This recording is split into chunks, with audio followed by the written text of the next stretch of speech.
So hey guys, how are you all? Welcome to So we are back with a brand new movie on what if Harry Potter was secretly married to Bellatrix Lestrange. But before we start, be sure to subscribe to our channel and like this video. Now let's begin the story. Her husband Rodolphus, brother-in-law Rabaston and Barty Crouch Jr. went into shock when they realized their dark marks had paled, all but gone. Their master had fallen, there was no other explanation. Days were wasted arguing, waiting and panicking before eventually they agreed and went to Godric's Hollow in disguise to discover what happened to their lord. Surely he had slain the Potters with ease? Unless Wormtail had betrayed them? What they found was worse than they had ever imagined possible. Their master had failed to kill the Potter child, already hailed a savior, the boy who lived, of all things.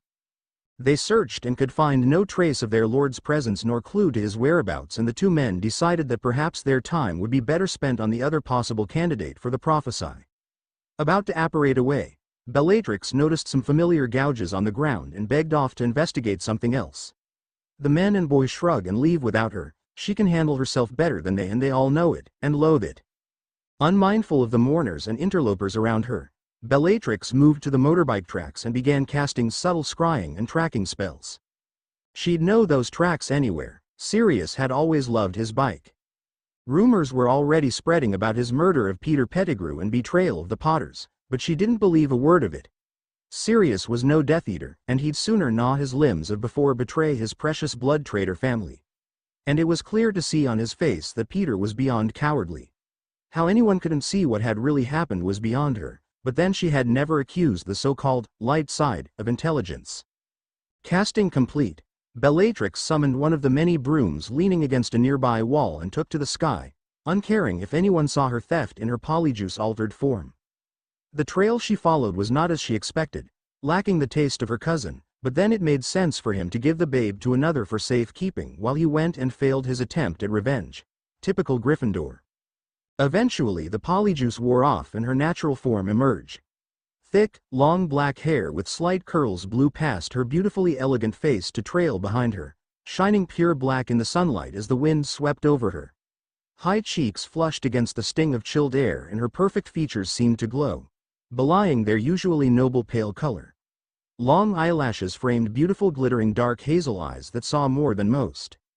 As the transformation finished, she belatedly remembered to cast her usual muggle-repelling charms and wards against notice. It wouldn't do for some random aura to get the drop on her. The trail began descending right into the most muggle-looking area she'd ever seen. What on earth were they doing here? Then she snorted. It would be just like that muggle-loving fool to have his precious hideout right in the middle of such filth.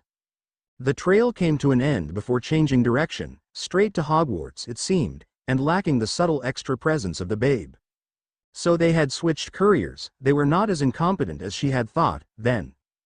10 minutes was spent floating around in closer circles, checking for any traps or trails leading away. They wouldn't have apparated with a baby, surely. But as more time passed and no further trail appeared, it seemed her opponents were even more ruthless than she thought. She landed in an alleyway and held her stomach. Apparating with a child. Surely there could be no chance Dumbledore would allow such a thing. Visions of having a baby of her own torn apart and reformed while still so unstable, so immature, had her nearly losing her last meal. How could they? The risks. The damage. Nails bit through her robes and into her sides, arms across her cursed womb. To have such a precious gift and to throw it away, to hurt it like that. Lost to her daydreams of a child with black hair and pale skin looking up to her with sweet smiles and being able to smile back, and her rage that others would have this and dare damage it, Bellatrix forgot that her master had fallen, that she was lost without him. Time passed unmarked as she vacillated between righteous fury and regretful longing. Then the piercing cry of a baby cut through to her and she was aware once more. Her wand was up and ready and her other hand out for subtle wandless magic as she looked for the source of the noise. The chances of it being the babe in question were perhaps slim at best. She only had to look down the street to get some idea of how fast these muggles must breed, but something pulled her to check anyway. Bellatrix moved forward with all the grace and stealth of some stalking predator, disillusionment and warding up fast as ever. Her hand and wand moving slightly in curious, small motions before her before she stopped dead in her tracks. A blood ward. A powerful blood ward. This was beyond anything she had expected. What the hell was going on? One of the most powerful blood magics, protecting a Muggle home. Why would anyone? They wouldn't dare. They couldn't possibly. They had. Harry Potter, the only one to have survived the killing curse, only one to defeat Lord Voldemort, already the wizarding world's hailed savior, was left to rot in the hands of Muggle filth.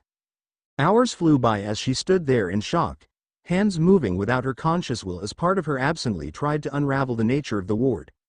The crying had stopped, but she noticed it not.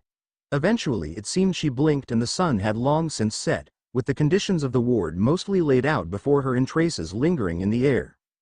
Nothing with magic could pass the ward if they had any ill will towards the babe.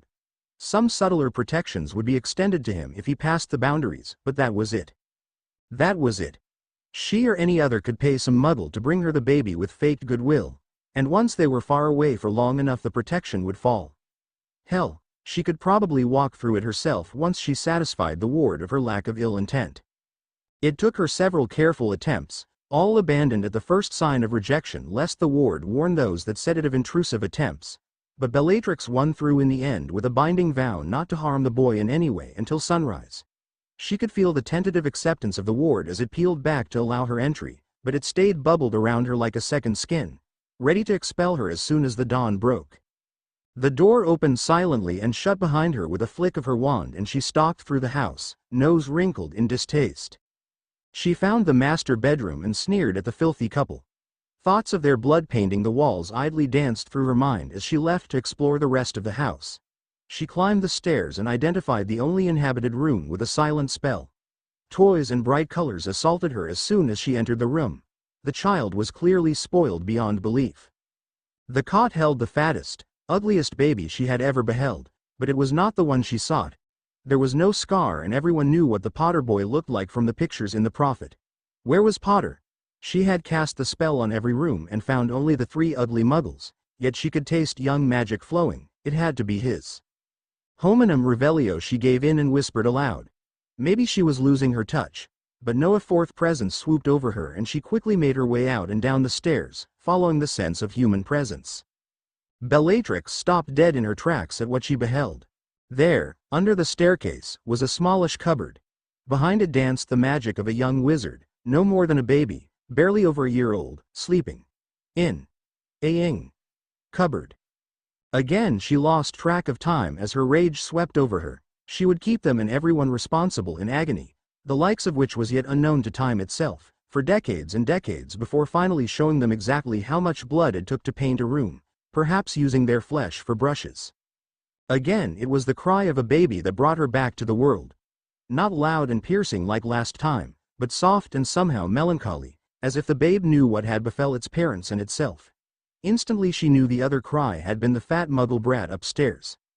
A wave of her hand had the area warded against sound even as she put her wand away and opened the door. It was dark and filthy and crawling with spiders and creeping things, and she recoiled from the idea that anyone could do this to a baby. Another wave had the small creatures vanished.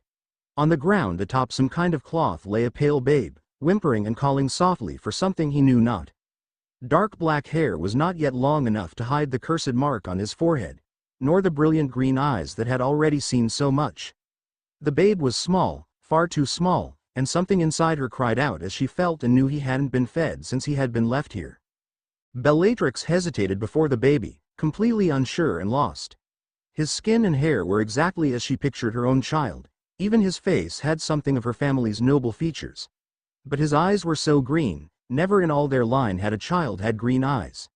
Never in all existence had a child had such eyes. It made her freeze, made her stop, made her stare. Then he stared back. Their eyes met and the boy quieted, seeming to drink in her very soul. Eventually she blinked and broke the contact, whatever it was, for a moment, and the boy cried softly once more. That same sensation stabbed through her and suddenly she was kneeling and had the babe held in her arms. Soft sounds and meaningless words came from her lips as the small warmth from him soaked through her, washing over her like a slow tide in ever-growing little waves. The baby was hungry and it was perfectly natural that she feed him. Her clothing was not suited for feeding, so she simply cut it away from her chest with a careless flicker of magic.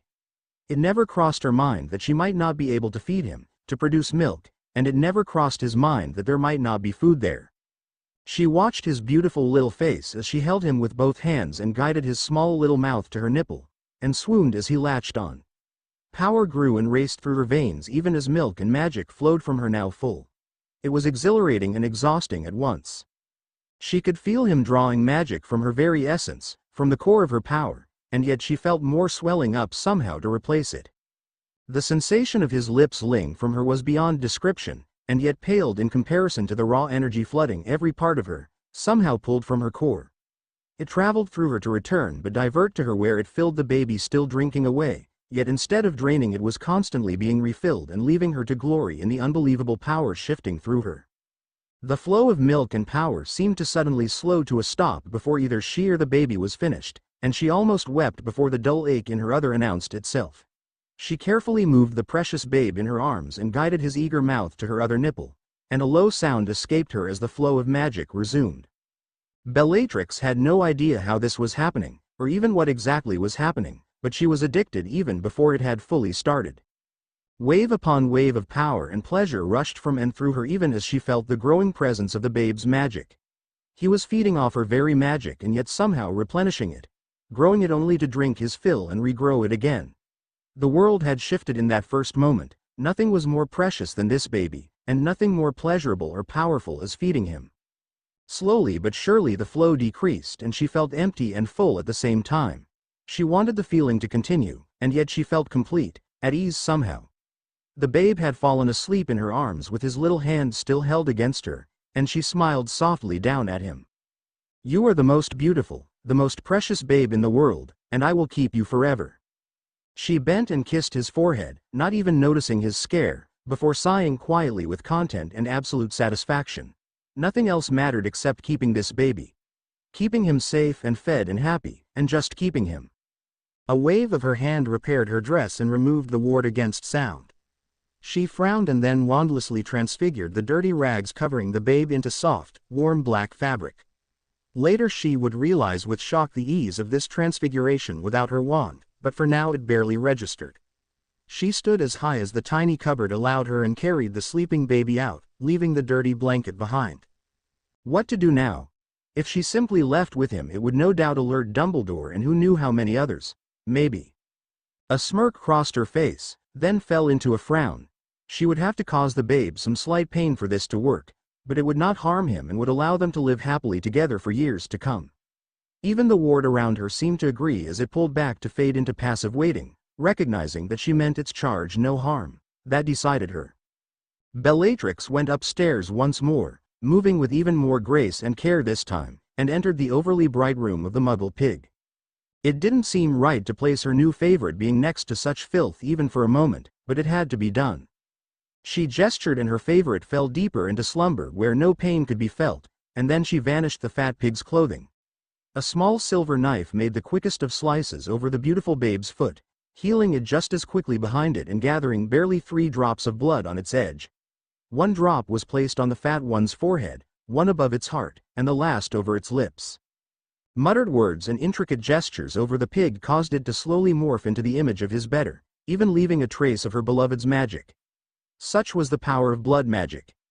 Even as quick and unprepared as this ritual had been, it still had great power and would fool many for a long time. Though it failed to mimic the cursed scar. She had too much fun fixing this oversight. Bellatrix removed the charmed sleep from her beloved and carried him down the stairs for the last time and then into the disgusting excuses for humans room. Memory charms were tricky things if you wanted to do them right, even more so to hide them, but she had the entire spectrum of magic to call upon and it became simple. Their son had died of some illness prior to receiving Harry Potter. They don't talk about it. In fact, they would decide to go through the house and remove all evidence of their son and hide it somewhere before forgetting about it. A wicked smile crossed her face. They resented being reminded of their loss, and would take it out on the new boy and each other with ever-growing hatred. Eventually, a decade or so later when the blood magic wore off, they would remember that their son wasn't dead, realize what they had done, before slicing themselves apart and setting the house on fire around them while clinging to their son, holding him down as they bled to death wailing until they all burned alive. Rather satisfied, if still annoyed that she couldn't inflict their pain herself, Bellatrix replaced her wand and left the house carrying her precious cargo. The true beauty of her little blood trickery lay not in the fact that it left them thinking her beloved still there with them physically, but in the way it tied in with the blood wards as well. The old bastard Dumbledore and anyone else monitoring the more subtle magics of the area would detect nothing amiss. Just before she carried the babe across the blood ward, Bellatrix stilled. Where to go now? She obviously couldn't take the wizarding world's savior near any of her fellow Death Eaters. They would try to kill him and she wouldn't allow that, or they would listen and then want him for themselves, and she wouldn't allow that at all. Her Harry was too special. So she calculated her options even as she layered protection over protection upon her still sleeping charge. She would have to take him home first, to Lestrange Manor to collect some of her more useful items. If she was lucky the men wouldn't have returned yet. Strange how they had gone from annoying yet useful allies to mere hindrances and possible threats. Never mind.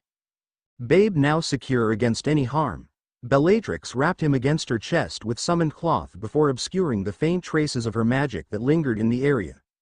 Even the almighty Dumbledore would have difficulty discovering, much less unraveling the magics done here. Finally crossing the blood ward was somehow disappointing. She had expected it to react somehow, at least give a twinge to show it realized its true charge had left its protection, but nothing happened. A silent up command had her borrowed broom float towards her and then they were off. Twisting this way and that way allowed her to reach around and muffle her trail with much more caution than usual. One hand needlessly curled around the babe even though he was most definitely secure there. An hour passed, then two, before she was ready to consider using her portkey. Unlike apparition, travel by portkey was perfectly safe thanks to the use of an outside physical object and the more precise nature of the magic. This was no will-driven harnessed accident, this was planned and controlled and safe to use with a baby. Somehow she had forgotten that the bastards hadn't actually apparated with her precious Harry. Higher and higher she flew, letting the broom take them as high as it could and then forcing her magic through it to make it fly higher still. Then with a whisper and a touch of her wand, she finished the incomplete portkey inside the kitchen knife she kept for fun, and they were gone. Miles upon miles away, they appeared with a flash in a small forest clearing.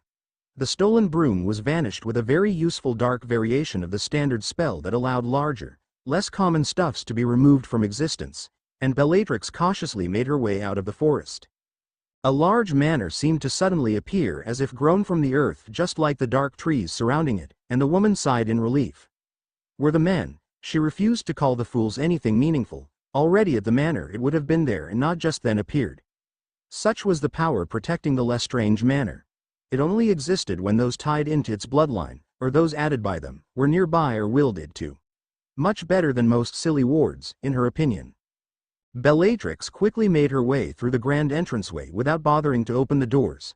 Tied in as she was to the protections, the doors merely swirled into smoke before solidifying behind her. She was barely inside before she called out. Tinker. With a small pop, the house elf appeared and bowed low, knowing his mistress didn't care for idle words unless the mood struck her. Which was not often, so he remained bowed and silent as he waited for her commands. Pack my things, all of them, and everything my husband and his brother own and bring them here ready for travel. And do the same for everything in the nursery. And everything else worth taking, I suppose. Tinker's eyes bulged even larger at that, but he bowed lower and popped away to follow her instructions. Could it be that his mistress was with child? Another Lestrange to finally secure the line? But it was not his place to ask, so the small elf went about his work with magical efficiency. Such was the protection and warding around the bundled babe that even the unusual magic of elves could not detect him. Meanwhile Bellatrix went through the manor shrinking and packing everything of worth to her. Some things were valuable, others useful or rare, and some few were simply rather sentimental. For some reason she had the feeling this would be the last time she graced the manor with her presence. It was oddly satisfactory. She had never truly lived here, much less call it home. It was her husband's home, and ever since the curse on her wedding day, it had been more like a bad dream than a place to live. A vengeful former lover of Rodolphus had gleefully taken her revenge even as they finalized their vows. He had realized exactly what the curse was and knew it would be impossible to dodge or block it with no wand in his hand. Rather than suffer it, he had pulled his new wife in to shield himself. Any chance of her having children died that day, as had their fledgling romance. They had died quickly, even enraged as she had been. Bellatrix knew the curse had not been meant for her. That night, what should have been her wedding night with all it entailed, a very young Bellatrix had to stun her husband to ward off his amorous advance. To her mind, he had forfeited his right to her body when he pulled her into the path of that curse. Where before she had dreamed of growing to care for him, now she loathed him and yet could do little about it. They were married and her womb was cursed. None would take her even if she were, sadly, widowed. She would have to make do, as countless purebloods had done before her. So she had delved into her husband's mind and used the knowledge gained there to place a powerful and complex ongoing memory charm upon him. Every time he grew lustful and sought her out, he would perceive her where she was not and end up ruining his sheets while she either ignored him or looked on and scoffed. The memories she had gained of his past conquests had overwhelmed her 17-year-old mind with disgust and curiosity, though she was not nearly curious enough to allow her dear husband to actually touch her. She had of course immediately cursed her husband's seed, though he didn't know it. It would not do for him to sire some bastard to carry on his line without her. So she comforted herself and locked away her dreams of beautiful pale babies. No chance of adopting, not into a proper pureblood line such as theirs. One day she and her husband would perform a dark ritual to create life from their blood, but the permanent cost of power was so great that even she had admitted it was best to wait until they were stronger and the war was over. Dark rituals that required blessings and empowerment ceremonies that she had intended to do with her husband were first abandoned, then later adapted. She would not lay with another man while she was still married. Their contract was no laughing matter and she was rather soured towards men in general, but it had said nothing of women. So she had altered the rituals and proceeded with witches not likely to be missed. The power and pleasure brought on by such acts had made her forget for a time her pain, but afterwards when she came back to herself she was almost sickened and without fail disposed of her one-time lover. Besides, if she could not have a meaningful tie with her husband it would be folly to form such powerful ties with others and let them live. Such magic was not to be taken lightly. After the first time, she purposefully chose Muggle-born witches to make it easier on herself. After the second, she started looking into rituals that required death. No sense in wasting all that blood. And then she was marked. Between apprenticing with her master and learning from him, following his orders, training, running her household small as it was, and experimenting with magic, Bellatrix had grown powerful and developed a subtle understanding of magic. She could taste the differences in magics, feel lingering traces where others couldn't detect any, and literally see the power rolling off her lord. Sometimes, in her deepest thoughts, she wondered if even the Dark Lord, for all his might, could sense magic as she could. It did not matter though. His power was beautiful and she would do almost anything to be allowed near it, to feel it flow with pleasant emotions as she brought back good news of success. That his teachings let her own power grow was no small matter, either. She would likely never be as strong as him, even as he had been when she first saw him, even if his strength grew no more. But it was enough that she could become his shadow, become strong enough to stand by his side and bask in his power.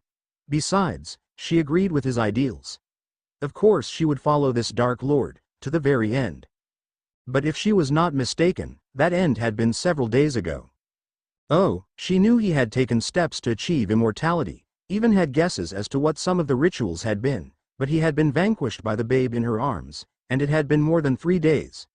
The ritual effects on his body had been such that no matter how damaged, no matter how weak, his body would be restored fully before the 3rd day had passed. His body was strong and brimming with magic, it should have been all but impossible to destroy it. And yet he had been obliterated. No trace of his corpse remained, no trace of his living magic remained. The Dark Lord, her master, was dead. He might still exist in some form, in fact it was more likely than not considering the object he had placed in her care, but he was without a doubt technically dead. At the hands of a baby. A baby that she was even now carrying around her house as she stripped it of everything worth keeping. Somehow it didn't seem like a betrayal at all. Eventually the house had been well and truly ransacked and properly stored away into 4 large trunks, which were then themselves shrunk and secreted away in her pockets. Who said the dark arts was all about pain and death? Even Dumbledore wouldn't be able to store so much away in so small a space without dark magic. A full ancient bloodline's manor worth of belongings. Many so steeped in generations of magic they resisted virtually all external magic, now barely filled her pocket. Thank you for your help, Tinker. Obliviate. The elf's expression went completely slack, not that it was visible with him bowing so low. It was a shame he technically belonged to her husband, she could use a good house elf like him. But her husband would never give him up, so there was nothing else to do. She left the manor without looking back to see it disappear in a swirl of smoke.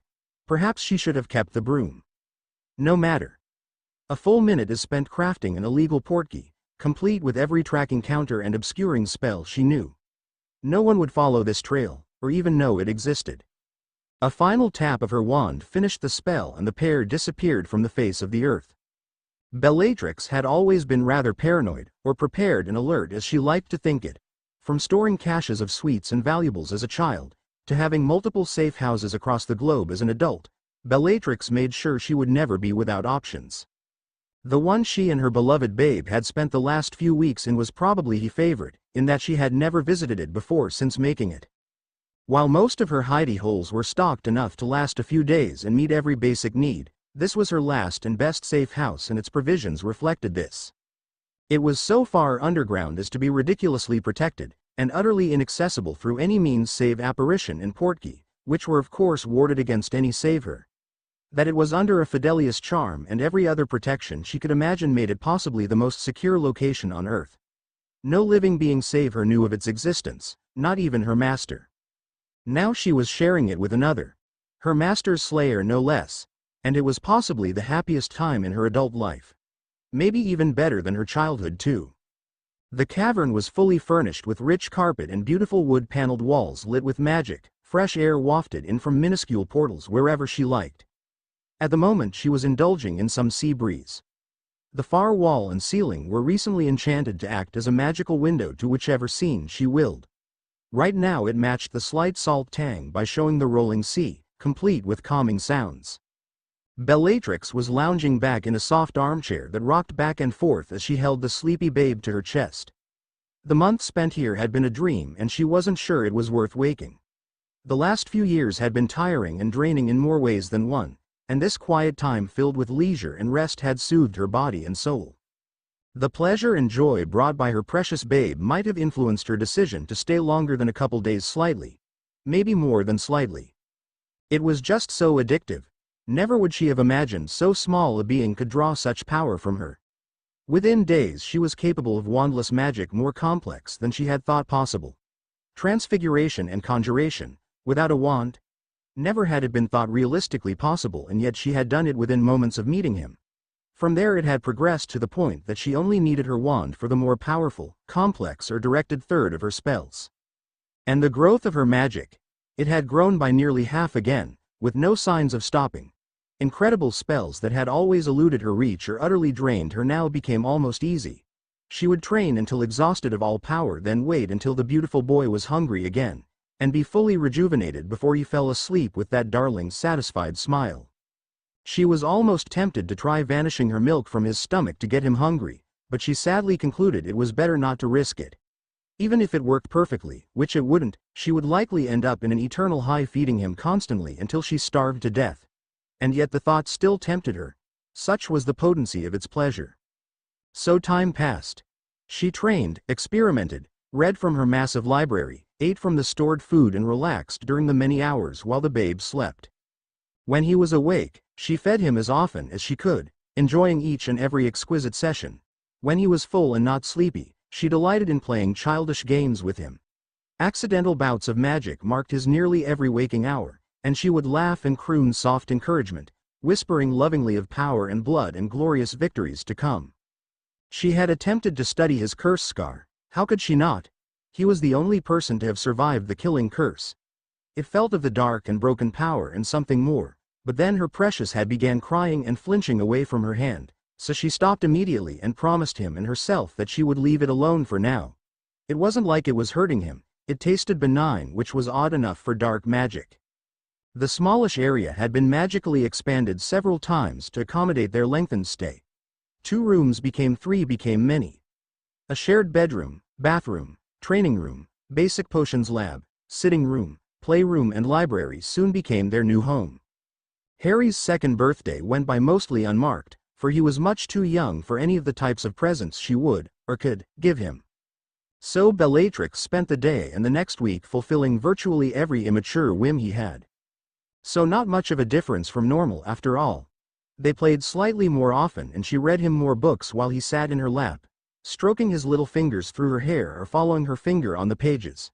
Small charms and transfigured toys held his amusement a little less now, but she was growing very adept at giving little light shows for him to chase after on his miniature broom.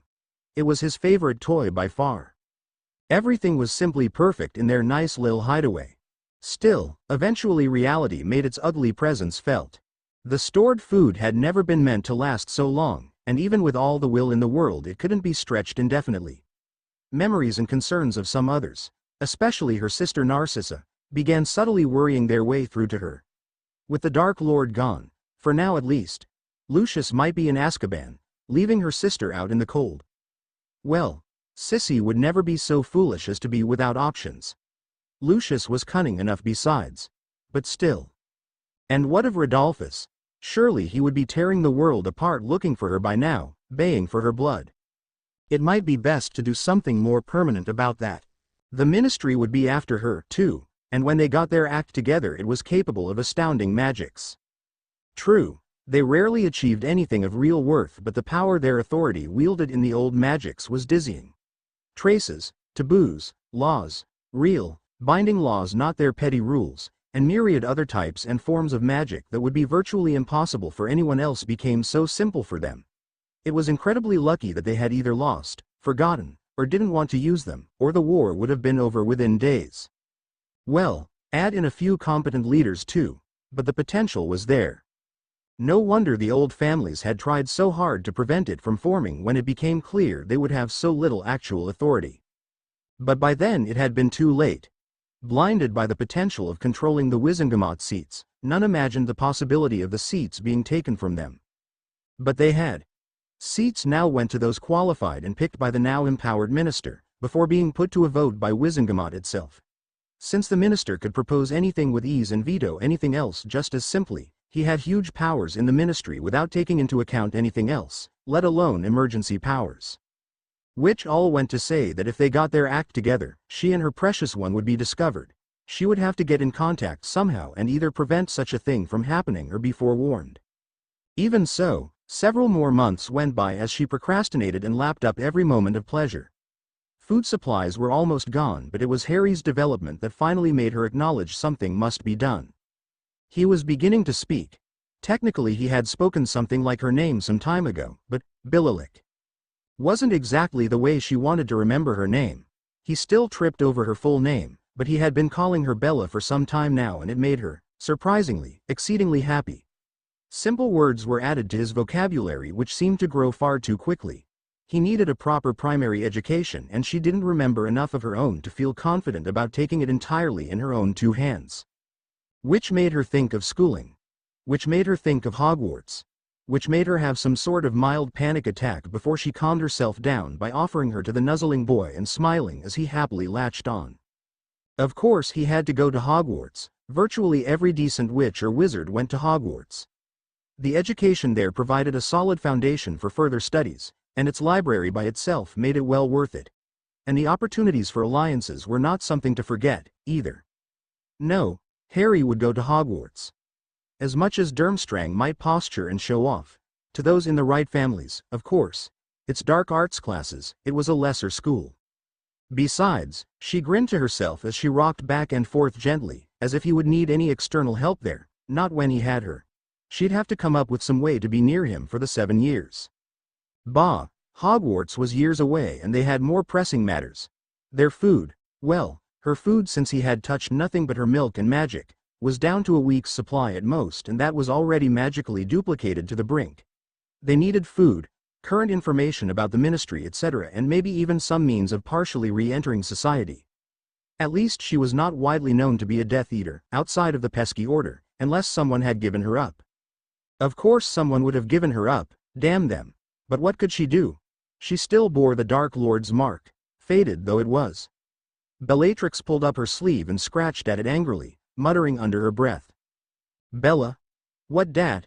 Startled, she stopped and looked up at the voice.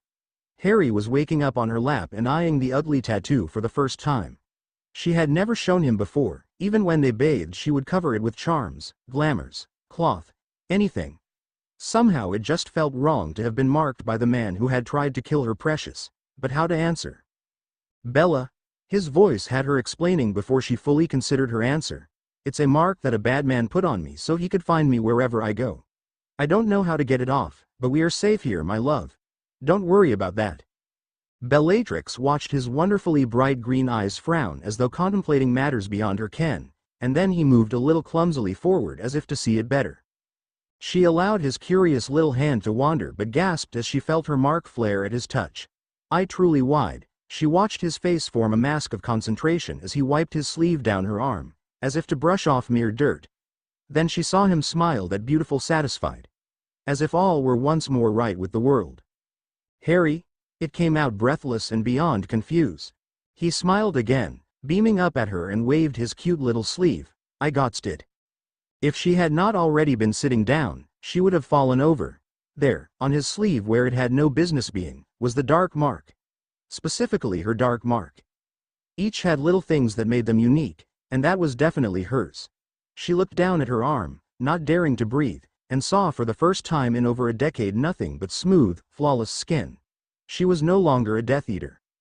Harry, how did you do that? He seemed to know that she was just surprised, not angry despite her raised voice, and smiled again, waving his sleeve around. I wiped it off. Of course he did. 2-year-old Harry Potter wiped off a dark mark with his ink sleeve. Just like that. Incredible. Perhaps she should say something about mortality. Maybe he'd kiss it better, or the next diaper would have a philosopher's stone in it. Ha. Take that. Flammel. Still giggling slightly, she kissed her beloved's forehead. Well done, Harry. Such a clever boy my love is, so clever and strong. Thank you, my love. This helps us lots. But you have to keep this a secret, just for us, yes? We can't let other people know about our secrets, they're ours. Can I take your sleeve, Harry? I want to lock the bad mark away. Is that okay? He nodded in all the right places and held out his sleeve for her to take, exceedingly happy with himself for making her so happy. Maybe she had other marks he could wipe away too. Maybe he'd ask her tomorrow to space them out. She wandlessly sliced the sleeve off without his skin so much as feeling a breeze and made a show of levitating it into one of the higher chests. The second it was out of sight she banished it a more secure location in her study, but he didn't need to know that. He had started toddling around and getting into everything, no point in risking it. Then she waved her hand in a very showy gesture to regrow his sleeve, to which he laughed and applauded with those tiny hands of his. I think something like that deserves an extra meal. It must have taken a lot out of you, my love. What do you think? He didn't need to think about his answer at all, and soon he was dozing again, full and content in her lap.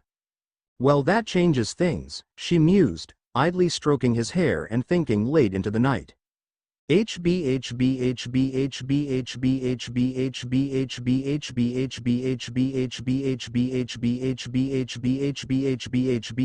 Very early the next day, Bellatrix had made her decision.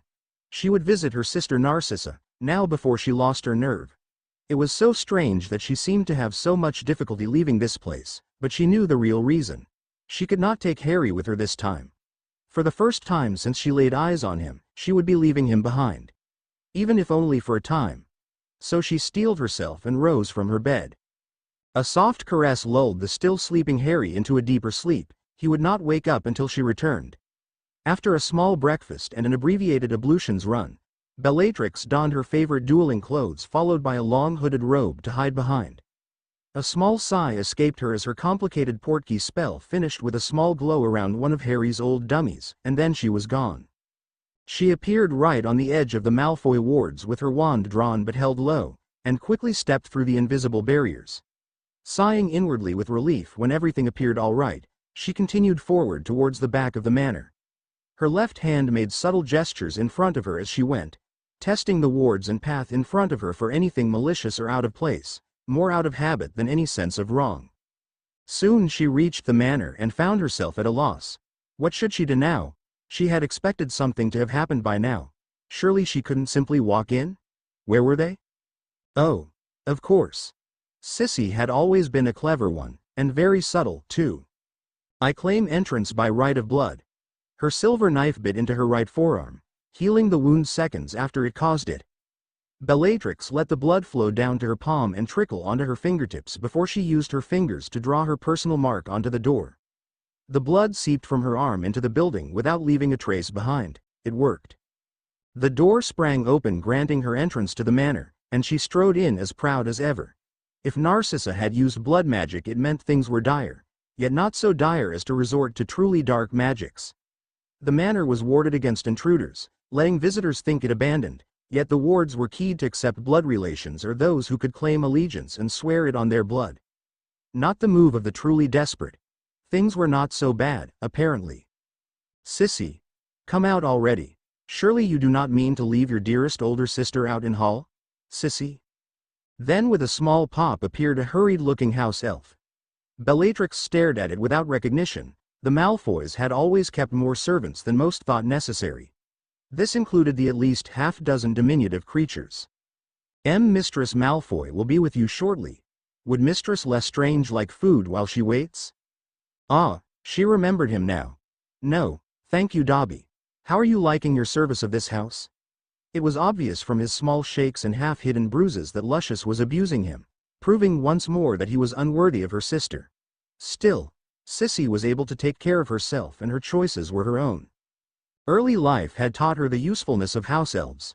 Kreacher had been of great use in sneaking her out and in smuggling her the more dangerous texts, amongst other things. How the wizarding world underestimated them continually confused her. The creatures had unusual power that bypassed many magical laws. One only had to learn their own laws and limits, and then much became possible. She watched as amazement came over the poor creature's face, and he began to ramble about how bad his master treated him, interspersed with various attempts to punish himself that she prevented easily with her magic, thus winning him over even more. Now she was no longer simply Mistress Lestrange, but kind and gracious and even good. Such pitiable creatures. She listened and made appropriate sounds of commiseration and agreement, until it was time for her next move.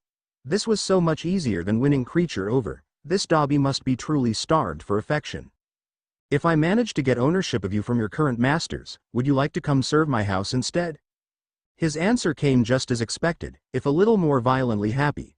Well, he would certainly be a loyal and willing servant. Maybe she should find out what became of Kreacher. 2 was better than 1 after all. "Bella, where have you been?" Dobby faded from view as Narcissa entered the room, still dressed in her shimmering silver nightgown that went so well with her hair. She was utterly beautiful, a perfect mirror of Bellatrix herself, fair to her dark. But on closer inspection she was tired and drawn, dark circles beneath her eyes and a dimness to her skin that went beyond any level of exhaustion Bellatrix had ever seen in her sister. "Sissy, what's wrong? Are you ill?" A negative hand motion. "I'm fine, but with everything going on in Baby Draco, sleep has been hard to come by. But what have you? Where have you been all this time? I thought you had died." "Calm down, Sissy. I'm fine. I've merely been distracted with a project lately and have spent the last few months working in solitude. But what has happened to you?" Narcissa took a deep breath and visibly calmed down. "They took Lucius. Almost everyone has been captured and is on trial, even your husband, Rabaston and Crouch's brat. They came for Lucius here, in our own home. He had to claim he was under the Dark Lord's Imperius curse, and they're asking for more and more gold or they'll have him kissed." Another deep breath. "Your husband's little group decided to go and look for the Dark Lord, by torturing Aurors, the fools. The Longbottoms, the 2 top Aurors, can you believe it? If the Dark Lord failed to kill the Potter boy, it's obviously him, not the other. They managed to hold them for all of 2 minutes before they were beaten back and captured. Tried on the same day and sent to Azkaban for life.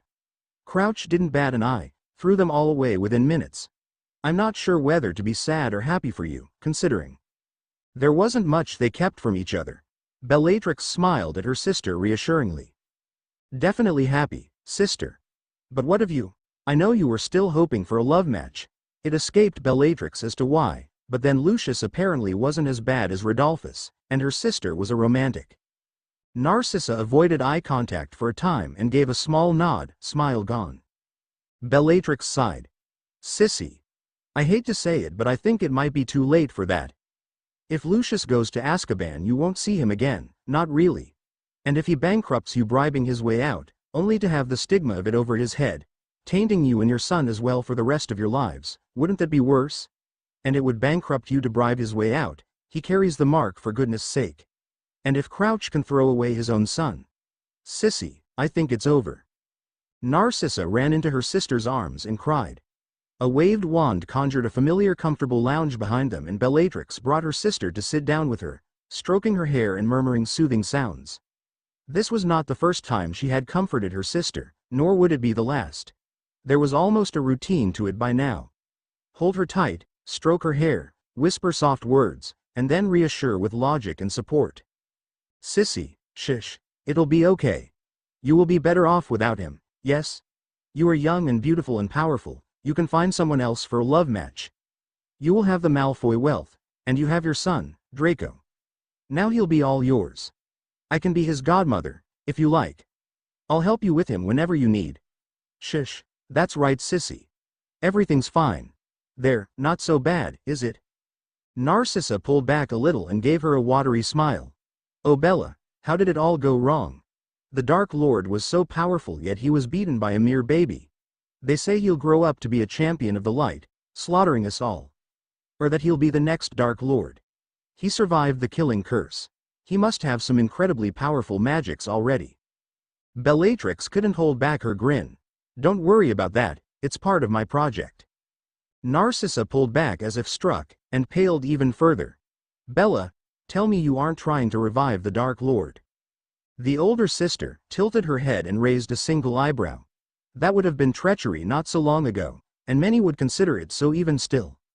Anyone who was anyone knew the Dark Lord had experimented with immortality and had doubtless made it possible to recall his spirit or some such thing. The younger sister scrambled to defend herself. I mean, necromancy is dangerous. You shouldn't get involved in magics so black, there. Sissy. Why don't you want a Dark Lord back? Bellatrix found herself curious. It was true that she didn't want her old master back either, but she had a reason. Harry. There was no way her old master would let the boy live, let alone with her. And Harry was precious to her, more important than virtually everything else. But Sissy didn't have Harry, so what reason did she have for this blatant dislike? I don't think he cares about pure bloods. I think he's just after power. Did you see him in the last great battle? There must have been a half-dozen old families lined up against him, and he slaughtered them all, without offering surrender, without hesitation. More old lines have been ended by him than any other, even the old blood feuds. She paused, as if considering how to say what she wanted, then her voice dipped lower. And remember cousin Regulus? Quiet, proud, kindly Regulus.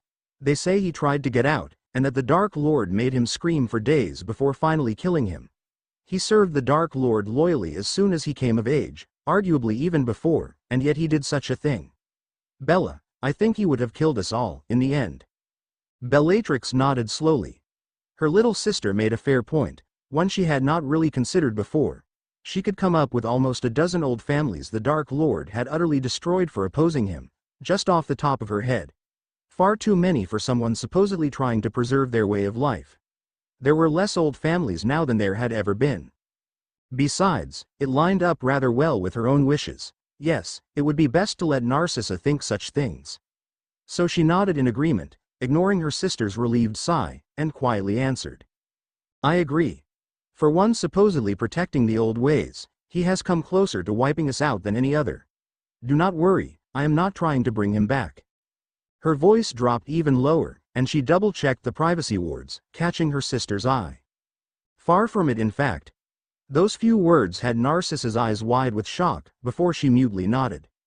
Now, Sissy, tell me who exactly is demanding your money, and we will decide what to do. The next few hours were spent in earnest discussion, with Dobby bringing them refreshments whenever they wished. Narcissa soon agreed with her persuasive older sister that any hope of a love match with Lucius was gone.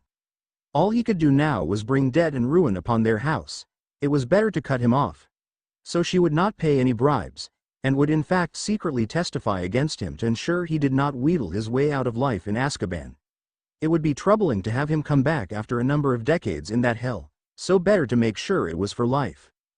Then of course a visit to Gringotts to ensure the family vaults could not be accessed by him, just in case. A formal document, proof of Lucius' life imprisonment from a guilty trial. A large fee and a gift of something goblin-made would see everything settled shortly, and she would be Narcissa Black once more. Most of the time was spent going over her exact performance for when she testified against Lucius. It would have to be convincing, hold up to Veritaserum, and neatly tie up any chance of her being accused as well. Neither were particularly worried on that front. They were both very good actors. Some preemptive planning with Veritaserum antidote would help as well. It was eventually settled. Narcissa would go in that same day and testify in secret before Crouch and a witness, likely Dumbledore or some other like him. The trial would be brought forward on the new evidence, Lucius would be put away, and then Narcissa would visit Gringotts to finish everything in a neat little bow. That Bellatrix planned a slightly more permanent solution to their ex-husband problem went without saying. They stood to leave, and Bellatrix ordered one last glass of sweet wine before she went, and Dobby appeared, helpful as ever. "That reminds me, Sissy. I could use a house elf. May I have Dobby?" Narcissa considered this quickly but shrugged elegantly and agreed. It was no great loss, they had other elves. "Of course. Dobby, you now belong to my sister, Bellatrix. Do you understand?" Dobby squeaked with delight and bobbed his head many times. "Oh yes, Mistress Narcissa Malfoy." Dobby understands and agrees. Dobby now serves kind Mistress Bellatrix. They both ignored everything he said after that. The little thing really could ramble, but he was a very devoted house elf and would serve her well. "Good luck, Sissy. You won't need it." They embraced at the front door, and Bellatrix held her sister a little closer and a little tighter to comfort her. "Farewell, Bella. Oh, and wear your ring." Back when they had been very young, Bellatrix had charmed a matched trio of rings. By stroking the black gem it would send a pulse through the other rings and let the others know they wanted to talk. Bellatrix had made them when Narcissa had been lonely being left behind as her older sisters went to Hogwarts before her. So she would stroke her ring and let her know she was thought of, and when their littlest sister sent 3 pulses, she and Andromeda would escape the school wards and sneak home for a quick visit. They hadn't worn the rings in years, not since Andy had run off with the mudblood. Bellatrix smiled and nodded. "I'll come visit you tomorrow to hear how well everything went, and to visit little Draco. Bye for now, Sissy." And with that she left the manor and disappeared with the blue glow of a portkey.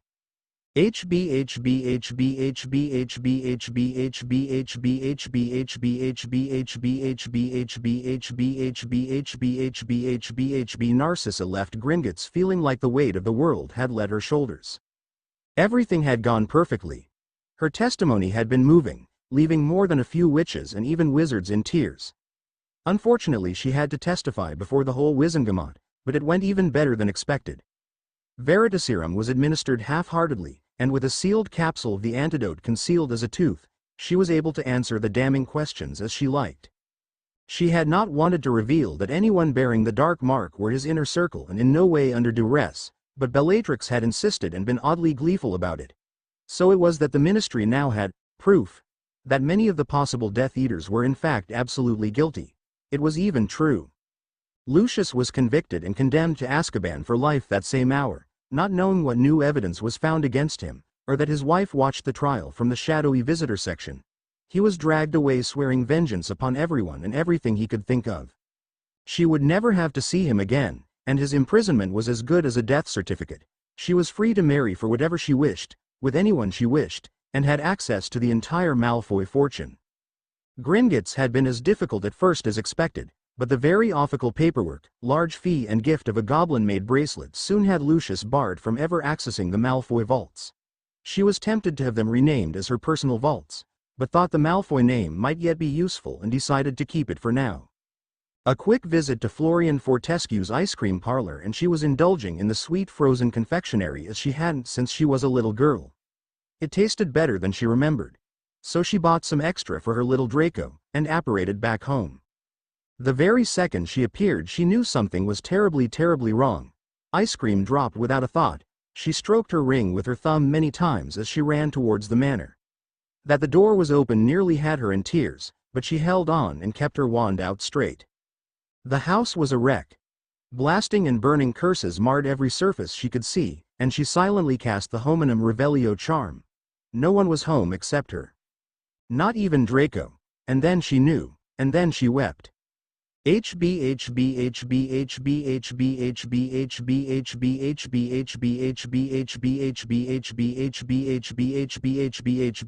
Bella was just about to feed her beloved when her ring pulsed rapidly.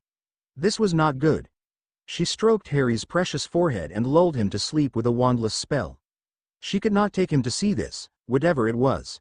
It would not be safe. Another illegal portkey brought her instantly near the Malfoy Manor, and she could tell at a glance that some of the wards had been broken.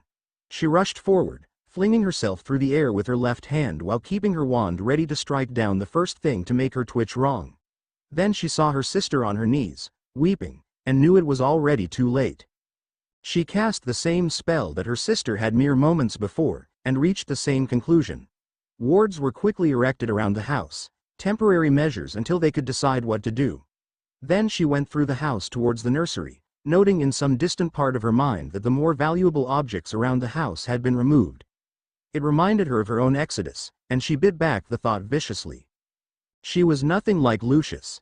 The nursery was quiet, and the bodies of 2 house elves were lying before it as if sleeping on the floor. At least they had tried. It would have been better if they had succeeded. Inside the room lay another elf, this one bloodied and unrecognizable. The reason for the mutilation made itself clear with the wet writing on the wall. "I know it was you. You took something from me, so I took something from you. The next time you see him, he will kill you and dance on your bloodied corpse, and we will both laugh."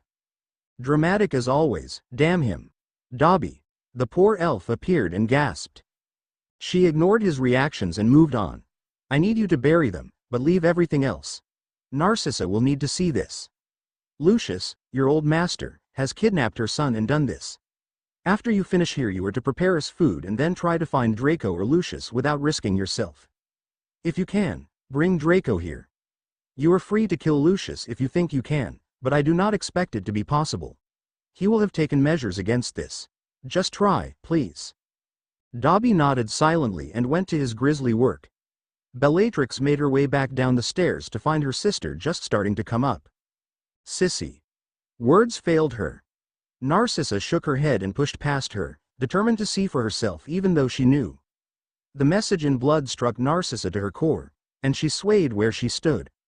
Her sister caught her and took her back away from the room, conjuring the lounge once more and holding her fast. There were no words this time, just silent tears and loud cries. Hours flew by with Narcissa switching between weeping and raging. Finally she exhausted herself and fell into a fitful sleep on her sister's shoulder. Bellatrix stroked her forehead and ensured it would dreamless and deep slumber, not knowing what else she could do. This was worse than anything she had thought could happen. How could the Ministry fail so terribly, to let a convicted Inner Circle Death Eater escape from full custody? A bitter taste welled up inside her mouth as she fought back the realization that it was partly her fault. If Narcissa hadn't followed her lead in testifying, Lucius wouldn't have done this. It was his fault, and the Ministry's for letting him escape, but even so she couldn't fight the feeling she was to blame for her sister's distress, for her nephew's plight. She gently laid her sister down and summoned blankets and a pillow to make her more comfortable. Then the whole lounge was carefully levitated to a guest room that held no reminders of anything. Bellatrix then quietly left the room, placing more warding around it, and called for Dobby. He appeared with a small pop and a sad expression. He could not find his old master, nor the small boy. They were warded against detection and none of the places he checked held a trace of them. Bellatrix sighed. She had not expected him to find anything, but she had hoped that Lucius had overlooked something. No such luck. If someone truly skilled wanted to hide, and used dark arts to do so, there was very little to be done to find them. The dark arts had many more ways to avoid detection than to seek someone out. Some of the names for the dark arts were literally the hidden places.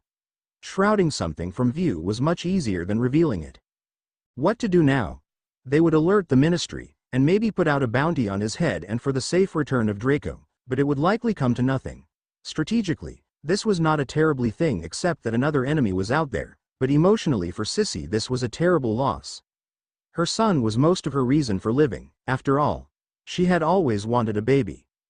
And Bellatrix had a baby, didn't she? That might actually work. She ordered Dobby to move through the manor and make a list of everything missing, and made her way to one of the studies. Parchment and a dictation quill let her compose a note without a trace of her magic or her handwriting. She plainly explained what had happened, and then ordered Dobby to owl it express to the ministry. In the way of all important matters, the response came within moments. The ministry sent its regrets, expresses its sorrow, blah blah blah, and explained that Lucius had been smuggled his wand by an underpaid guard who was promised riches and gained a quick death. Crabbe and Goyle had also been freed, and the three had escaped not an hour ago, not missed in all the comings and goings of processing so many Death Eaters. Their names and likenesses would be put out on wanted posters, and combined with the conviction and the kidnapping, Lucius would be the most wanted wizard on the planet. For all the good it would do. Her next letter went to a rather well-known pawn shop in a disreputable alley. It was short and to the point. The convicted Lucius Malfoy's head was wanted, separate from its body, for 10,000 galleons and a favor from the Blacks. Draco Malfoy was wanted, whole, alive, unharmed and returned to his mother, for twice that much and 2 favors from the Blacks. The money would attract the attention of mercenaries and opportunists everywhere, and the favors would keep their attention like nothing else. The Blacks were not a family to be ignored, and a favor from them was potentially priceless. The possibility of 3 would have the darker side of the wizarding world scrambling over themselves to get at Lucius. Especially since he was a wanted man and they wouldn't get in much trouble with the law for killing him. Dobby displayed a rather new vindictive streak with his smile when he understood the contents of the second letter. He transported it himself and returned within moments, getting right back to listing the stolen items. So far it seemed like every dark object from the secret vaults, plus the stashes of gold and all the easily reached valuables of the house were gone. It was rushed and poorly executed, missing several more valuable but less visible items that decorated the once resplendent manor, but along with the stashes of gold it would keep Lucius swimming in wealth for the rest of his wretched life. Bellatrix suspected it had been the work of Crabbe and Goyle, with Lucius gathering the dark artifacts, the gold, and Draco. Probably in that order, too. At least Narcissa had sealed the family vaults against him. If he had the wealth there as well, nothing they did would be able to touch him. He could have literally thrown gold at anything they sent after him. Now though his options were more limited, he would eventually be found and brought down. The problem was it could still take a long time. A very long time if Lucius laid low. And being the snake that he was, laying low was something he was very, very good at. The bounty on him would merely force him to keep to ground. Bellatrix sighed and went to check on her sister. Still fast asleep. Maybe she would be better coming with her? She pondered her options for a while, reluctant to share her secret place even with her sister. Even more reluctant to share her Harry with anyone. But Sissy needed the help only he could give, so she gave in with a sigh and drew her silver knife once more. She was starting to hate it after all this use. A slash gave her the blood she needed, and she drew her mark over Narcissa's forehead. The blood sank through her skin with a brief glow of magic, and now the more potent wards would accept her. She called out some more instructions for Dobby to tidy the house up and keep a lookout for Lucius, and then held her sister tight and the two disappeared with a blue flash. Bellatrix and Narcissa appeared with a blue flash less than a foot above her bed, sending them bouncing on the comfortable mattress and waking the younger sister up to a world of tangled confusion. Her face, so beautifully matching her sister's, contorted in alarm as her long silver blonde tresses whipped about her in jerky motions, like falling stars against the perfect black background of Bellatrix's hair. "What where, Bella?" The confusion rang out in her voice loud and clear, reminding her older sister that she was just past grown. At a mere 21 years old, Narcissa was in many ways still very young. Every so often, like right now, it showed. Bellatrix comforted her sister with soothing touches whilst wandlessly casting mild calming and cheering charms. "Shush, it's okay Sissy. We're at my safe house, we couldn't be more secure. There is a very special person I want you to meet. I think you'll find his company very pleasurable." They rose from the bed together and Bellatrix watched her little sister subtly test the wards and protections while taking in her new surroundings. Her eyes widened at the number and power of the wards, making Bellatrix smile. "Yes, I'm rather paranoid, I think. First now Sissy, I've taken several steps while you slept I should tell you about." Narcissa listened quietly as Bellatrix outlined the measures she had taken, sending out Dobby, informing the ministry and taking out the bounty on her husband's head. She nodded but didn't have anything to add on the topic. She knew just as well as Bellatrix how difficult, how unlikely it would be to find them. Bellatrix then left her sister to explore while she went to wake up her beloved. He was sleeping soundly exactly where she had left him. Light adorable snores keeping her from waking him for several moments. Eventually though she snapped out of it and brushed her hand over his forehead, bringing him out of his slumber. "Harry, my love, there is someone here I want you to meet. She is my sister, Narcissa. We can call her Sissy. I love her very much and want you to cheer her up and make her feel good like you make me feel good, because a bad man has made her sad. Do you think you could do this for me?" His wide green eyes shone with intelligence as he nodded, the last of his sleep leaving him. If Bella wanted him to make this sissy feel better, he'd do it. Plus he was kinda hungry anyway. "Okay Bella, I'll make her feel good. Where is she?" "That way." Bellatrix startled a little then smiled down at him and pulled him up for a hug. "Yes, my clever boy. This way my love, here I'll carry you." Even with all its expansions their safe house wasn't that large, so it took no time at all to find Narcissa observing the enchanted wall. She turned to face Bellatrix before gawking at the child in her arms. "Bella? Who is this? Sissy, meet my darling beloved, Harry Potter. Harry, love, meet my sister Narcissa. I don't think she'll mind if you call her Sissy, too." He smiled happily at her and gave a little wave. "Hi, Sissy. Bella wants me to make you feel good." The shock of it all had poor Narcissa falling over, and only Bellatrix's quick summoning charm brought a lounge behind her in time to catch her. She ended up sitting down with a silent exhalation of surprise, before she quickly came to herself and replied with years of tutoring and training. "Hello, Harry. I'm Narcissa, though you may call me Sissy, like my sister, Bella. How are you today?" He smiled up at her as Bella set him down before her. He liked her. She looked just like his Bella, same elegantly pretty face and form, but with silvery blonde hair, and maybe a little younger. Bella was so nice and Sissy was her sister, and Bella said she was nice, so in his young mind the universe had just doubled in good people, himself of course not counting as he wasn't old enough to be a real people just yet. "I's good. Little bit hungry though. Bella says I's meant to drink you, I mean feed from you?" He looked up at Bella a little uncertainly, unsure of whether he had said it right or not. Words were hard, and he'd never fed from anyone but Bella. Was this really okay? He wasn't sure he wanted to drink from someone not Bella, but Bella said so, asked him to, even. So it must be okay. Bellatrix stayed kneeling behind Harry with a bemused smile. He was so eloquent, up until he wasn't. And then it was just even more adorable. Then again, the clever boy wasn't even 3 years old yet.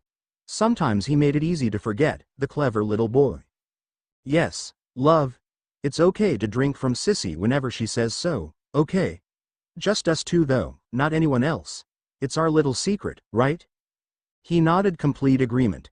"Right. Okay." He padded forward on his little legs and clambered and climbed up the lounge to sit beside a very confused Narcissa. She looked at the little boy as though Harry might suddenly turn into a vampire and drain her blood. With all this talk of drinking and feeding, what else was she to think? Had Bella been turned or enslaved? What was going on? "Sissy doesn't understand yet, my love. She doesn't know how to feed you just yet, so I'll explain it first, okay?" He nodded once more, sitting perfectly on the lounge beside a now very nervous Narcissa. "Don't worry so much, Sissy. He's no vampire. I'll tell you later about how I found him, but all you need to know right now is that he can somehow tap into your core and make your magic flow. He drinks it right in with your milk, and somehow cultivates your core at the same time so it doesn't exhaust itself and leave him hungry. He drinks so much, see this?" Bellatrix waved her left hand and conjured an intricately carved silver staff. Narcissa nearly gaped at such a display. Precious metals were notoriously hard to conjure with any skill, and to do it without a wand was beyond what she thought possible of normal witches and wizards. Bellatrix continued once she was sure she had her sister's complete attention, vanishing the staff having made her point.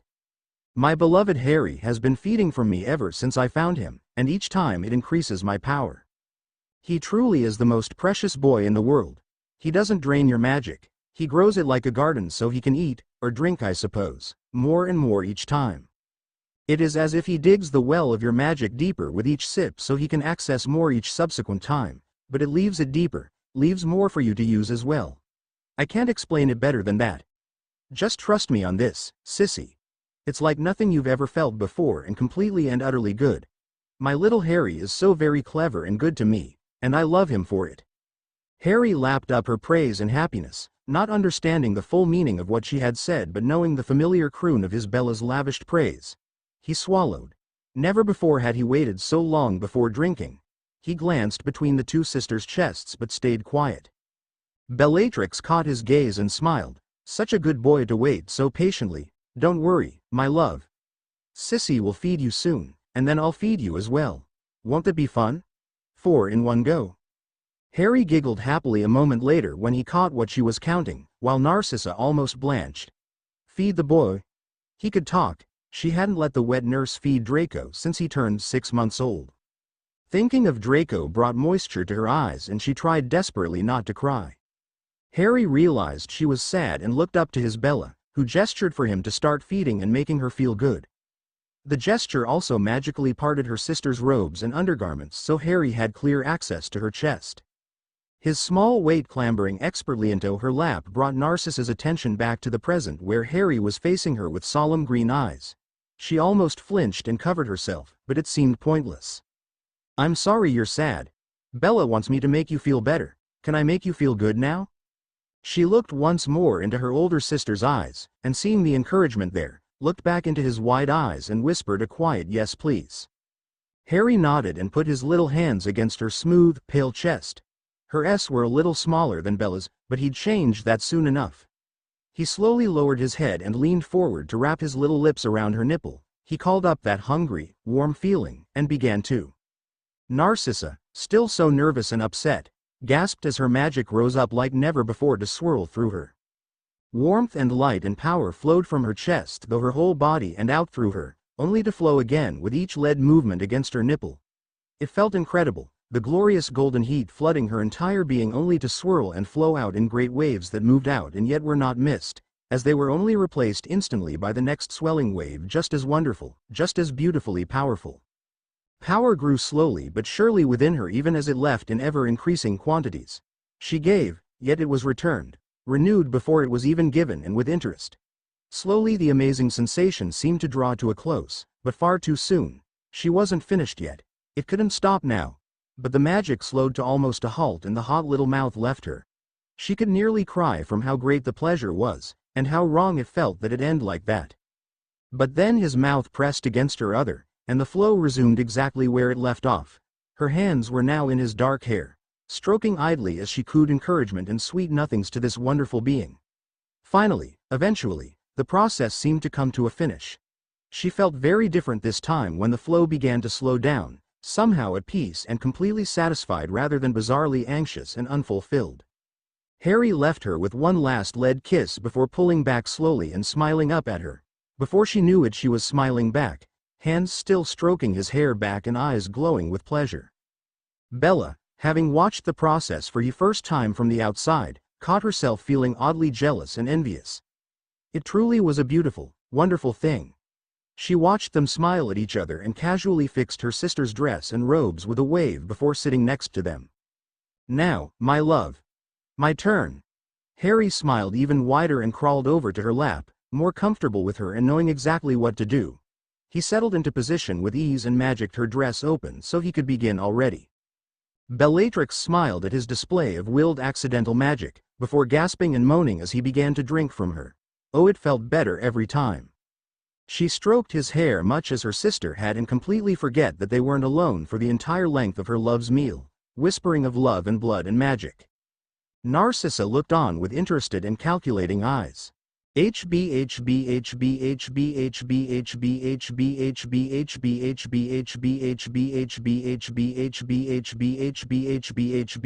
Harry drank from Bellatrix for a noticeably longer time than from Narcissa.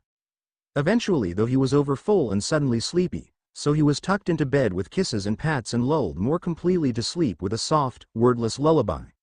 Narcissa watched the whole time with wide eyes. Bellatrix gestured for her sister to follow, so they left the bedroom to let him sleep and made their way into the library. Each conjured a comfortable chair, one with and one without a wand, and sat facing each other. They were silent for a time, before the younger sister broke the silence first. So tell me, Bella, how did you of all people come to have Harry Potter? Bellatrix lost her smile at the memory, and nearly growled out loud.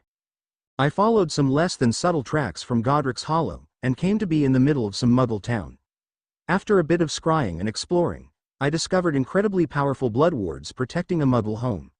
After a while I was able to win past the wards with an unbreakable vow not to harm Harry until at least dawn. She held up a hand as her little sister visibly struggled not to explode at this news. I know. I explored and found that the couple had a child, an ugly fat thing, and were spoiling it. While my precious Harry was left on filthy cloth in a ink cupboard. Her nails bit into the conjured couch, ripping into the fabric as her knuckles whitened. They had left him in there for days, sissy. I picked him up, cleaned him and fed him. That's when I discovered his power. Incredible, is it not? Like nothing else. I modified the Muggle's memories and places some delayed compulsion curses for revenge, after a little blood magic ensured Harry would not be missed. They are probably abusing their own bloated spawn thinking him to be Harry right now. It was a rather neat little piece of magic, you would have liked it. Very clever, very subtle. It even ties in with the wards. Harry will not be missed for a decade, at the very least. And it would be a simple matter to undo and redo as needed. Narcissa, no neophyte to the dark arts and blood magic in particular, immediately understood exactly what her sister had done. It was clever indeed, inspired, even. The ritual was an old cross between a blood adoption and a failed attempt at immortality. It was too complicated to perform herself, but she made a point to know at least the basics of every type of ritual that might have a use, or be used against her. She had not known her eldest sister capable of it, but apparently Bellatrix had improved, as usual. Which was to be expected, and neither here nor there. So you just waltzed in and took the boy who lived right out from under Dumbledore's nose, leaving him utterly clueless, and locked yourself away from the world. Why? Why didn't you tell anyone? Why didn't you tell me? In your absence our world fell apart. Even your husband is now locked away, even Lucius. Narcissa's voice choked off as her throat swelled with emotion. Draco, her precious Draco, was gone. He was stolen away by the man she had hoped to one day grow to love, the man she had hoped would one day grow to love her. Her dream, her only consolation and hope left after her arranged marriage, lay shattered. Worse still, her son would be raised to loathe her, to hate her with such passion as to murder her and revel in it. There was no escaping it, some things were simply known, felt to be true. Lucius would turn their son into a blade without a handle, letting him stab her heart only to be left, not able to serve another purpose. She held no comforting hope, she was too intelligent to cling to the impossible.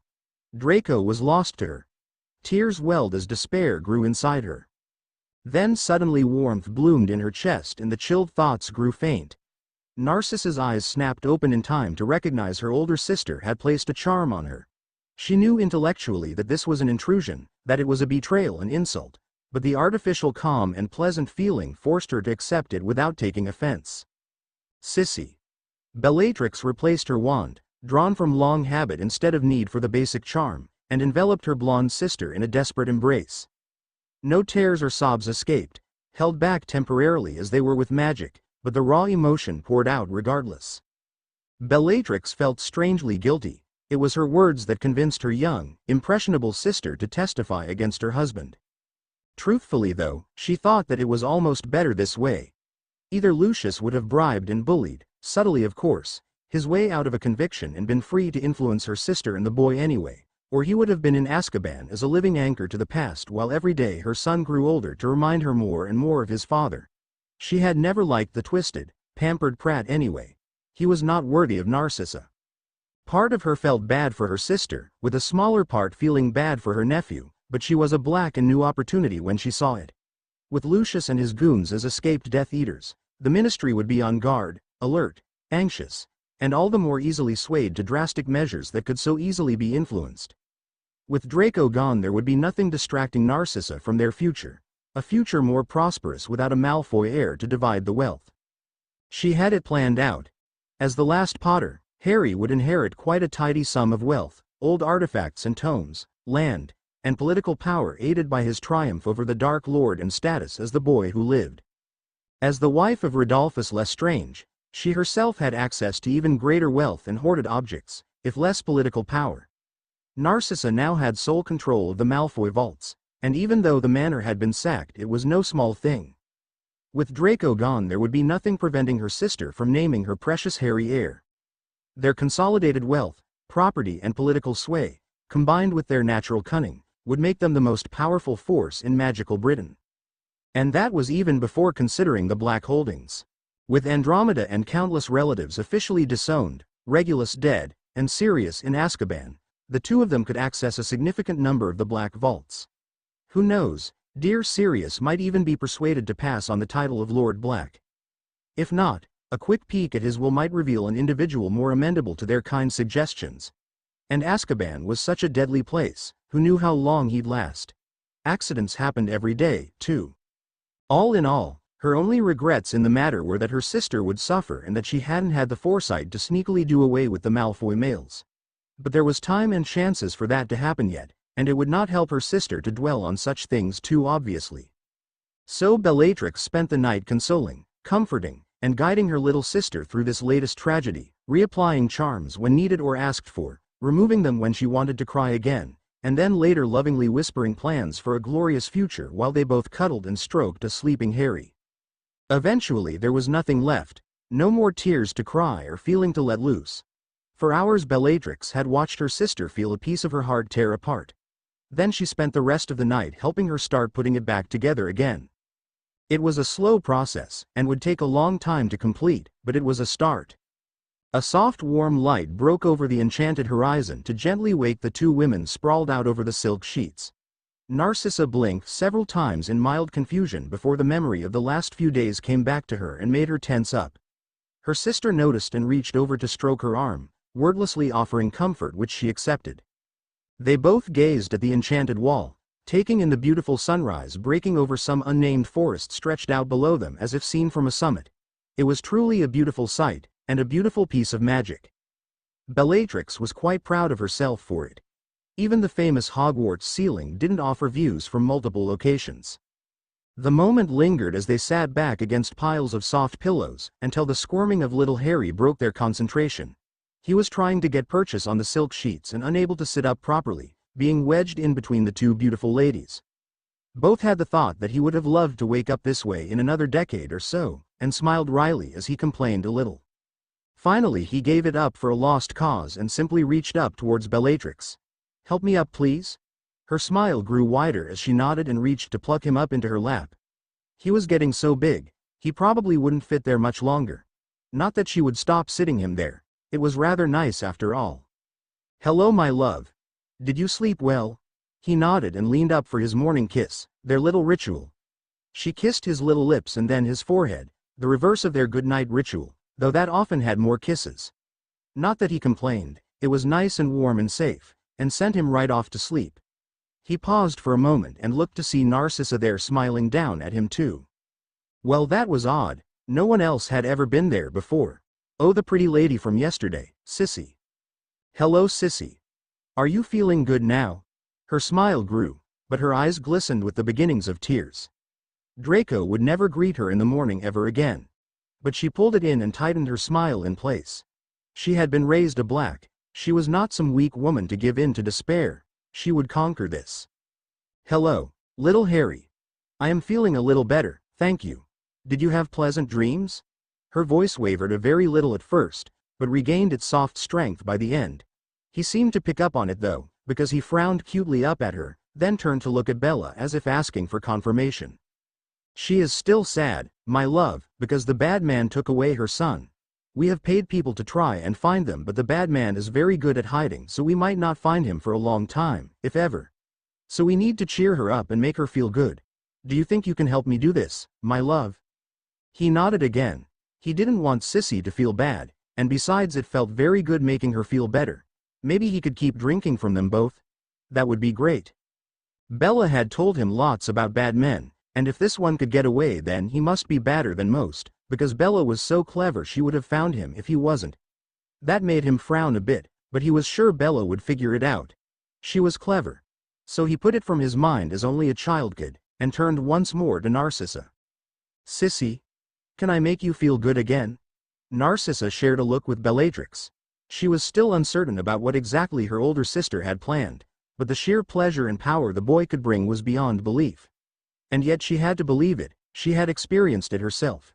The opportunity was too good to pass up. Yes, Harry. That would be very nice, thank you. A thought crossed her mind and she continued after a slight pause.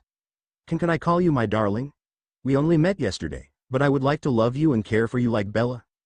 He looked uncertainly up to Bella again, but she nodded encouragement, stroking his hair and smiling kindly.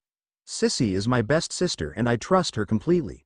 She is very clever and good and can help me care for you, help me make sure the bad men don't get us, and help make sure we get the bad men instead.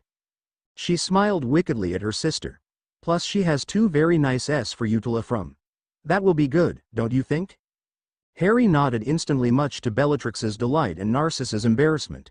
He turned back to Sissy, now his Sissy. Okay Sissy. You can call me that and do that stuff. His stomach chose that moment to interrupt, growling loudly and making the two women laugh so beautifully he wished it would never end. But end it did, and Bella vanished to her front of her dress with a predatory smile. Drink from me first, my love. It's my turn. He eagerly complied and wrapped his warm mouth around her perfectly pink nipple, the first of 4 for his breakfast. This was perfect.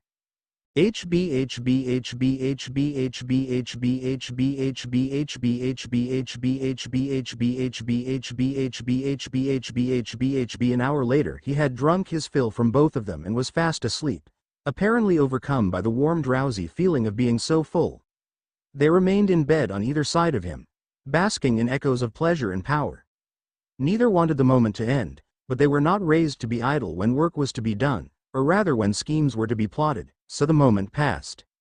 What exactly are you planning, Bella? She spoke softly so as to not wake the beautiful little boy sleeping between them with quiet, adorable snores. Narcissa wouldn't presume to guess her sister's motives in this. There were far too many possibilities. Bellatrix considered her little sister. She wanted to tell her everything, but that probably wouldn't work so well. So everything but the extra bit about the Malfoy wealth, then. There was the possibility that she was making a terrible mistake, that Malfoy would win her back and ruin everything, but she was confident her favorite sister would join her fully. I had intended to try and discover what had happened that night. She didn't need to say what night, it was probably the most famous night of all history by now. I do not know what I really had planned. Some discovery that would prove the Dark Lord alive. Dead? Some clever trap laid that destroyed him? Sissy, he was bested by a child.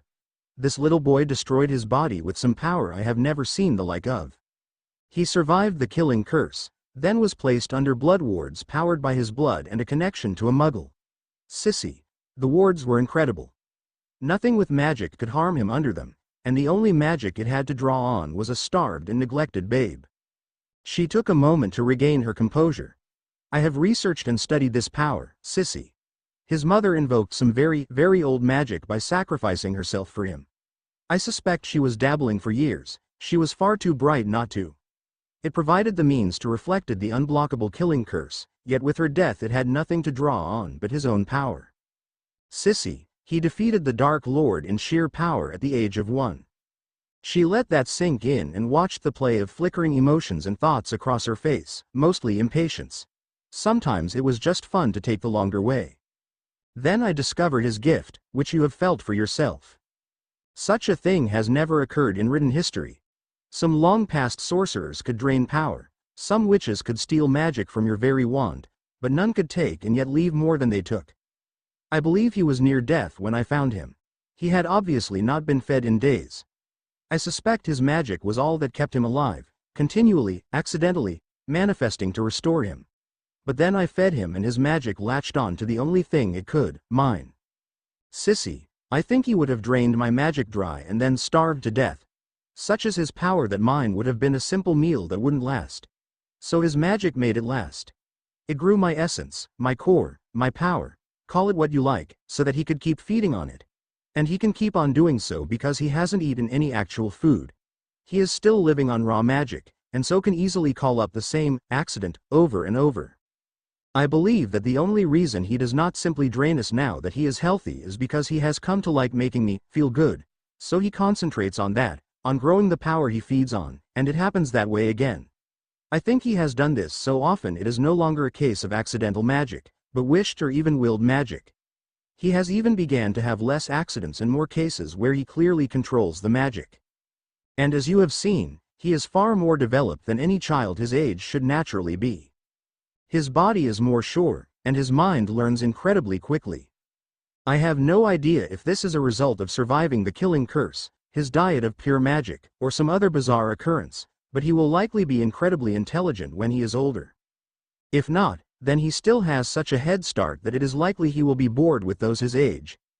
He has power, and the means to take more unlike any other. He will likely have one of the brightest minds in several generations. He is heir to a fairly wealthy yet very influential house, and is even more famous for being the boy who lived. And above all, he can literally grow our magic inside us. Sissy, he could be the greatest Dark Lord of all time. And with his fame, he could even do it legally and in the light. Imagine him in 20 years' time, ruling the Ministry and Wizengamot through fame and power, backed by the wealth he has and could easily generate. With us to guide him, to mold him into the perfect leader, to aid his rule. Sissy, we could have everything. Everything we ever wanted. I have the Lestrange fortune all but entirely. You have the Malfoy fortune and contacts. Harry will have the Potter vaults and seats. And unless I am very much mistaken, our dear cousin Sirius will have named him his heir. Or could be persuaded to. The Black House will rise once more, Sissy, and we will be the architects behind it. Can you imagine it? A subtle war planned and won by us without the need to satisfy the blustering egos of men. The Dark Lord had power, but his schemes were weak compared to ours. How many times did we alter the plans, provide advice through others because we could not do so ourselves? At our young age? All that time plotting and we were the best advisors he had, and he didn't even know it. But it doesn't matter because I have found a more powerful lord. He will rise up with our help and will smite Voldemort down from whatever pathetic rock he crawls out from. Narcissa gasped softly, but quickly wondered why. The Ministry, or rather Dumbledore, had managed to break the taboo several years ago, and she had never been particularly afraid of such a foolish, cowardly name. Flight from death, indeed. It was more the threat behind the name anyway. And regardless, Bella's ambitions were not so far from what she had guessed. Aside from the rather large surprise that the Dark Lord was not truly dead, that might be a rather important detail. She mulled over this revelation that Bella truly thought, or rather, seemed to know that the Dark Lord was still alive somehow, before asking her question softly. He is not truly dead, then? Bellatrix released her pent-up energy in a long, drawn-out sigh. He is not dead. Several years ago he gave an object to me for safekeeping, a token of appreciation and a show of favoritism. He had me place it in my most secure vault. Naturally I was curious and examined it. It was Helga Hufflepuff's chalice, but more than that. He had turned it into a Horcrux. It houses a portion of his soul, and ties his spirit to this realm. He cannot die until it, and the others that I suspect he made, have been destroyed. I suspect another of these objects was given to Lucius. At the very least I know something was given to him for safekeeping. I doubt these are the only ones. And she paused and lowered her voice, fixing her gorgeously dark eyes on her sisters to make a point of importance. And I have discovered something about Harry's scar. I believe the Dark Lord was planning to use the boy's murder to create another Horcrux, but due to his curse rebounding, and the tears in his soul, the shattering flung a portion of it free to attach to the only living thing nearby. Harry's scar contains a portion of Voldemort's soul, and I can think of nothing save death to remove it. Narcissa gasped once more. This was incredible, completely unbelievable, impossible. You are sure? You can't be mistaken? What does this mean? Bella offered a wry smile. I have been here for months on end with the only being to survive the killing curse, Sissy. I studied that thing so much I can describe the composition in my sleep. I am certain. But it does not appear to be negatively affecting him. Either the old magic his mother invoked, his own magical power or something else protects him from it, or it is benign. Or, as I think is most likely, that with the other two combined, and as it is such a smaller portion of soul, being at the very least the third Horcrux, his own soul is simply more than capable of being unaffected by it, at least negatively. Though I admit I am curious to see if he develops any of the Dark Lord's abilities, skills, or even memories. It is another explanation for his increased development. Though once again I think it is a combination of factors. Both sisters were unconsciously leaning closer together now, Bella's excitement increased with every word, and Narcissa could not deny that the picture she painted of the future was a wonderful one. Their own personal Dark Lord. The possibilities. Bella's voice dropped to a whisper. Sissy, we can make him into the strongest wizard to ever breathe, in every sense. He will have fame, political power, wealth, and more magic than Merlin himself. Sissy, through him the world will be ours. Everything we've ever wanted. With us by his side, watching his back, plotting for him. And our magic, Sissy. He can grow our magic. Imagine him when he actually knows what he is doing. He could make us near ageless. I feel as though he has already added a decade to my life. You know that stronger magic slows old age. Imagine us, Sissy. You and I, his ageless queens and advisors. With all this power and our increased longevity, however much it is, I'm sure we could discover how to make a philosopher's stone. Great-great-grand-uncle Phineas was so close, I'm sure his notes will be in the family vault. Narcissa hid her blanch at the word queens, but could not help but ask. Bella, you speak and act like you want to marry him. Of course I do. He is no mere boy, Sissy. He will be the god king of this world sooner or later. This will not be the first time a black has raised their future partner, and it is far from uncommon in times of old. Virtually all the greatest witches raised their mates, not least Morgana Le Fay herself. The name of the greatest witch to ever live brought a brief moment of silence while they honored the memory of her prowess. Narcissa had to admit her sister had a point, but she was still undecided about it and so changed the topic. Tell me more about these Horcruxes. If they are the secret behind the Dark Lord's strength, then perhaps we should make our own. It seemed to be Bella's turn to look uneasy. Horcruxes are no little matter, Sissy. The ritual is black, the information about them vague, and we have seen for ourselves the negative effects shredding a soul can have. I do not think it wise to deform ourselves so, simply to exist as some intangible shade. It is an intriguing art, and there are many possibilities, but no, I don't think we should create our own until we understand them completely. Luckily enough, we will have two for our studies, one in our little Harry and one in the cup, once I can retrieve it. Narcissa nodded, bowing to her older sister's deeper insider standing of the darker arts.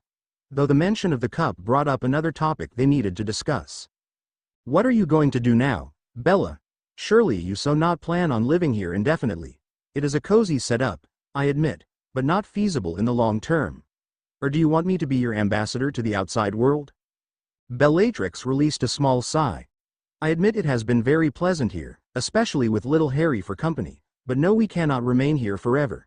It would ill prepare him for life outside, if nothing else. I think it would be best to have my name cleared, quietly if possible. Or perhaps a larger audience would suit our purposes better. Before you ask, look here.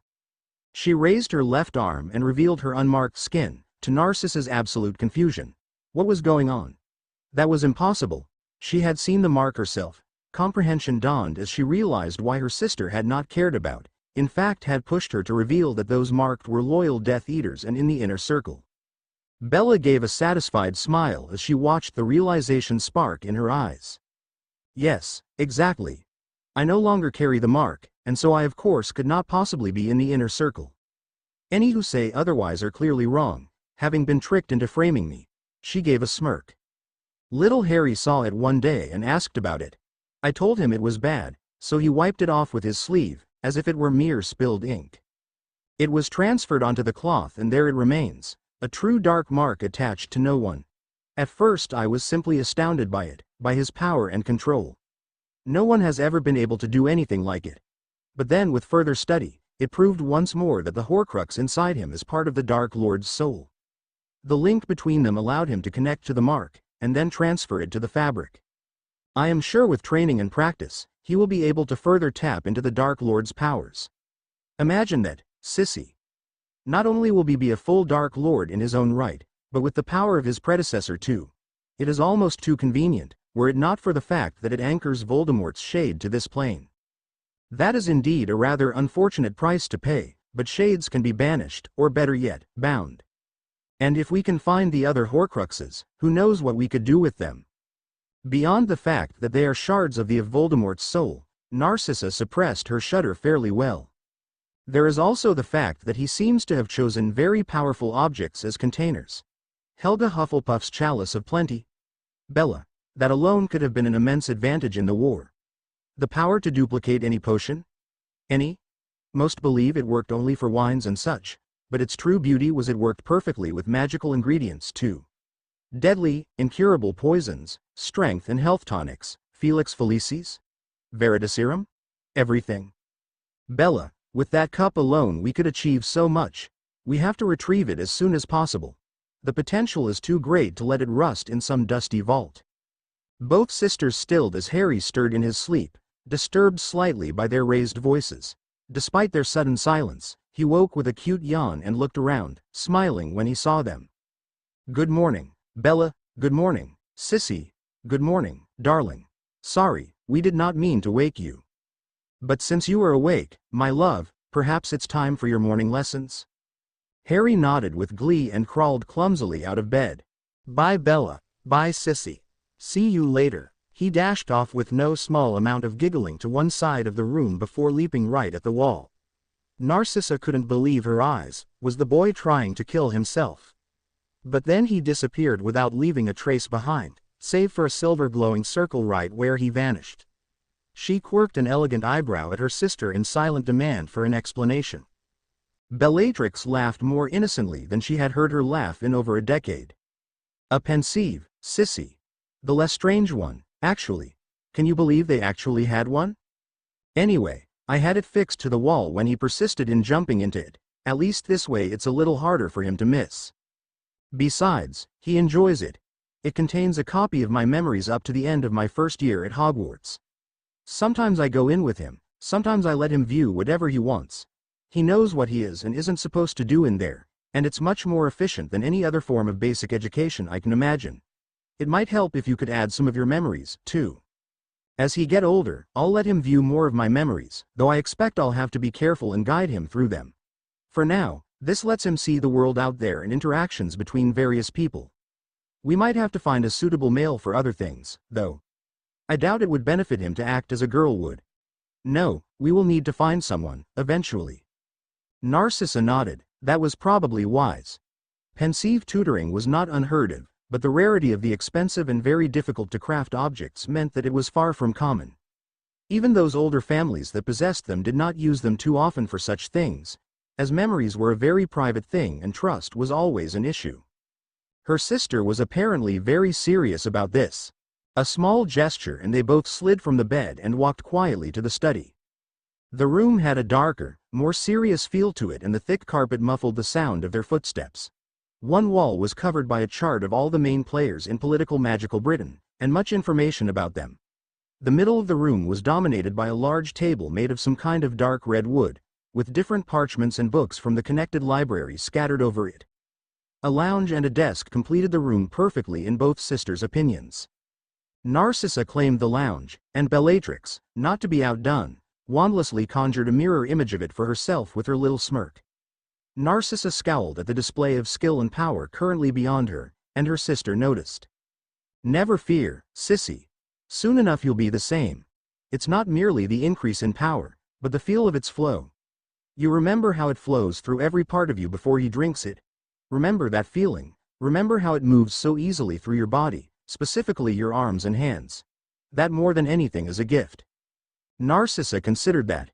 So you mean to say that each meal increases your sensitivity to your own magic, as well? Improved flow, channeling. Yes. Exactly that. I can channel my magic through my hands easily for anything uncomplicated, or undirected, or simple. But anything precise, or focused or too powerful requires my wand. I can't actually cast anything projected from my hands, not even a stunner. I do not know why, but I think it is due to the nature of wands and the difference between a focal point and natural outlet. It seems that anything just creating an effect is possible, but true casting is not. She sighed a little. I will keep trying, though. I think given enough time and power, it will be possible in some form. Perhaps some months from now we will be on more equal footing and could practice together. But enough of that. We need to plan, and you, my dearest Sissy, are the better politician. I have grown a little too impatient for truly brilliant machinations, I fear. This prompted a smirk from the younger sister, and Bella rejoiced at the glimpse of her returning happiness. Ah, I told you delving deeper into the dark arts would spoil you. Why bother with bribes and blackmail, subtle hints and grand plans, when you can simply Imperius or kill the weak-minded fools? I admit that sometimes your way is so much more satisfying, and very tempting. But, dearest Bella, this is probably not the best time for that. They shared a knowing laugh, and began to plan in earnest. Please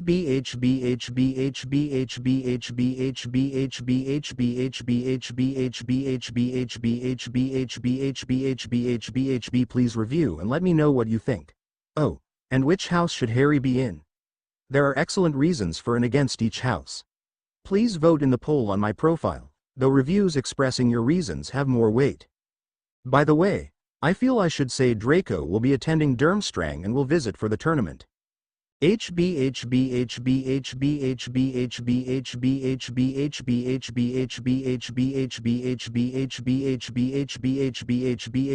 Guest reviewed with several excellent points about the houses, so I will put it here completely. Thank you for it, it is very good.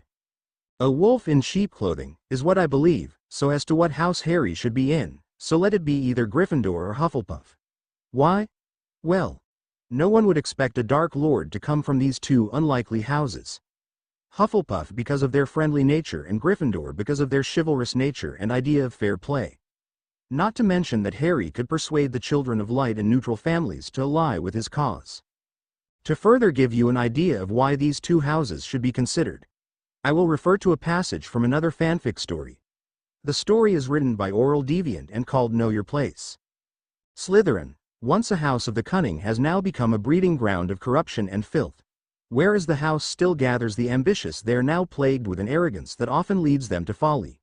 Never underestimate them, but at the same time, never underestimate their high opinion of themselves. Gryffindor is indeed the house of the brave, but it's also the house of the idiots. Bravery and lack of common sense often go hand in hand, and their obsession with ideals and chivalry can prevent them from making the logical choices. Avoid directly angering them, as an enemy that pays no heed to your threats is not one to take lightly. Seek to manipulate them instead. Ravenclaw has always housed the intelligent, but rarely the sharp. Their obsession with books leads them to lose sight of the real world, and should anything occur that goes against what they have read, and cannot be dealt with by researching, they are left quite helpless. Seek their advice, assistance and counsel, but do not take it as the absolute truth. Hufflepuff is often referred to as the dumping ground of Hogwarts, yet it's a moniker coined by the lazy and those that would underestimate them. The ideals of the house are hard work and loyalty, the very things you would want from people close to you. Gain their loyalty and you will have 7 years of unyielding support by the hardest workers in the school. See more at com. I'm glad that Narcissa seems to have agreed to help Bellatrix with her plans. Hope to read more soon. They ended up talking for over an hour before deciding on a general outline of their plans. Azkaban would be broken into so they could acquire their cousin and technical head of house, Sirius Black, as well as any other prisoners of value. It went without saying that the Lestrange brothers would be included in this. It also went without saying what would happen to them. Not that there was any doubt. At some point they would need to prove Bellatrix innocent, an objective aided by her no longer bearing her dark mark. With a little careful rehearsal, they did not believe this would be too difficult. Both of them would have to claim their husband's family Wizengamot seats, and Narcissa would have to remind certain members that the debts owed to the name of Malfoy were not lost with her husband, nor were the favors given. Sirius would be forced to name Harry his heir and then abdicate his role of head of family and Lord Black. They toyed with the idea of killing him or keeping him under the Imperius curse, but it would depend on their meeting with him. They decided the sacking of Azkaban would be first on the list, as the confusion and panic it would cause would allow them to move largely unnoticed, and hurry certain proceedings along. With the prisoners gone, thought to be free and roaming the world causing havoc, who would look too closely at one Death Eater proved innocent, or one legally widowed talking with certain influential persons? That virtually every powerful family had maps of Azkaban was a poorly kept secret. The ancient fortress itself boasted incredible defenses from attack, but none from infiltration. The presence of Dementors was thought to be enough to dissuade any attempts, and usually they would be correct. They were, however, well trained not to go anywhere near the few human guards. Constant exposure to the Auror's Patronus charms over the years had instilled within the soul-ing monstrosities a certain understandable aversion to the uniform. So the plan was simple. Bellatrix would visit and walk through the corridors with several guards under her Imperius curse, going from cell to cell and dumping the prisoners in one of her expanded trunks. The slightly more complicated part lay in making sure it remained that simple. The number of guards would have to be reduced, and if possible the quality of guard as well. A distraction might work well, but it would be better to also lay in some groundwork first.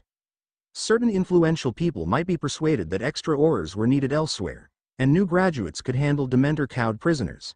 Besides, the experience would look good on their records and might lead to a promotion, and so on.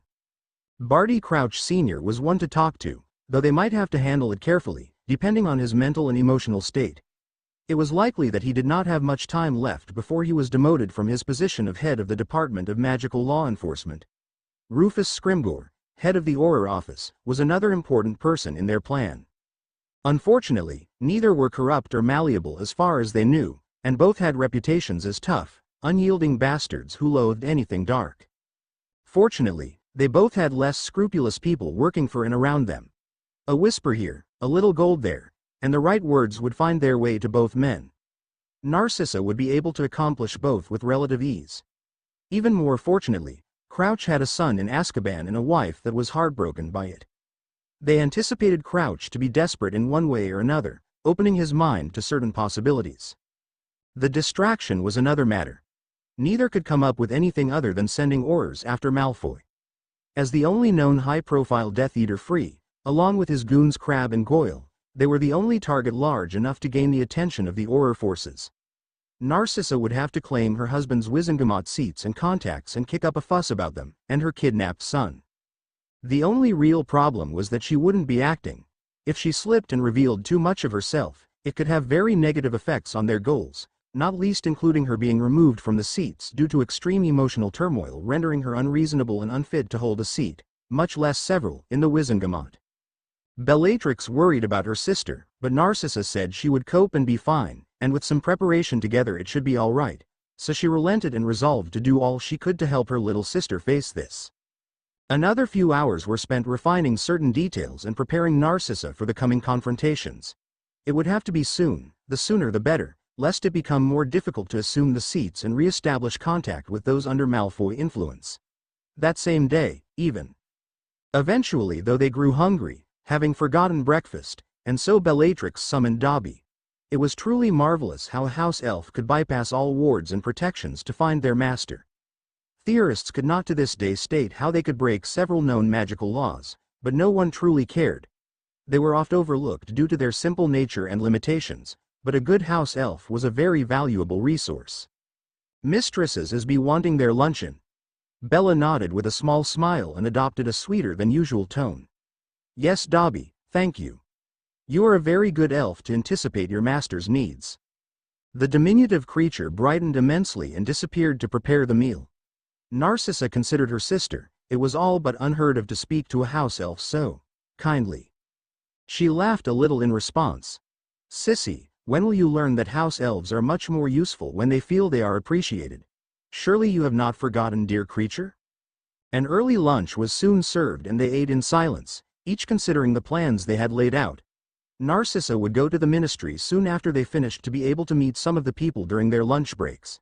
Today she would claim the Malfoy seats and remind certain individuals that their dealings with Malfoy were not over.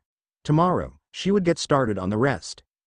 Halfway through the meal, Bellatrix paused and set her fork down with a sigh. I forgot to get Harry. I've been trying to show him how normal food is eaten, but he does not care to learn it when he never eats any of it. Not that I blame him. I would choose magic over food, too. She left the room and entered the pensieve to find Harry reading through her younger self's shoulder. She blinked. He could read. He looked up at her and smiled. Hi Bella. I'm trying to read The Tales of Beetle the Bard. But it's really tricky. The speaking words helps lots though. Your auntie is a good teacher too, but she's pretty mean to you. I don't think I like her very much. Ah, she remembered this now. She was 5 or 6 and learning to read more adult writing, or trying to. The book was enchanted to speak the words aloud as they were stroked, a rather useful educational tool.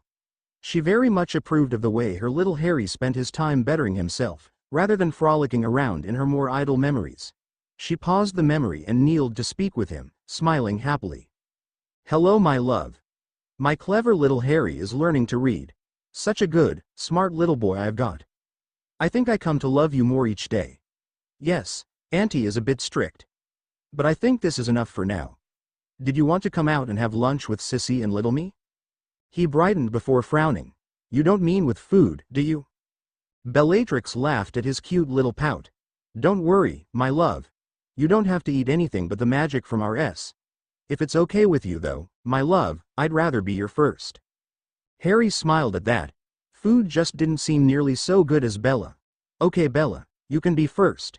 You can always be first. Thank you.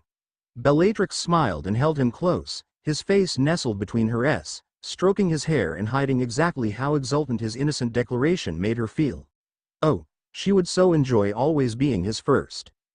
She couldn't wait until he was older. Really, she couldn't. Already she was plagued with daydreams of. No, she would wait. For a while.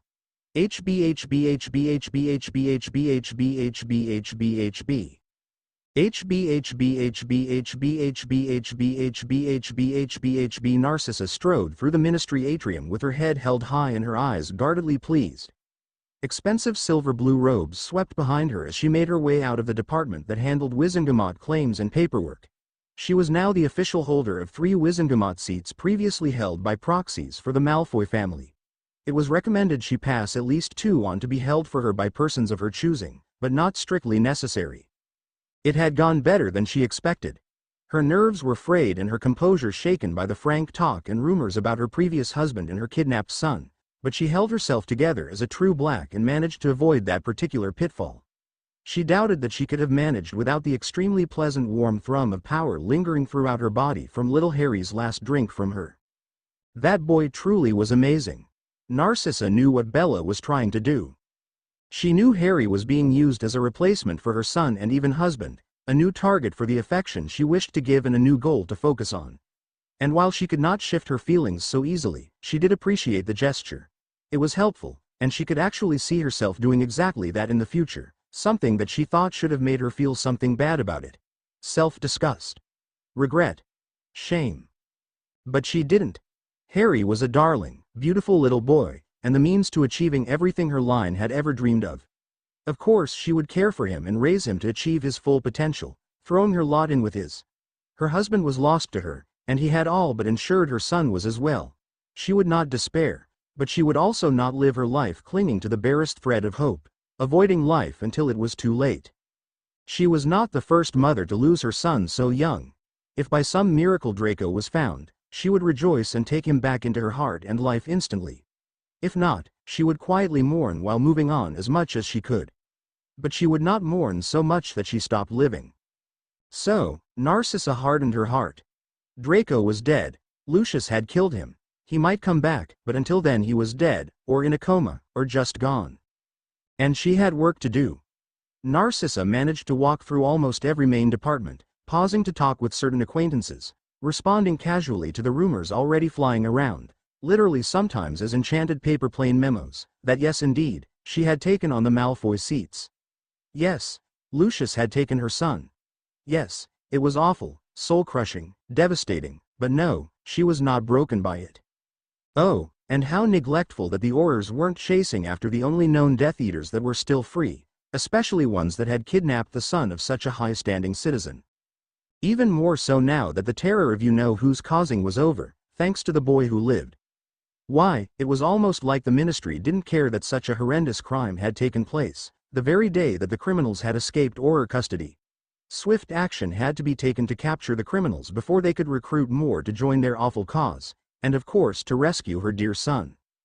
Her expressions were perfect each time, the tone of outrage and anger coupled with frustration and misery blended masterfully. It helped that she was completely serious for once, but her acting skills helped convey her words with greater impact. By the end of the day almost every single Ministry worker knew exactly what had happened and were convinced Malfoy and his goons needed to be captured immediately. By the end of the week, the community would be baying for the blood of the only free Death Eaters, ones who had committed the most grievous crime of kidnapping a child. That he was male, a single child, and heir to a wealthy pure-blood family only drove the point home further. There were few crimes worse. Heads would roll for their escape, and the opportunity for advancement, and the whispers of the bounties, would further excite the need for their capture. So everything went rather well. The next hour or so afterwards was spent altering the wards around the Malfoy Manor so that none but she could access it, courtesy of her new status as its sole lady, and packing some of her things to bring to the safe house. Perhaps soon she and Bella would place it under a Fidelius charm that would really aggravate Lucius, not being able to remember his own family manor and knowing exactly why. Ah, that would be nice, a lovely little revenge. Almost as nice as imagining the look on his face when she retook the name Black and bound the Malfoy seats to the ancient and most noble house of Black, thus destroying any chance of his or his line holding the seats one day. Such a strange system. Permanent seats were attached to the noble families that originally formed the Wizengamot, with temporary seats being held by various ministry officials. Unlike temporary seats, the permanent ones were passed down through the family lines, and more than one could be held the same person. Through various methods including extremely strong marriages and conquests, the Malfoy family had clawed their way into holding 3 such seats, a rather impressive feat considering their relatively new status in England from France. Of course Lucius and his father before him had preferred to let their proxies make the votes so they could work from behind the scenes and avoid certain questions and bad publicity. Narcissa, however, did not have this option just yet, nor did she wish to use it. The previous proxies were completely in Malfoy's grip, so of course they had to go. A few quick obliviations and memory charms ensured they remembered nothing incriminating, nor had any reason or desire to re-enter politics or cause her any kind of harm. Another few loose ends tied up, but there wasn't anything else she could accomplish without ruining their plans in her haste, so Narcissa regretfully finished her packing and left the manor. She felt the wards settle as she left the property boundaries, and a few spells made certain that all was well. Tomorrow she would make another few appearances, and then the next day she could begin in earnest. It was both satisfying and vexing to know that things were proceeding as well as could be expected, but at the same time knowing more could not be done just yet. Haste, or even the appearance of haste, could ruin everything. A deft touch and no more was required in most of these schemes, and she knew better than most how far she could push before it snapped. So she would return to her sister's safe house, or little hideaway as it seemed to her, and share exactly what had happened. It was nice seeing Bella be herself after so long, and happier than ever. All thanks to little Harry Potter, the boy who lived, future Dark Lord and God King of the Britain, if not the world. Narcissa shivered. Bella's words still rang in her ears, whispering and stoking the fires of ambition that all good Slytherins had. Those words were so seductive, so beautiful, she could not even bring herself to fight against them. Not that she would ever want to. It did not hurt that he could empower her in every sense of the word. It did not hurt that he did so in such a pleasurable way. Raw magic flowing through her and growing within her aside, it had been so long since Lucius had shared her bed that the intimate contact made her shiver by itself. As soon as she fell pregnant, and it was swiftly confirmed to be a male heir, her newly wed husband had left her alone, despite her attempts at seduction. Between them was for the production of an heir to carry on his line, and little more. She knew this from the start, but had held hopes of more, of making a true love match grow between them. He had been so almost affectionate. Their love-making was almost exactly that, and while he had not paid too much attention to her pleasure, he had indulged his desire and prolonged their intimacy. It had been rather more than pleasant. He was not unskilled or unhandsome. It had allowed her hope to grow. It had given her happy dreams of their future together. It had made it all the worse when he turned from her bed and retreated to his own. Somehow it had been worse not knowing if he merely satisfied himself, spent the time with mistresses or truly did not feel any desire anymore. But then he had kidnapped their son, and if she ever saw him again she would kill him and laugh at his face while watching him writhe in agony, naturally. Draco would be taken back instantly and loved and raised to become a handsome, clever, strong young man, if she could. Bella was to be helped and trusted, and together they would accomplish great things, wonderful things. But oh how Harry made her shiver. Narcissa flicked her wand and saw the time float into existence in pale white numbers. Just after 4 o'clock. Maybe if she was lucky it was time for an afternoon snack. She pulled out a small silver locket that held inside it the moving figures of herself and Bella sitting side by side with an adorable Harry laying across their laps, currently laying at her with a smile. Her expression in the photo could only be described as blissful, while Bella appeared to be half happy and half jealous. The photo had been taken just before she left for the ministry, and already it had quite the place in her heart. She closed the locket and held it tight, thoughts shifting between it and the other locket around her neck, holding a photo of her son. A sigh tore through her lips as something gave, and she kissed the cool silver before whispering the password "my darling," and she disappeared with a small flash of blue-white light. HB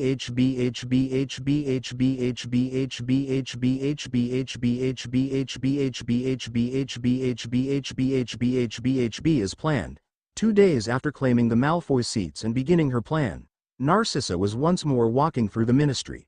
Several more chance encounters along the way ensured the rumors would continue to build, but this time she had a scheduled meeting to attend. Trying very hard and only partially succeeding, she fought the memory of warm lips stirring power and pleasure within her.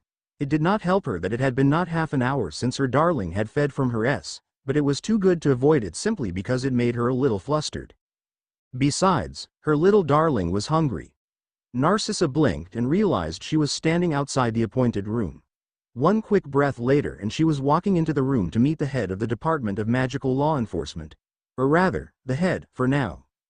Barty Crouch's reputation was in shreds after his son was convicted, by himself no less, of being a Death Eater in the Dark Lord's inner circle, amongst many other crimes including the most recent torture of Alice and Frank Longbottom under the Cruciatus Curse. Though the 2 top Aurors had survived and fought them off to eventually make a full recovery, the attempt had lingered in the minds of the British public. Crouch was ruined, it just hadn't happened yet, and everybody knew it. His office had been swept for anything suspicious, and nobody bothered to let him back in. He currently used the bland room she had just entered, though by used, Narcissa supposed. Stayed in. And slept in, barely counted. It was well known his wife loathed the sight of him for his callous conviction of their only son. It was also well known she was about an inch away from dying of a broken heart. As Narcissa walked into the study, she took in Crouch's appearance without batting an eye. His once immaculate grooming had given way to despair and neglect. He appeared not to have bathed recently, or changed attire.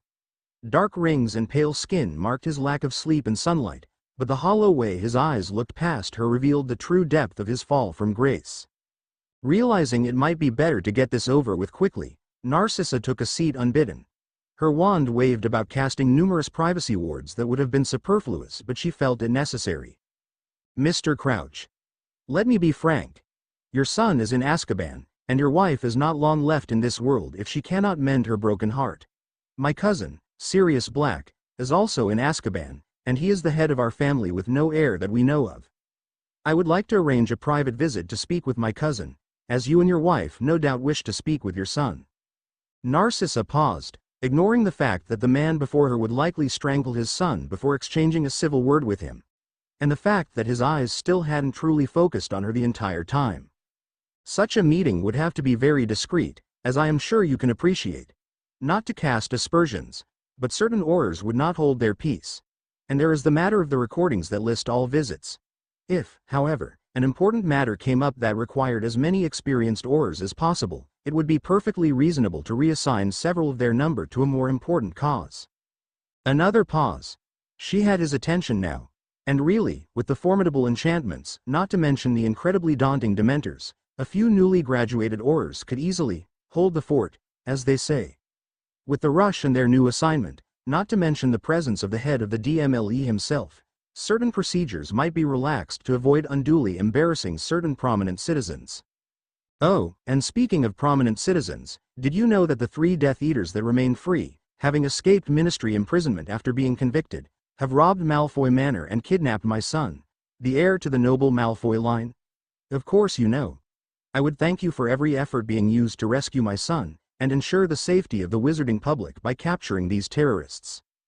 Crouch seemed to come back to life, but not enough to speak just yet. She decided to put it as bluntly as she could make herself. This was just ridiculous. It was more painful than she had thought.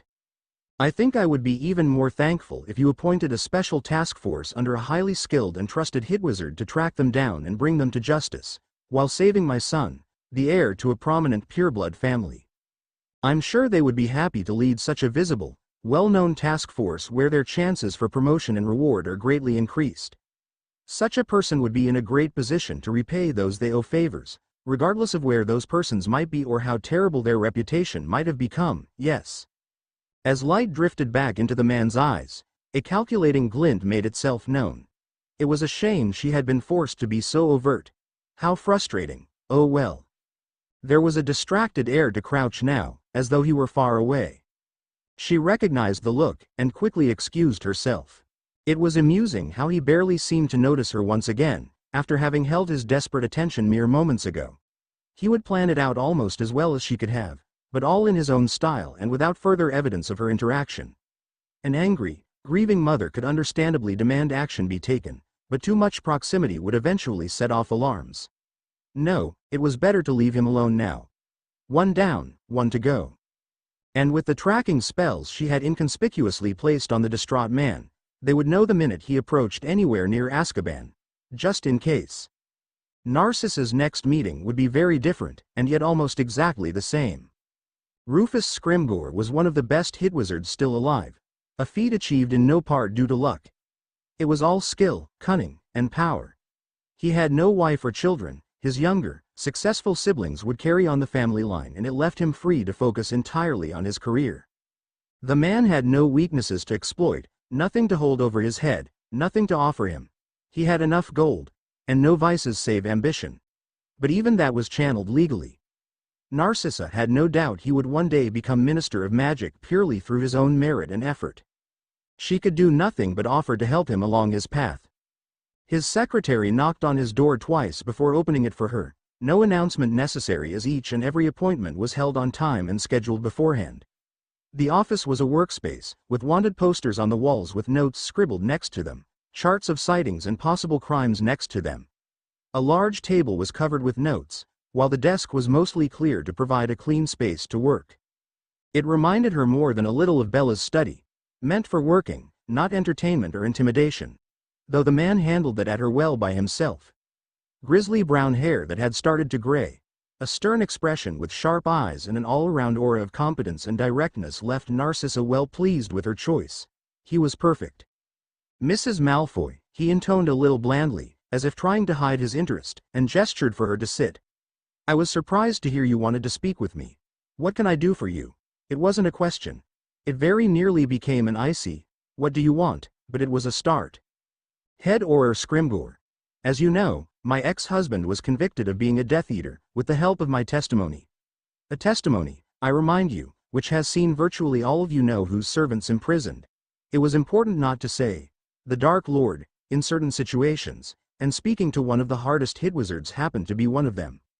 My ex-husband then escaped custody along with 2 mindless followers, and kidnapped my son after stealing almost everything of worth from my manor and killing my house elves. I am surprised at how little has been done to rescue my son and see these 3 last remnants of you know whose terrorist organization brought to justice. Lucius has the gold and the contacts. It would not be unreasonable to assume he is in the process of building up another army as we speak. It would be unreasonable to assume he is not. His hard eyes watched her for any sign, any clue of her intentions. She gave him none. Mrs. Malfoy, while it is very regrettable what has happened to you and your son, I fail to see why you have come to speak with me. I want my son returned safe to me. I want my ex-husband, she spat the foul word, suffering and dying for what he has done. The ministry is too busy reveling in you know whose downfall, a feat they had no part in, and the capture of most of his followers, a feat they owe largely to me. She held up a hand to ward off Scrimgeour's rebuttal. Let me be blunt, as I am sure you think me incapable. You and I both know that Lucius would have slipped through your fingers without my testimony, and thanks to my input you had several more pointed questions to ask under Veritaserum. From there you had every marked Death Eater in your grasp, and from there you got the rest. You know this is true. What I want is simple. I want a group of dedicated Aurors and hit wizards hunting him down like the dog he is. I want my son back. I want every single Death Eater and those that aid them punished. If the ministry is not willing to fund and back this noble and necessary pursuit to my satisfaction, I am willing to back it financially and politically myself. I believe you would be the best for the job. Your skill, drive and ambition makes you perfect.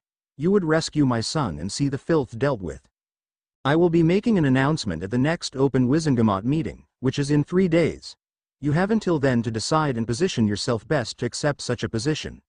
Such a visible, important position would highlight you further as competent and driven, provided you actually succeed. Which would be in my interests as well. Obviously. There, it is laid out before you as plain as is possible. I can see you need time to think about this. Let me simply say one more thing. Her voice dropped to a whisper. The man to rescue my son will have my gratitude and support for the rest of his life. The man chasing that bastard and his ilk will have my full support. The current bounty on his head, and for the safe return of my son, is more than you would ever get here, but there is no reason you can't have both the rewards of gold and favors from the ancient and most noble house of Black, and success in the ministry. She stood and inclined her head slightly. Good day, Mr. Scrimgeour, future head of the DMLE and Minister of Magic. And with that she left the office, not bothering to check his reaction to her parting words. As if the choice was already made, and she could not fathom that there was even another option. Maybe Bella's straightforward approach was rubbing off on her. She was being far more upfront and blunt than ever before. No matter, it was done, and done rather well. Now she just needed to leave the ministry before she could take her Porky back to the safe house and feed her darling again. That it had not been an hour since she fed him last escaped her notice.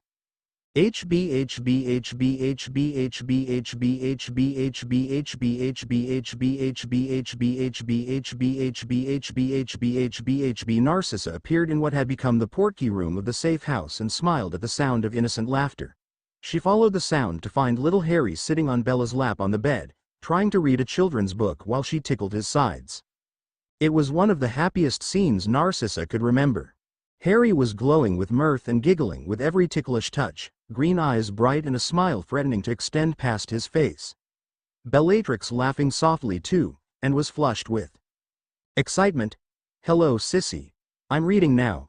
The little voice broke her thoughts and made her smile once more. Hello my darling, such a clever boy you are. Bella and I couldn't read until we were much older than you. My darling really is a smart young man, isn't he? Yup. She and Bella shared a laugh at his glib reply. Narcissa conjured a chair and sat in front of them so she was level with them. She raised an eyebrow at the faint flush still lingering on her sister's cheeks, making it grow deeper for a moment before Bella enforced her will on her body and the rosy color faded. Harry, my love, why don't you go sit in Sissy's lap for a bit? I've had you all this time and she must be missing you.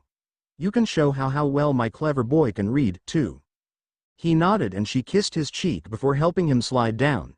He moved in front of Narcissa who helped him up to sit in her lap, before he opened the book once more and started to read the childish words. It was beyond amazing how well he could read. She offered him compliments and sweet nothings while he read, idly stroking his hair. Perhaps they should start on his French and Latin lessons already, and maybe some others as well. The goblin tongue would be very helpful in his dealings with them. Yes, they should start his education in earnest soon. Bellatrix watched them as if expecting something to happen, and soon enough the story was finished and the sisters offered even more praise for his intelligence. Then Bella struck. I think our little boy wants to be tickled again, sissy. Why don't you do the honors? Narcissa quirked an eyebrow even as Harry protested, but it was a token effort, so she started stroking his sides and digging in her fingers in just the right places to make him squirm and laugh that beautiful little giggle. It was such a nice sound, such a happy thing that she missed the satisfied look that settled on her older sister's face. Harry started squirming in earnest and laughing even harder, urging her on, but his little movements against her and his echoing laughter sent vibrations through her lap, and then she understood. Damn her. Little Harry's laughter was making her excited. The feel of a warm body moving against her there, however unknowingly, soon had her flushing like nothing else. Mostly though it was embarrassment at her thoughts, at her body's betrayal, and that her sister had tricked her into this and was looking on with an evil, knowing smirk. Damn her again. Suddenly she couldn't wait for time to pass, and by the look on Bella's face, she felt exactly the same. Maybe an aging potion. No, it was best to wait.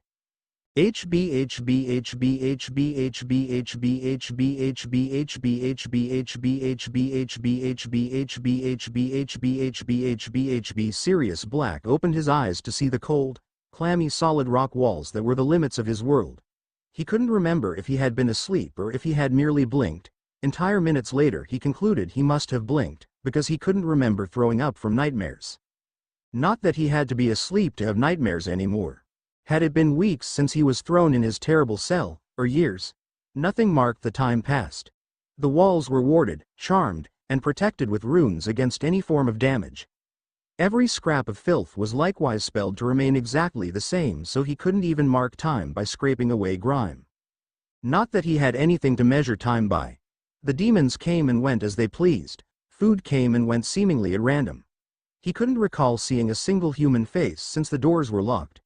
Perhaps it had been only a day. No, he had eaten several meals, and he was sure they didn't feed him that often, wasn't he? The screaming from the other cells was almost as bad as the screaming in his head. Every horrible thing he had witnessed, experienced, or imagined played through him over and over, with only short breaks that made it all the worse for the short reprieve. Sometimes he was almost sure he was the one screaming. Almost. It was rather difficult to be sure of anything. He was pretty sure he wanted to rip the rat apart piece by piece after playing upon his agony with the blackest of magics no black air could escape learning. Funny how he was now almost glad for the forced tutoring. Sometimes he became Padfoot and everything became so much better, and so much worse. The memories of running around with his friends in their animal forms came back to haunt him with more clarity than ever. So he tended to stay human and suffer the agony he so felt he justly deserved for failing his best friend in his family. Little Harry would be getting close to 2 now. Or was it 5? 10? No, it couldn't be 10. Surely. Little Harry so much like his father, only with his mother's brilliant green eyes. Lily's eyes. Oh God, Lily. Dead too, just like James. Sometimes he wondered if he was dead too. If this was hell, punishment for failing his friends, for letting them die. When he heard footsteps coming closer to his cell, he almost thought the demons must have grown legs. Dementors with legs. Huh. That was almost a joke. Then 2 men dressed as jailers, prisoners. No wait, that wasn't right. Wardens? Shepherds? Guards? Guards. He was in Azkaban. Right. A thin wand poked through a certain hole in the door and suddenly his body froze from the neck down. He looked down at his body in surprise. He wasn't entirely sure it was there anymore. Apparently it was. That was good, wasn't it? Then the cell door opened and someone stepped in. Sirius, dear cousin, you don't look so well. I think I should take you to see the family healer. Oh, I guess that's me. Well, come along then, don't dawdle.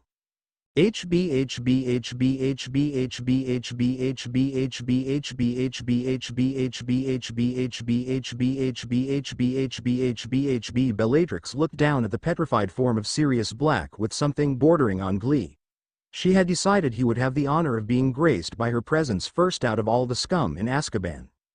No, don't get up, my dearest cousin. Allow me. A swish of her wand had him transfigured into a small but fat pink pig. Another movement and he was bound in tight chains that squirmed around him threateningly as if waiting for the chance to strangle the life out of him. It's a shame we're in such a hurry, but don't worry, little Siri, we'll have plenty of time to get reacquainted later. She ended with a purr that sent visible shivers through his unnaturally altered spine. Bellatrix turned to one of the guards and spoke in a sickly sweet voice. Could you be a dear and open the chest? Thank you. 2 more guards walked into the cell carrying a great wooden chest and blank expressions. It was open to reveal what appeared to be a typical dungeon, completely with chains, flickering torches and torture equipment. In you go, Siri. We'll talk more later.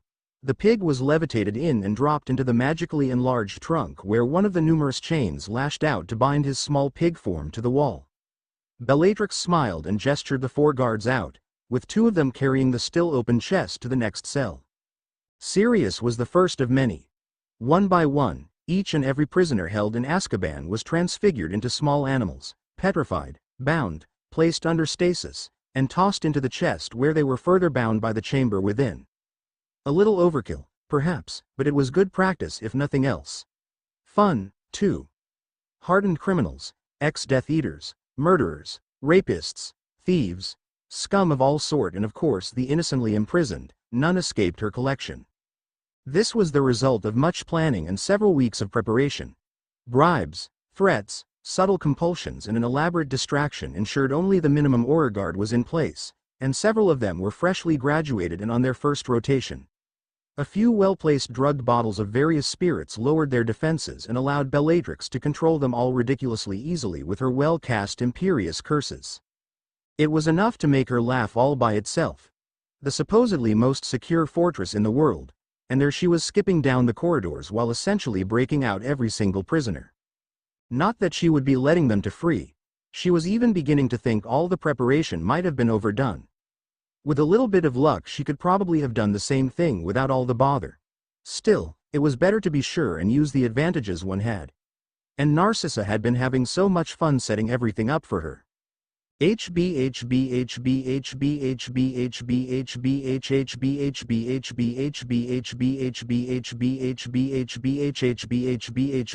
Crouch, in an effort to visit his son undetected, inspired by Sissy, of course, had used his remaining power as head of the DMLE to rearrange the guard roster so that it held several Aurors loyal to himself, and some idiots who wouldn't know a conspiracy if it hit them in the face.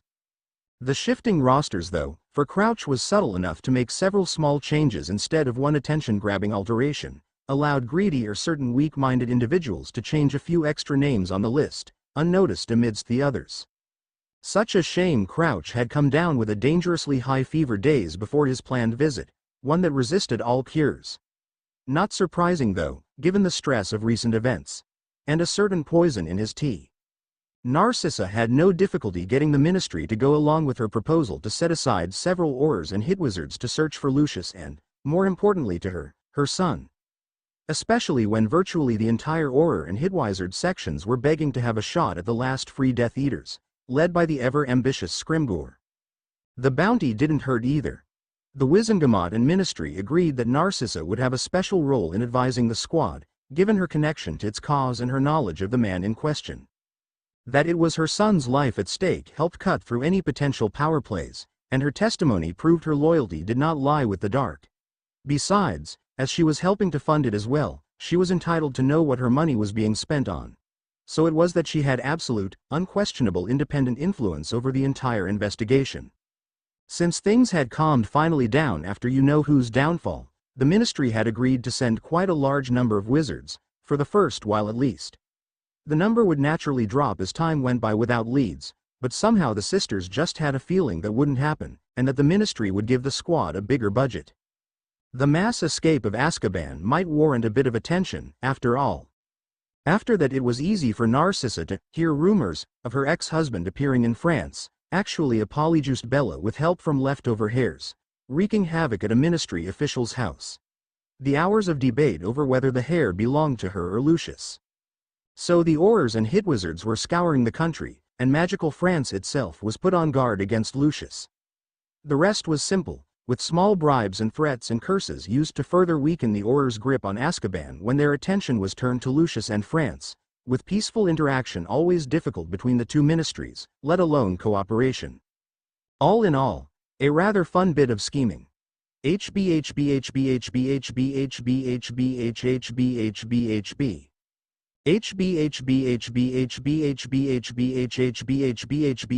Eventually there were only 2 prisoners left, sharing a single cell. How they managed that Bellatrix couldn't imagine, but perhaps it had simply been because they were captured together, or some twisted kindness. Barty Crouch Jr. had been in a cell quite separated from them though. She shrugged. It didn't matter anymore. 1 cell left. When her little procession came to the cell she had been saving for last, expectation and vicious excitement bubbled up out of her as a high, cold cackle. The 2 Lestrange brothers woke from their Dementor-inflicted nightmares at the terrifying sound, only to fall unconscious at her spell before they could even see her face.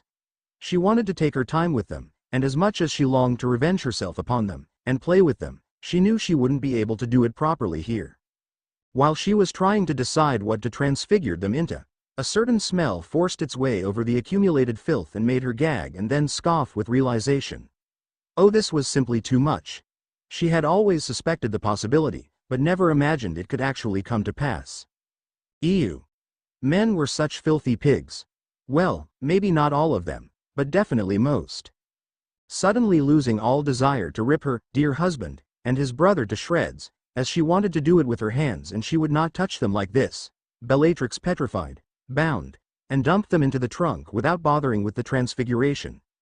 By now she had long since run out of original animals anyway, and it was getting rather repetitive.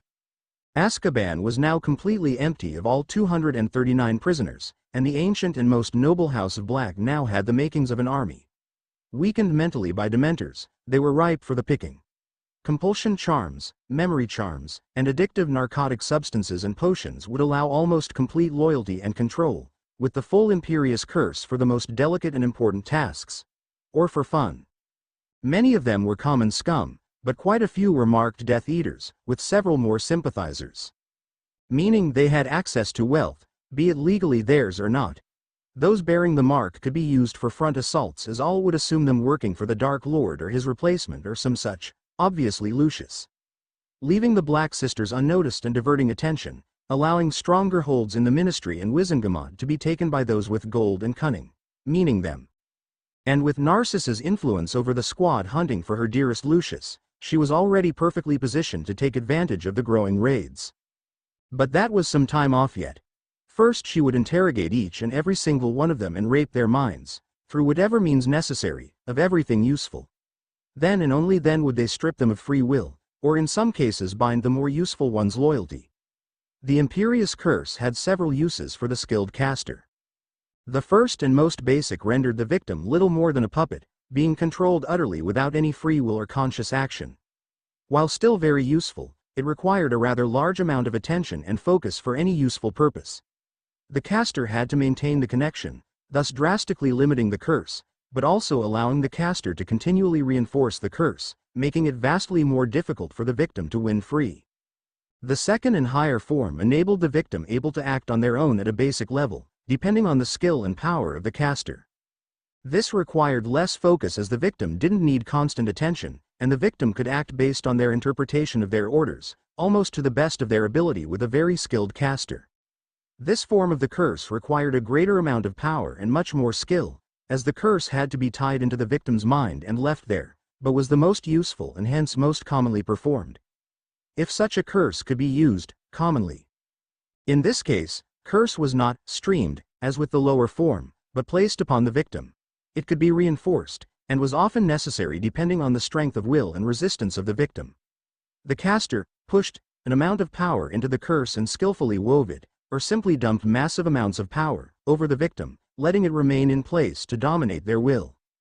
The third and highest form required enormous power and skill, but essentially left the victim with complete free will, mind intact with all knowledge and skills, but left the victim utterly loyal and obedient to any orders given by the spell caster. Unlike the first and second forms, it required no further attention whatsoever as the victim was completely independent. Unlike the second form, it did not interfere with the victim's mind or personality at all, save for the obvious obeying of orders or any changes desired by the caster. And unlike the lowest form, it did not drain the caster's magic for the duration of the curse. Unlike the second form, its power did not wane as the victim fought against it. It was performed in such a way that it was grafted into the victim's own magic, feeding of it to keep itself active. The caster could dispel it, but failing that or the caster's demise, as no matter the grafting it was still originally the caster's magic, the curse would remain. Of course the victim might manage to fight off the effects of the lower forms of the curse at any point should they have the strength, but the beauty of the full Imperius curse was that as soon as it took, the victim would lose all desire to fight it, and could not in any case. It took a lot more power and skill to place than any other, by several orders of magnitude, but the end result was an utterly loyal, completely intact victim. Certain individuals that possessed incredible skills and talents for the mind arts would be able to interfere with the curse, more often than not resulting in unpleasantness for all involved. Even at best, though, all it would result in was a temporary reprieve before the curse reassertion itself, drawing on the victim's own magic. Such was the power of this highest form of the Imperius curse. Bellatrix had only once managed to place the full Imperius curse on someone worth bothering with in service of Voldemort, and it had left her weak and drained for far too many days for her to risk it again. She fully believed that had she been alone, she would have died, too weak in body and magic to get assistance, too muddled and confused to think of a solution, and slowly fading away. Only Voldemort himself was said to be able to perform it without such drastic exhaustion and mental fatigue, though even then it was whispered he did not enjoy it as it did leave him weakened, not a wise thing for a Dark Lord. That was not to say it was not done, but it was usually by the most powerful under controlled conditions. The victim would be bound and have their mental defenses weakened and broken over several days at the least, and the caster would have companions ready to help immediately afterwards. Ideally, the victim would be naturally weak-minded, as in that case very little power was required, just enough to overpower their puny will. Many peons of countless Dark Lords had been acquired by just this method, though in these cases it was often not worth it as the second form would work perfectly, as its power only diminished when fought against. But thanks to her beautiful little Harry, Bellatrix would one day have enough power. The possibilities this opened to her were staggering. Bellatrix followed the 4 Imperius guards to the massive doorway marking the sole entrance, and more importantly exit, of the previously inescapable Azkaban. Well, technically they hadn't really escaped, but still. Everything had gone well, and she was now in possession of a chest containing the entire population of prisoners, all neatly incapacitated and ready to be used however she saw fit. It was all just so boringly simple, after all their planning. She sighed. Oh well, the next bit at least would be fun. The drugged guards were levitated into different defensive spots around the entrance, enervated, and promptly killed with whatever spells she felt like. Cutting curses, some fireworks, a few killing curses to show the attackers were ruthless, and she had the beginnings of a battleground. Their wands were destroyed in varying fashions as well to prevent their lack of defensive magic giving the game away. It was not unusual, wands were important and their desecration hardly a new idea. Then the real fun began. The 4 guards were ordered to battle imaginary enemies to the best of their ability, using every possible spell and tactic as if in defense of all they held dear, and not to aim anywhere near her, naturally. So Bellatrix conjured a chair and observed the show, sometimes throwing a hex or 2 into the fray to bloody things up a little. She even learned a few neat little tricks, like a modified stunner that moved more slowly but could be made to bend a little around obstacles. Not all that useful, but the idea had some merit. Eventually, though, the orders grew repetitive, so she banished her chair at them and ordered them to fight her. 20 seconds later Bellatrix was sending cutting curses at their wands with a sigh. It was probably for the best anyway, she had wasted enough time as it was. The chest was easily charmed to follow her, which was not nearly as much fun as making others carry it. She snickered, and the sacker of Azkaban left its walls without a backwards glance. Bellatrix briefly wondered how long it would take the Ministry to find the little presents she had left for them, before leaving the protective wards, taking hold of the chest, and vanishing with a flash of blue.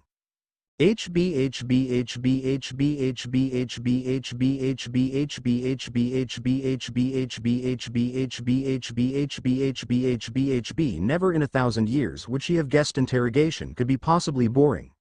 She, Bellatrix, master of the Cruciatus curse and mistress of all things painful, was bored with interrogation. The first week had been oh so utterly glorious. Over 200 victims from somewhat varying walks of life, a torture chamber designed by some anonymous ancestor, and unlimited time on her hands. It was a waking wet dream. The Cruciatus curse rolled from her tongue, caressed by her perfect lips with such adoration time and time again. Her silver knife drank more blood than ever before, sometimes healing its bloody trail, more oftentimes not. Partially transfigured men blubbered and wailed out their life's knowledge, lest she leave them in their painfully, freakishly deformed bodies. Weeping women choked out their secrets, lest her wandering hands with their sharp claws leave scratches that glittered with dark pain and her soft voice coo more horrible, horrible possibilities. All in all, a fantastic week. She even introduced her little love to her favorite hobby. Harry had watched with wide, curious eyes as she explained each and every curse used, why and how they worked, and every little nuance to knowing how to break a bad person. Granted, she had used a few muffling charms to dull their screaming, and had held back a little as some things weren't child-friendly, but he had surprised her once more by nodding along with every word. By the end of the week, he had even offered a few ideas. Bellatrix indulged him with smiles, loving praises, and extra kisses and soft touches, of course. Simply positive reinforcement. So the man's arm had burnt off, a small price to pay for rewarding the inquisitive nature of her little dark prince. The man wasn't worth much anyway. But then it had all gone so horribly, horribly wrong. She had charmed the torture chamber to relay the sights of every victim writhing in agony to several large mirrors where the other prisoners could observe. And of course their screams were loud enough to be heard. It was only good sense to soften them up a little, after all. But then they had to go and confess everything right away. No longer was any torture necessary. Each and every prisoner she brought in would sing their secrets even before she said a word. They would make a copy of their entire memories to be labeled and stored carefully away, answer under a vastly diluted truth serum, as the stuff was expensive and more importantly difficult to come by in any great quantity, that lasted all of 5 seconds that, yes, it was indeed all of their memories. And then they would rattle off a disjointed list of everything they thought she might find important or useful while several legal dictaquills scrawled out every word. And she had to trawl through all their blubbered confessions for anything noteworthy. The agony of it was mind-numbing. She had already procrastinated for whole 3 hours perfecting several new curses to inflict this very same torture on others, and another 5 to try and find a counter. None existed. How fitting. Bellatrix would have begged Narcissa to take her place, but her sister was too busy working her way and spreading her influence in the ministry. And for some reason the prisoners felt more inclined to confess their secrets to her, whilst becoming less talkative without her presence. Both sisters had laughed at this. Narcissa could give Bellatrix a run for her money. She was simply quieter and less obvious about it, as a handful of their new playthings discovered. Now after almost the 3rd week, with far too many prisoners still remaining to be processed, Bellatrix made a decision. It was almost time for lunch. Harry was busy with his lessons in the pensive and the timing was as good as it would ever get. So she stroked the little black gem on her ring 3 times, sending 3 pulses to the paired ring on her sister's finger, and waited. Narcissa appeared in a blue flash several minutes later with a questioning look on her face. Bella knew she was busy today and nothing else was planned. What new plan had she thought up? Bellatrix wasted no time. "Sissy, I want to place a full Imperius curse on one of our guests to help me go through all this." She waved her hand at the plethora of papers and flasks of memories. The reasoning was simple. A perfectly loyal, obedient servant who retained full use of his or her faculties, intuition, logic and common sense could handle all of this and many other tasks for them and free up a lot of their time. And, much more importantly, it would make sure Bellatrix never had to perform such a tortuously tiresome task ever again. Narcissa sighed. They had been discussing this lately, and there was really only one person worth the effort and the risk: their cousin, Sirius. The only other real contenders were other inner circle Death Eaters. While some had more skill in certain areas, none matched his intelligence. Sirius had been one of the brightest in his year, and for all his pranking and foolish behavior, he was more cunning and powerful than all the others they held captive. Bella knew for a fact that the Dark Lord that Voldemort had been most displeased when attempts to recruit him proved worse than fruitless. And he was family, which had to count for something. Sirius as their servant could be much more useful than his corpse. And if not, it would be easily rectified. "Fine, but be sure to get a copy of his memories before you meddle with his mind. I am certain they will contain many things of use." Bella snorted. "You just want to know for sure if it was he who pranked your hair Gryffindor read back in, what was it, your 3rd year?" Narcissa did not deign to reply and sniffed haughtily, which prompted outright snickering from her sister. "And it was just in time for the ball, too. I seem to recall you were similarly pranked several years before that. At least I kept my hair." Bella's glare would have frozen lava. She sniffed, unconsciously mimicking her younger sister, and changed the subject. "I'll fetch our beloved cousin while you collect Harry from his lesson. I'll signal you when." The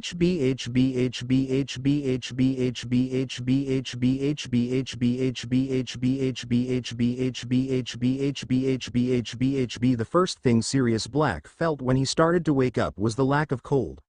His ripped, ragged, coarse clothing had been replaced, likely transfigured into soft black fabrics that reminded him of his play clothes as a boy.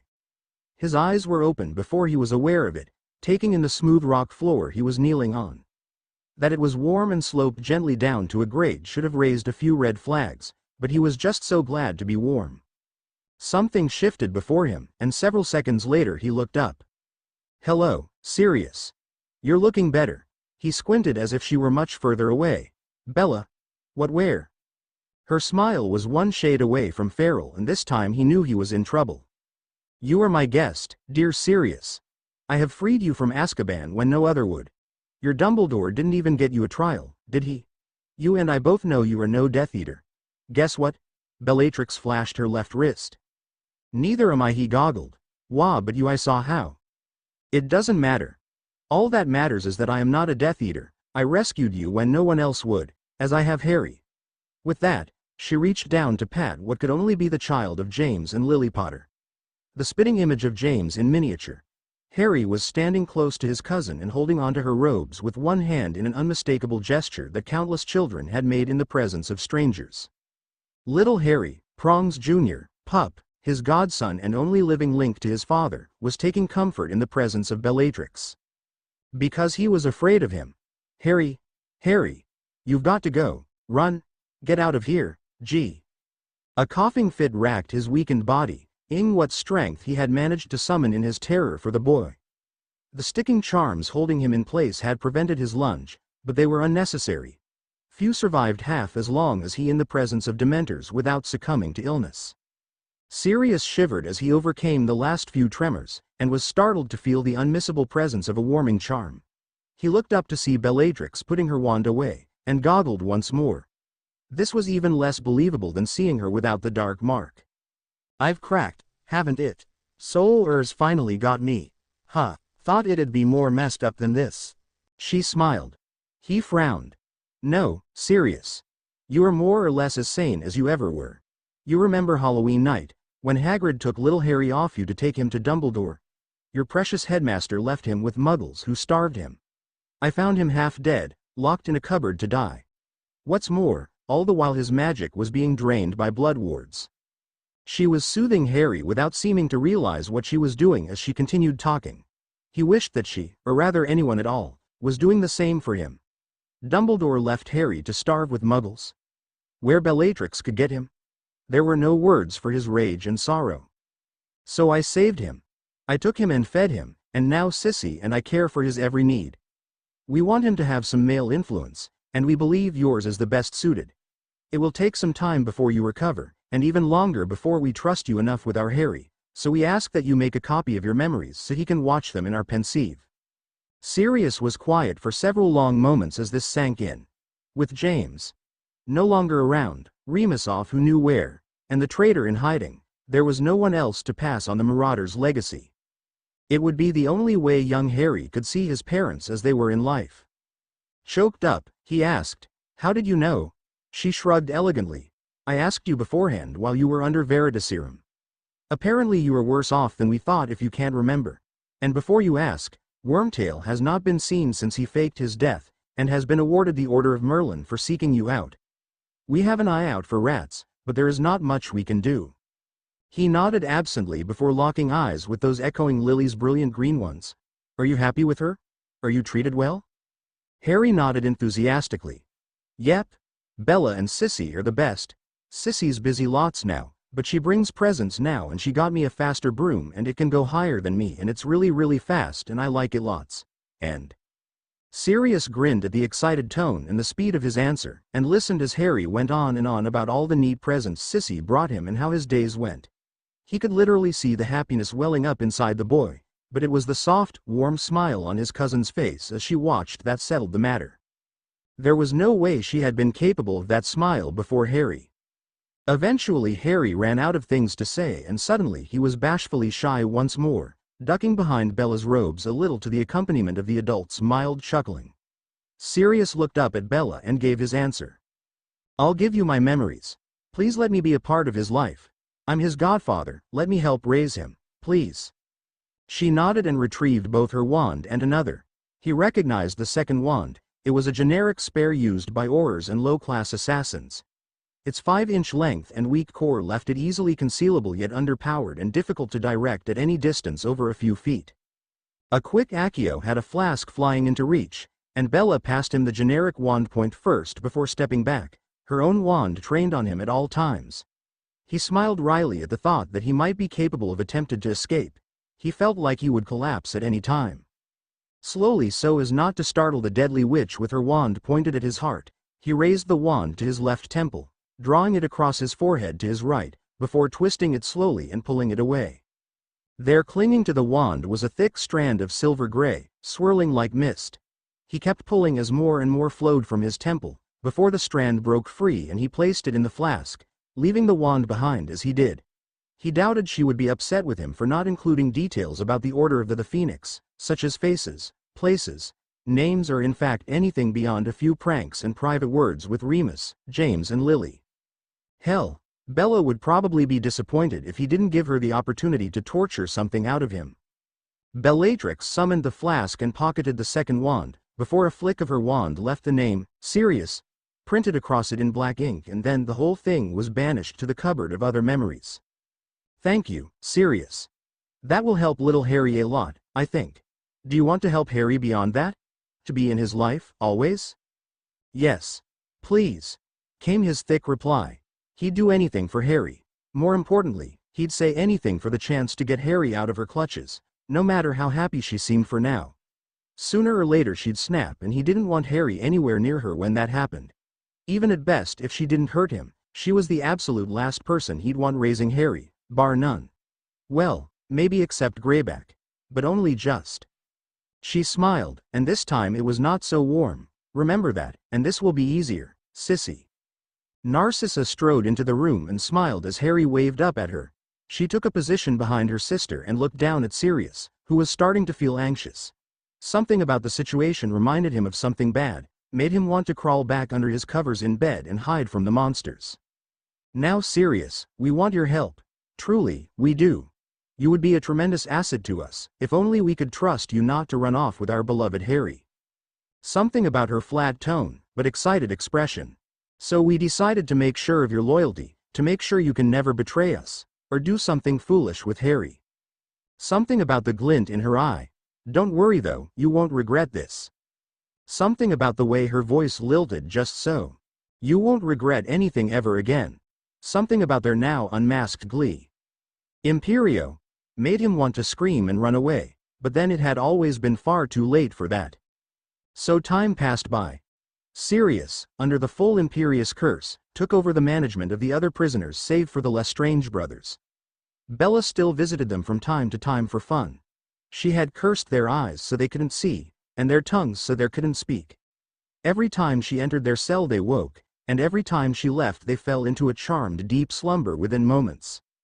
Their entire existence was narrowed down to feeling the pain only her cruciatus curse could bring, hearing her laughter, and having cursed nightmares of the same.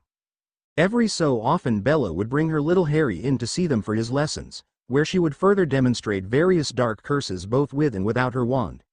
Some spells simply needed to be used on victims to be learnt properly, and with the amount of power her little dark prince put into his curses there was no way she was going to suggest he use them on her. Apart from the pain and damage, Bellatrix didn't want the negative emotions he summoned to properly cast the spells to be associated with her in any way. Besides, her beloved seemed to take great pleasure in harming Rodolphus in particular. Rabaston he cursed happily enough, but her ex-husband suffered so beautifully under his magic that it made her shiver. The turning point had been while attempting to teach Harry the Cruciatus curse. She had lent him her secondary wand as usual. She didn't want him to get his own yet as the bonding hindered magical development when it occurred too young, but both she and Narcissa thought it best to get him used to a wand and the movements and incantations. Harry had been able to cast it after less than an hour of practice, but he couldn't maintain it properly for it to last more than just enough to knock someone over. They had put it off for later when further practice yielded no improvement, to Harry's annoyance and to Bella's confusion.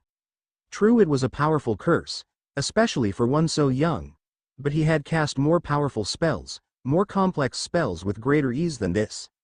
It was designed to be simple and easily learned, and it wasn't as though he were squeamish, after all she had shown him. It had been Narcissa who realized what the problem was when she sat in on the next lesson to try and help him through his block. She had wandlessly erected some privacy wards before the lesson as usual so that their playthings didn't have the benefit of hearing anything but their own screams and Bella's laughter, a feat that filled her with pride and a growing sense of power.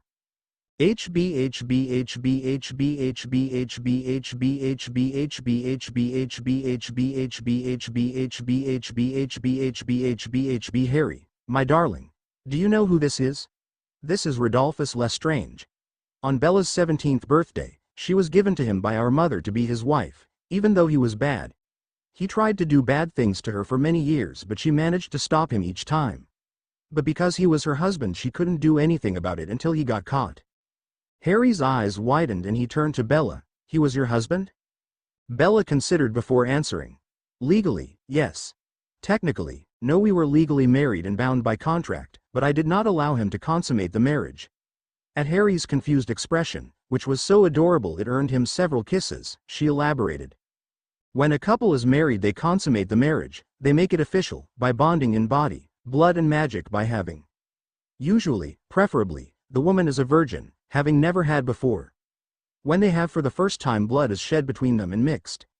It can work without the woman being a virgin, but it is infinitely more powerful, and socially acceptable, if she is. At our wedding, Rodolphus was cursed by an angry past lover, but he pulled me into its path and used me as a shield. Don't worry, I am fine." Bella had already asked him to feel her tummy and see if he could sense or fix anything wrong, but he had not noticed anything beyond her warm, soft skin. Her magic simply couldn't flow there anymore, so he sensed nothing wrong. She held some small hope that he would be able to do something when he was older and more skilled, but she ruthlessly crushed and caged it lest it cause her more pain. She took a small breath and continued. "So I decided to never allow him to touch me that way, no matter how he tried." She gave a wolfish grin, flashing a look at Sissy before turning it to her little Harry. "I'm still a virgin, Harry, technically." Narcissa spluttered, but Harry turned to her with eyes brimming with questions before she could say anything about that statement. No, Harry, I'm no longer a virgin. My husband was Lucius Malfoy, and he was not bad to me until recently, so we did consummate our marriage. But his recent actions have negated our marriage contract and destroyed anything good between us." He considered this for a little while before nodding as if in acceptance, but then his question caught her off guard. "Was it good?" Narcissa spluttered once more while Bellatrix tried in vain to contain her laughter. "What?" Not at all put off and more confused than anything else by their reactions, Harry pressed on with his innocent question, green eyes shining with curiosity. "Was sex good?" He'd heard a little about it in the pensieve but wasn't too sure. Apparently it was meant to feel good or something. Bella actually fell over laughing, cackling madly at the sheer hilarity of the expression on her sister's face. Dying inside, Narcissa pulled herself together before she fainted into blessed unconsciousness. She'd get Bella back for her laughter. Suddenly she smiled and pulled little Harry to stand before her where she sat, thankful that she had been unable to fall over. She stared deep into his eyes, cupped his cheek and stroked his hair with her soft, pale fingers while she waited for Bella's laughter to die down. When it was quiet enough she leaned forward and whispered, just loud enough for her sister to hear. "It was not nearly as good as it could have been, or as it will be with you," before kissing his cheek near the corner of his lips, pulling him into her embrace and stroking her nails down his back, all the while smirking at a suddenly furious Bella. Harry pulled back after a while and he kissed her cheek with an innocently happy smile on his face. "Okay. Do we do that now or after the lesson?" Both sisters froze before exchanging a glance, then looking away giggling. Bella spoke up into the silence to answer his rather interesting question. "My sweet, it's something that usually happens years later. Normally when you are at least older. The legal age varies between the different ministries, if you bother with that ridiculous mass of stupidity, but more important is your physical and emotional development. You are still very young, my love, but perhaps we can practice before then. Not for years yet though, my love. And besides, I'm first, remember? Although we have gotten off the topic of this lesson." Harry nodded and turned back to Rodolphus, missing Narcissa's small glare at her sister at the mention of her being first, who was breathing short breaths and cringing in anticipation, the magical silence getting to him almost as much as Bella's laughter. He took a moment to think about the fact that this was the man who had tried to do bad things to Bella, the man who had been her husband, the man who had tried to touch her. Something rose and grew within him, and he took it and threw it into his curse, Crucio. Rodolphus screamed himself hoarse. Harry looked at him with the makings of his very own twisted smile as Bella's spare wand channeled pleasure at his victim's pain through his arm up and into every part of him.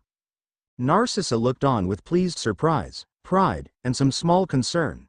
Her little Harry was growing up so fast, maybe too fast. Bella looked on with want. Her little dragon had just breathed his first flames and his power was beautiful. Somewhere undefinable, two figures clung to each other sobbing, and looked away. Under a little proper motivation, The other prisoners had all been persuaded to sign over everything they owned in the most binding of contracts. Not that it would be that simple, the ministry wouldn't exactly honor such things with convicted men, but it would make things better in the long run, and more importantly, the goblins held nothing against criminals. So long as the clients committed no crimes against themselves, and could do business, naturally. Bellatrix had been bedridden for 2 days after casting the full Imperius curse on Sirius, even with little Harry feeding from her nearly constantly. He explained that drinking from her magic was more like taking a sip than the deep gulps it had been like before, and even when she was back to her full strength she had noticeably less power than before. Thus they discovered the full price of the highest form of Imperius. Not only did it require so much magic, it also damaged or borrowed from the caster's magical potential. Needless to say, Bellatrix was aghast and both sisters instantly agreed such measures would not be taken lightly. By the end of the week, during which Harry had done little but drink himself to sleep, wake, and drink some more, Harry claimed Bella's power was almost back where it had been. Sirius was sent out after a full day of questioning and testing to ensure the Imperius had taken properly. It had. So each day their newest vassal was sent out with several prisoners, one at a time, to gather any wealth or desirable objects they possessed and had squirreled away. Their cousin was more than able to handle any of the weakened convicts, more so after they fed him restorative potions and several large meals. When the sisters had given Sirius a brand new invisibility cloak, freshly enchanted and guaranteed to last up to 8 years with care, it provoked a startling revelation. They had thought only to avoid suspicion, as the continued rate of several people signing their vaults and contents to what was easily, for goblins, confirmed to be one holder didn't exactly help hide their consolidation of wealth. The last thing they needed was for someone to notice Sirius standing there with his wand trained on them, and polyjuice potion only went so far and was expensive to brew besides.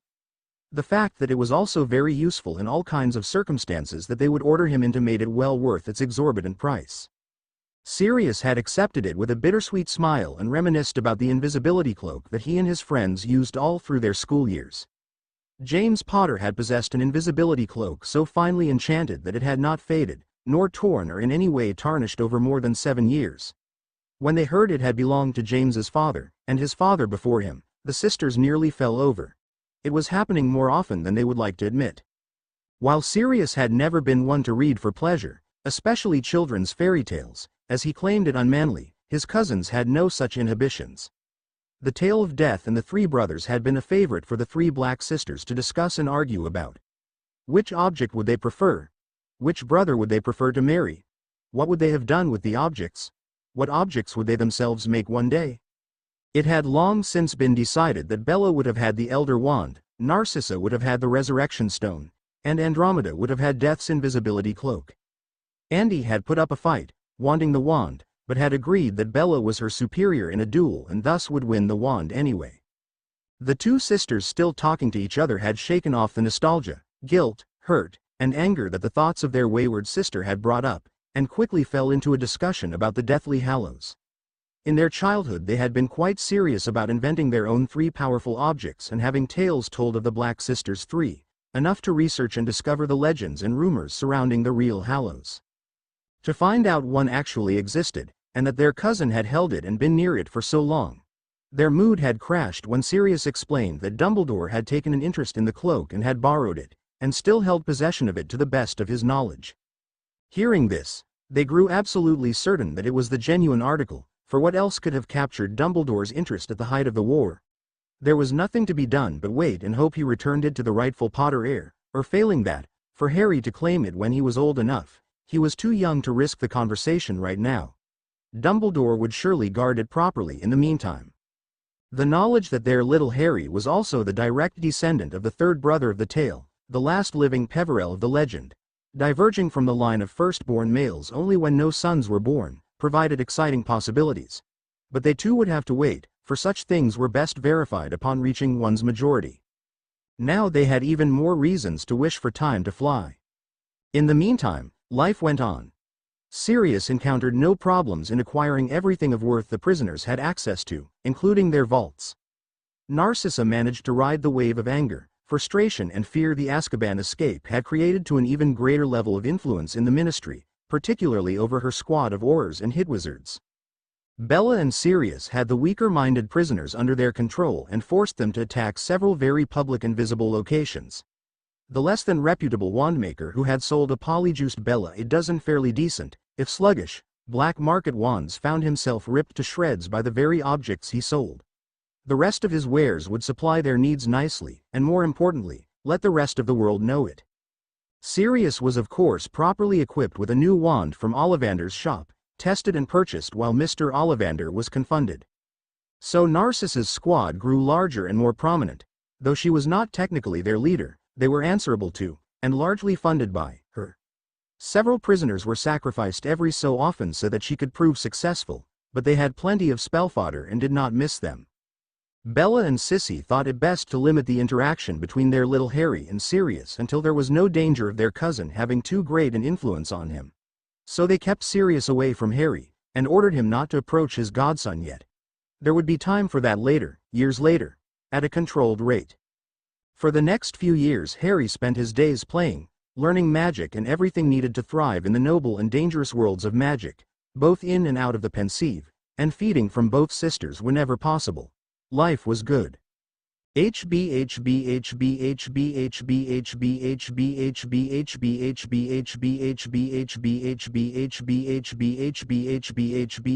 Harry's sixth birthday was notable for the great gifts he received. Books, trinkets, toys, enchanted objects and weapons, and different creatures to play with and study for a time were nothing new to him. The sisters loved showering him with gifts. What was special was that he received a playmate. Once the gifts were opened and set aside, and proper thanks given, Bella brought in the man and explained. "Harry, my love, do you remember this man? His name is Sirius Black. He is our cousin and first in line to be head of our house. He was named your godfather, and has made you his heir, so you will be the next Lord Black. I placed a full Imperius curse on him several years ago and we have been using him to further our goals, as you know. Sissy and I think it is time for you to meet him properly. He has been ordered to obey you and protect you, and he would do that anyway. He has to lie low for the next few months. He was nearly caught and further rumors about him are not helpful right now. Just remember to be careful and clever, and please let us know before you try anything risky." With that and a few kisses, Sissy and Bella left the two alone to get to know each other. While discreetly spying, of course, Harry stared at the man, taking in his appearance. Sirius Black was tall and well-built with a handsome face and a roguish expression. His black hair reached down almost to his shoulders in elegantly wild waves, much like Bella's but far less beautiful. His clothing was mostly dark and well-made, but it had faded slightly from travel and use. His stance was strong and casual, belying the anxiety building up behind his dark eyes. This was a powerful man, almost like a male Bella but lacking her darker nature. Harry loved it. He was the perfect servant for him. He gestured a little awkwardly for the man Sirius to take a seat and broke the silence. "Hello, Sirius Black. So you're my godfather?" Sirius sat across from him, staring all the while with a faintly sad but wide smile. "Call me Padfoot, or just Sirius, pup, preferably Padfoot. Look at you, all grown up before you're even at Hogwarts. You'll be taller than me soon." He ended with a laugh when Harry's eyes narrowed as he scowled. Harry was patently nowhere near half as tall as Sirius. Mentally mature beyond his years, though not as much as he thought or wished, it was a source of constant frustration to him that his body simply wouldn't catch up. Bella and Sissy promised him that one day soon he would be tall and powerfully built, but soon just refused to hurry up and happen already. Shaking his head to clear his frustrating thoughts, Harry pondered the nickname. "Padfoot. You don't look sneaky. What's with the nickname? Are you a ballerina?" A loud laugh was barked at that, before it died and strong, unreadable emotions flickered over his godfather's face, and Harry almost felt the need to apologize for something he didn't understand. Then Sirius shook his head and smiled sadly. "Back in school your father and I were best friends, closer than brothers. We had two other friends, Remus Lupin and Peter Pettigrew the traitor." He growled. "In first year we discovered that Remus was a werewolf and we decided to master the animagus transformation to help him through his painful transformations. It took a few years but we managed it. Transfiguration was your father's best subject though I was only barely behind him. Your dad's form was a stag, Pettigrew the traitor is a rat." Harry nodded at that. Rats had gained a specially place of loathing in his heart when he heard that tale. And I'm this. It happened so fast that Harry actually missed it when he blinked. There in his godfather's place was a large black dog, grinning and panting up at him before woofing and transforming back. Sirius chortled at his godson's startled expression. You are so teaching me how to do that, but for now, it's my birthday, and your new lord demands a horseback ride. Sirius laughed at that and gave a sweeping bow. Of course, my lord pup. All aboard. And he transformed into his animagus form and bowed low to let Harry scramble on, and then they were off prancing around laughing his head off while Harry giggled. He wasn't laughing 3 hours later. That boy was a menace. 3 whole hours later and Harry was still riding on his back giving orders like a general on his war dragon. It wouldn't have been so bad if he was allowed to stay in his dog form. He had incredible stamina like that. But Harry had ordered him back and forth between forms every other minute. His human back wasn't built for this. The next 3 weeks would have crippled him, but for the grace of magic. It seemed like every spare moment Harry had that wasn't dedicated to learning or feeding was focused entirely on riding Sirius like a steed and laughing as he switched between Sirius and Padfoot. Bella and Sissy had found it cute at first, and taken no small amount of pleasure in the humiliation and pain of their cousin, but it was starting to get ridiculous. Worse, they were starting to get jealous. Harry played with them less and less as he focused on his new toy, but surely he would tire of it eventually. Why did he find it so entertaining, anyway? He already had animated toys to ride. The answer was both stunning and pleasing. Just 3 weeks later at breakfast for the sisters, as their meals were always staggered now with little Harry's unique diet, and when Sirius was resigned to constant back pain and humiliation while they looked on bemusedly, Harry decided he didn't want a ride. No thanks, Padfoot, I don't need any more rides, I've got it now. The large black dog blinked in surprise and barked his confusion before transforming back into Sirius and collapsing gratefully on his back to stretch. Oh? Bella called, with a sudden glint of understanding in her dark eyes. Do show us then, my clever little dark lord. Harry smirked. He knew his Bella would figure it out, and by the look dawning on Sissy's face she had worked it out as well. Okay then, here goes. He leaned forward and crouched over to walk on all fours, but by the time his hands hit the floor he had seamlessly morphed into a smaller replica of Padfoot. Thick black fur covered his new body, though it was not so shaggy or long as his godfather's. Dark green eyes shone out from his canine face and took in the surprised smiles of his little family. He barked what had to be a laugh and ran in a circle, wagging his tail. Well, isn't that interesting? Narcissa mused, a small yet intrigued smile crossing her full mouth as observed the transformation. Idly, she wondered if the grim-like dog was actually Harry's animagus form or if it was some sort of self-transfiguration, or even some hybrid of the two. He certainly seemed in full control of himself, and it appeared exactly the same as the animagus transformation. After 3 straight weeks, they were all quite familiar with exactly how it looked. In any case, a full-blown transformation at that age, without a wand no less, was intriguing. And the method he had used to learn it, constant contact with one transforming back and forth. As these thoughts were racing through her mind, Sirius what transformed into a dog once more and was busy playing tag with his newly canine godson, who was morphing back and forth whenever advantageous in their game. Do it again. Do it again. Bella cheered enthusiastically, applauding and grinning madly as her mind began to echo similar possibilities to those her sister was thinking of, but with a twist. Narcissa thought she and her sister should learn the skill themselves, no doubt at an increased rate with their little Harry's help, for its own sake and the possibility of helping him learn new forms from theirs. Bellatrix had skipped past that and was thinking that they would soon be perusing the list of those registered with the skill, and paying some of them a visit. Or more accurately, inviting them over. For a lengthy stay or two. By Harry's 8th birthday he had mastered more combat spells than the average Auror. Not that he knew more spells overall, or had more skill, though in some cases certainly so, but he had true understanding and mastery over those that he knew. In general, spells and magical knowledge he varied. He had many charms from higher years mastered, but lacked knowledge of several simpler ones. In transfiguration he fluctuated even more wildly, being able to transfigure things on large scales and with significant power and skill, but several more basic applications and fundamental laws escaped him. In these cases he simply wandlessly accomplished his desire, but both Bella and Sissy insisted he learn how normals did it for further knowledge that might aid him, and so he could blend in. Potions at a higher level intrigued him with their subtle possibilities and powers, but basic recipes bored him. Why brew a potion to cure minor burns when a more potent one could do so far more quickly, and heal much deeper injuries? He had the problems that arise from learning from the best and studying what interested him. He had skipped the basic lessons and so had no patience for recipes used to teach beginners. So he knew the most efficient recipes, and the most basic ones that could be made from virtually anything if need be, and studied those that interested him. It was something of a passion of his, which surprised the sisters, but when magic came so easily and with such power, what could hold his interest more than the means to accomplish things he could not?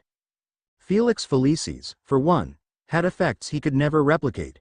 Ridiculously good luck. The sheer number of things the potion had to affect and manipulate to accomplish its design was infinitely more complex than any charm, and to do so for an extended time.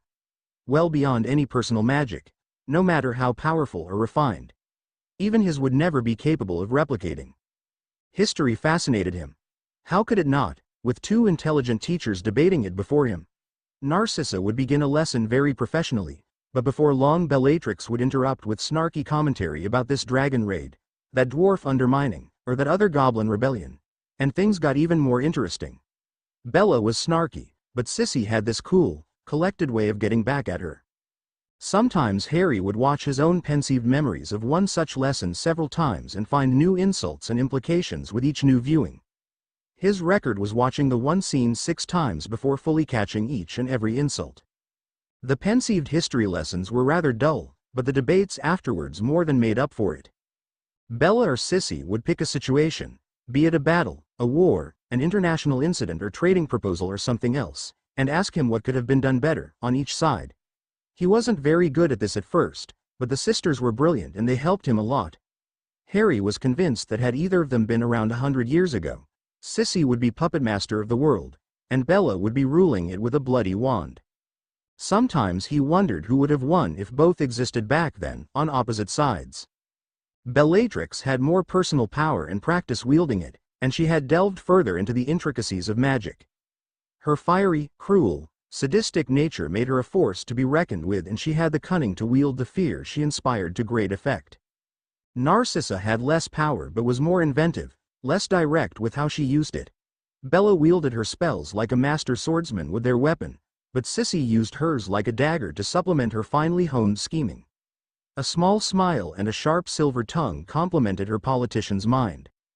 After several days pondering it, Harry came to the conclusion that Bella would likely win a war between the two, but Narcissa would make it a Pyrrhic victory after years of conflict, followed by decades of sabotage in all forms.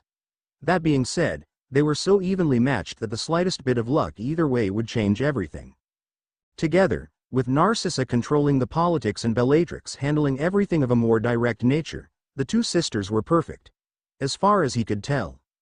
Astronomy was nothing but rote memorization of constellations, star moments, and their meanings with the added bonus of mythology and legend thrown in. Those stories were the only thing to keep him awake during the long hours spent watching the lessons in the pensieve. Herbology was interesting only so far as it pertained to higher potions, or if the plants were deadly or cool. Likewise, care of magical creatures held his interest only subjectively, but with more of a focus on an imaginary army of dragons, griffins, hydras, acromantulas, basilisks, and all manner of deadly and dangerous things. Speaking of snakes, Harry could speak to snakes. That had been an interesting discovery.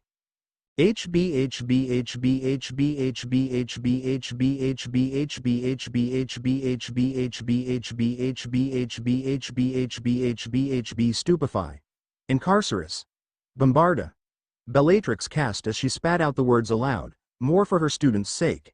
She had long passed the need for silly verbal incantations. Even before she found Harry, she had been easily capable of casting the killing curse silently. Protega. Harry blocked all 3 incoming spells with the one altered shield, much to Bella's annoyance and growing pride. That the shield held even while he sent curses sailing through it back at her only made her smile more. Now if she could get him to pay attention to the lesson and reduce his apparent skill level like she had been trying all morning. She dodged his wordless spells and frowned at them. She'd have to tell him off later, This was meant to be about pretending to lack nonverbal spellcasting, not to mention that shield he sustained and altered wandlessly, but for now she'd continue as she had before. If he could maintain that shield, she would simply have to go around it. Serpensortia. A long black snake shot from her wand and slithered quickly towards its target, pushed on by the compulsion charm built into the slightly dark conjuration. Bellatrix had to shield it from several verbalized cutting curses as her little Harry attempted to do away with it so he could focus wholly on her. She smiled. He must have caught her frown and remembered something of what this was about. He kept trying to kill the snake, and it made her laugh to see his annoyed expression when she stopped him. He was sometimes so single-minded in his desire to keep things simple, going after one thing at a time. Perhaps she and Sissy should start training him against larger numbers. Even as she planned out future lessons, Bella ducked a stunning spell and wandlessly pushed the snake further along while retaliating with a flurry of bright spells chosen to distract him. If he could cheat, then so could she, and besides, more than a few Aurors could do 1 or 2 spells wandlessly. Better to be prepared. Meanwhile the snake, having righted itself from its abrupt trip across the dueling platform, recovered from its compulsion and hissed its confusion and anger. Stupid, arrogant humans, pushing us around in their light fighting. Why can't they just kill each other and leave us alone? So absolutely shocked was Harry at hearing the snake speak that he forgot about the practice duel and promptly found himself knocked back against the wall and relieved of consciousness. Bella, horrified at the thought that she had actually hurt her darling little love, vanished the snake without thought as she rushed over to help her Harry. A quick diagnosis spell found him simply stunned, the cushioning charms on the walls and floor having prevented any actual harm, so she woke him with a smile on her face and prepared to gloat about besting him with a simple stunner. Harry woke up to her smug smile with his usual eloquence following revival. "Urg Imam Ga. What, Bella? The snake? It talks. Where'd it go?" A quick glance around revealed his fear that she had vanished it. Not losing hope, he looked back to her now confused face. "Summon it back. It could speak. Can you call the same snake back? Serpensortia transports an already existing snake here, right? Can you call back that exact one? What's the matter?" "I'm fine. You must have heard it." He swatted away her wand, which was in the middle of performing another diagnosis spell. She looked concerned. "Harry, my love.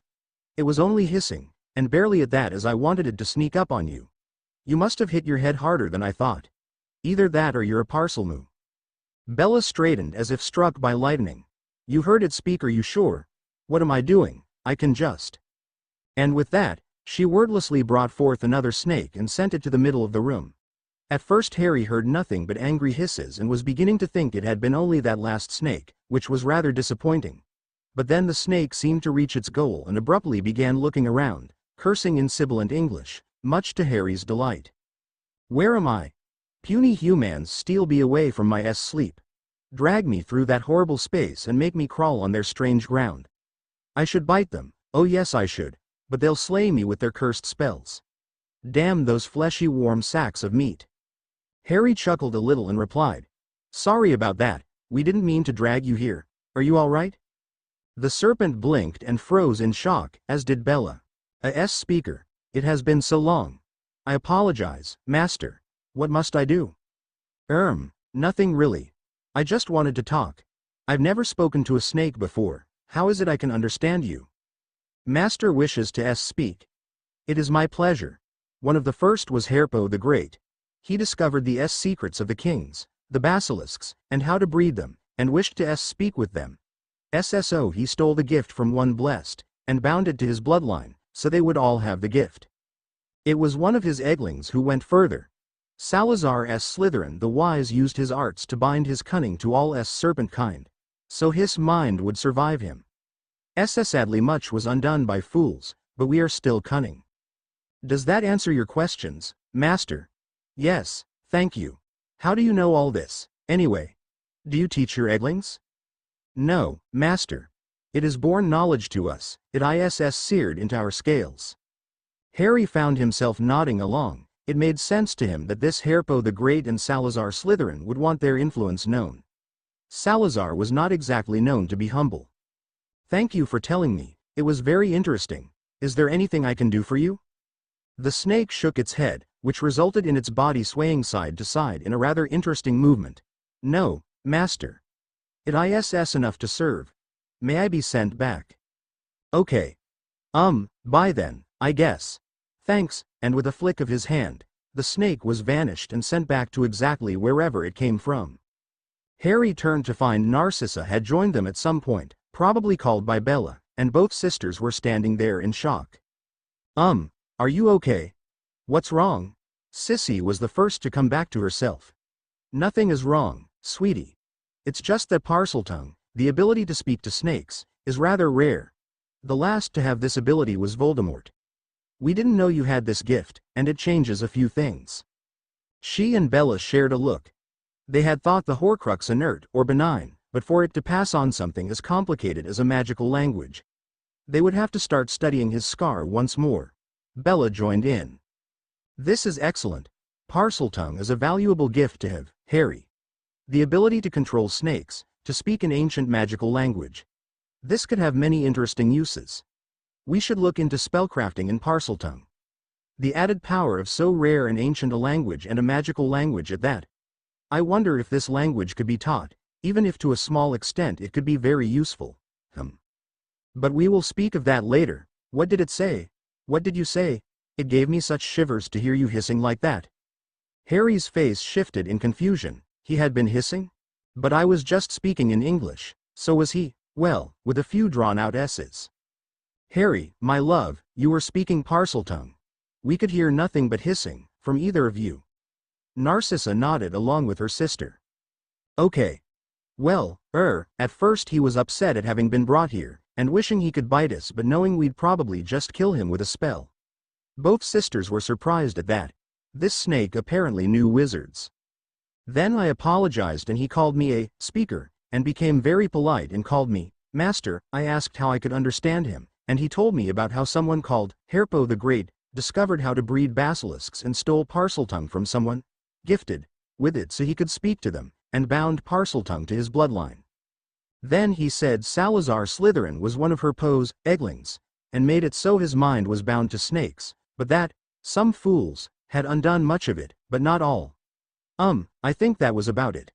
Oh, and snakes are born with that knowledge, apparently. Bella and Sissy exchanged another look. Bella sighed, and left without word to go collect the various books she just knew would be the bane of her existence for the next few weeks. Meanwhile, Narcissa conjured a desk and chair and summoned parchment and a quill. Now, Harry, conjure a snake and write down everything either of you say. The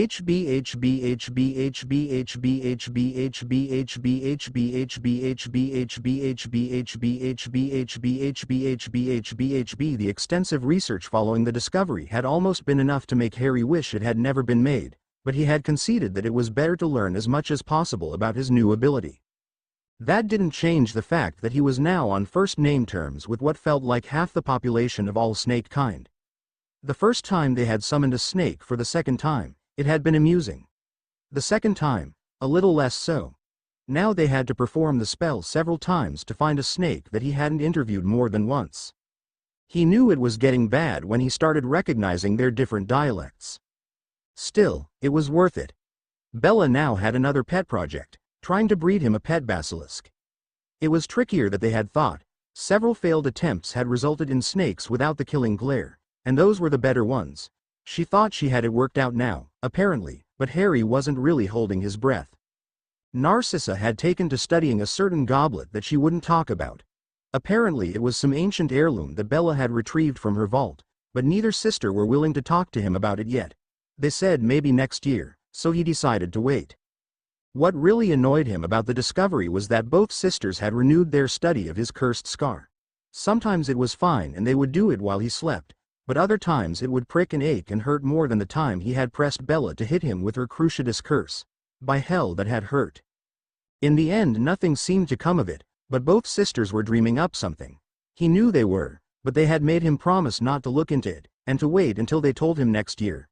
It was meant to be a surprise, or something. Gah. But they had promised they would tell him for his 9th birthday, so he let it go. But still. Gah. That didn't mean he let them get away with keeping secrets unpunished. The moment he got his chance, he had Sirius apparate them off for another runaway trip to the Muggle world. A few black market international portkeys later, and they were in America watching Emperor Palpatine wandlessly blast lightning at the foolish Jedi, while munching happily away on popcorn. Apparently it was considered bad form to cheer for the Sith, but a few notice-me-not charms let Harry and Sirius cheer and laugh and provide commentary as they watched the fascinating film over and over. Who knew Muggles could be so inventive? They were both pretty sure no one else could perform wandless magic with as much ease as Harry and the sisters, and Sirius too by this point, so the Muggles must have thought it up themselves. The fourth time they watched the film was devoted to mimicking, and then, improving, the battles. Small conjured TIE fighters and X-wings hovered and flew after each other, spurting red and green flickers of fire to blow each other up. They had tried using light charms, but they simply couldn't do more than make pretty flashes, so the two boys always defaulted back to somewhat controlled fire.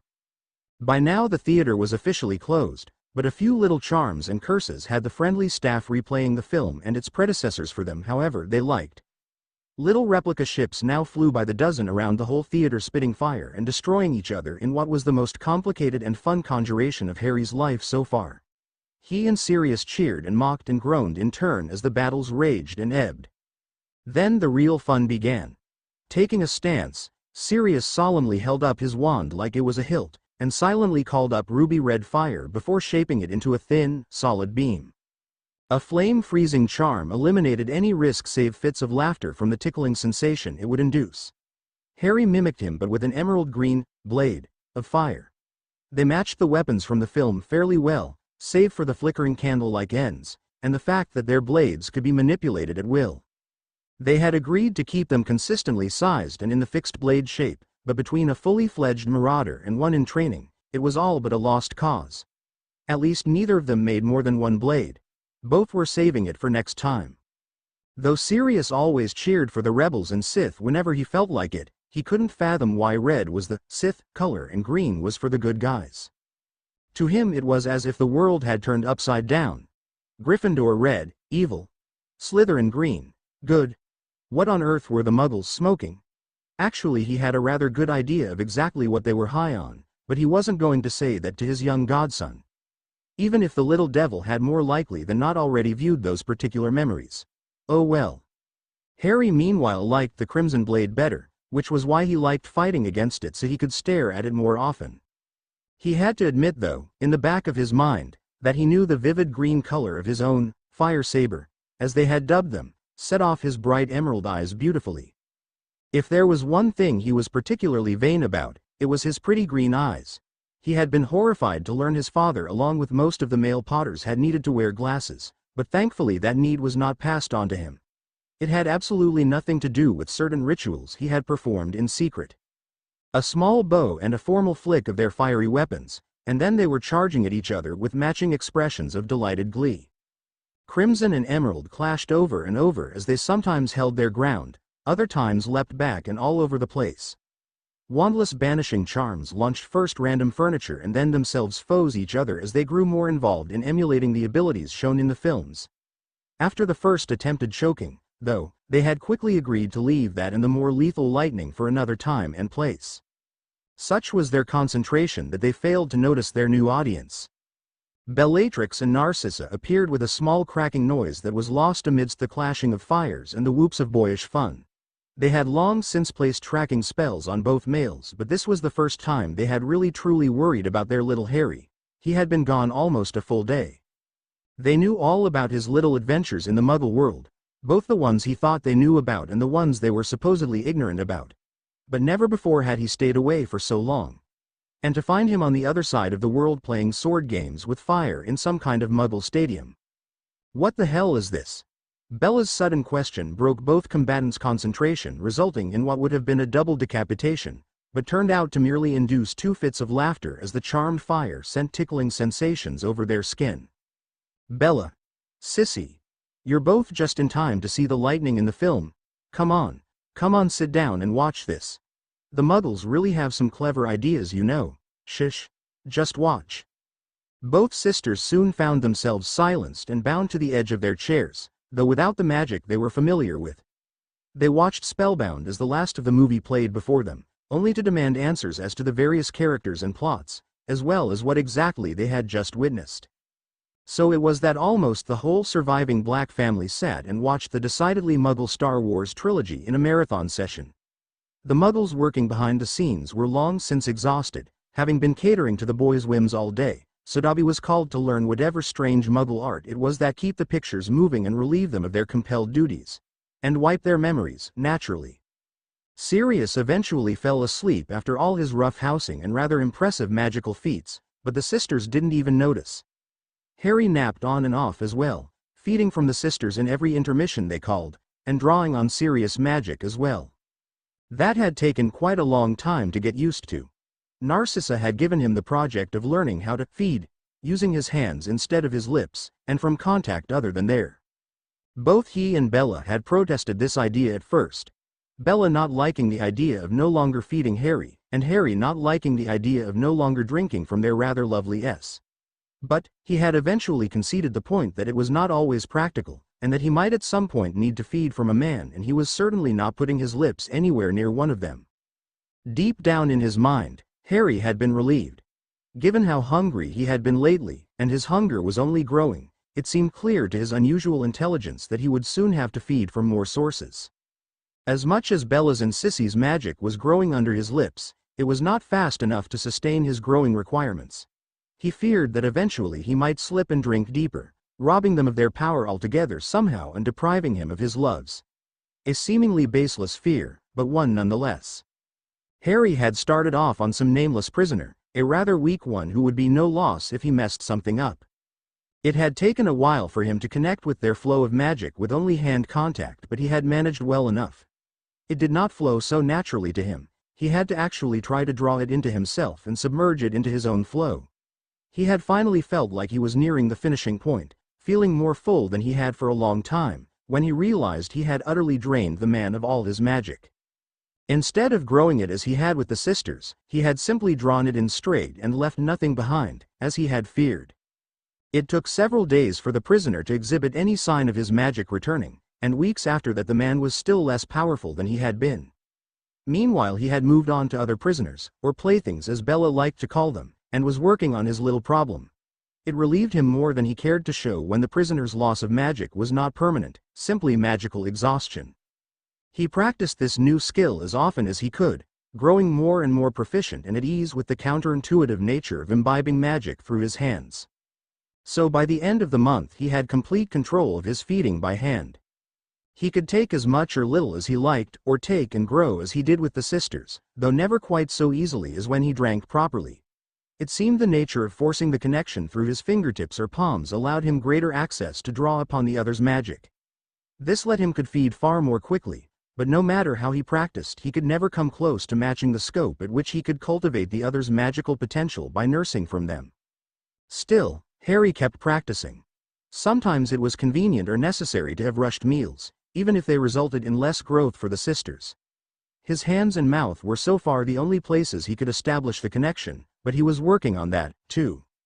He could even simply interact with the flow of magic, neither giving nor taking but simply making his presence known or observing in some way.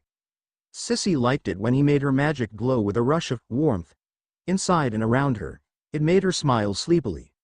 Bella on the other hand preferred it to run in sparks, down her spine and to her limbs, making her shiver. Oh, how he had loved making them feel good.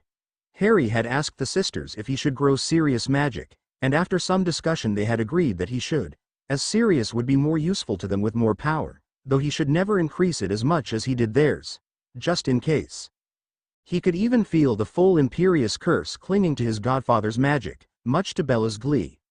She had asked him to examine it and see if he could learn to replicate the feat more easily, but he had not yet made any progress.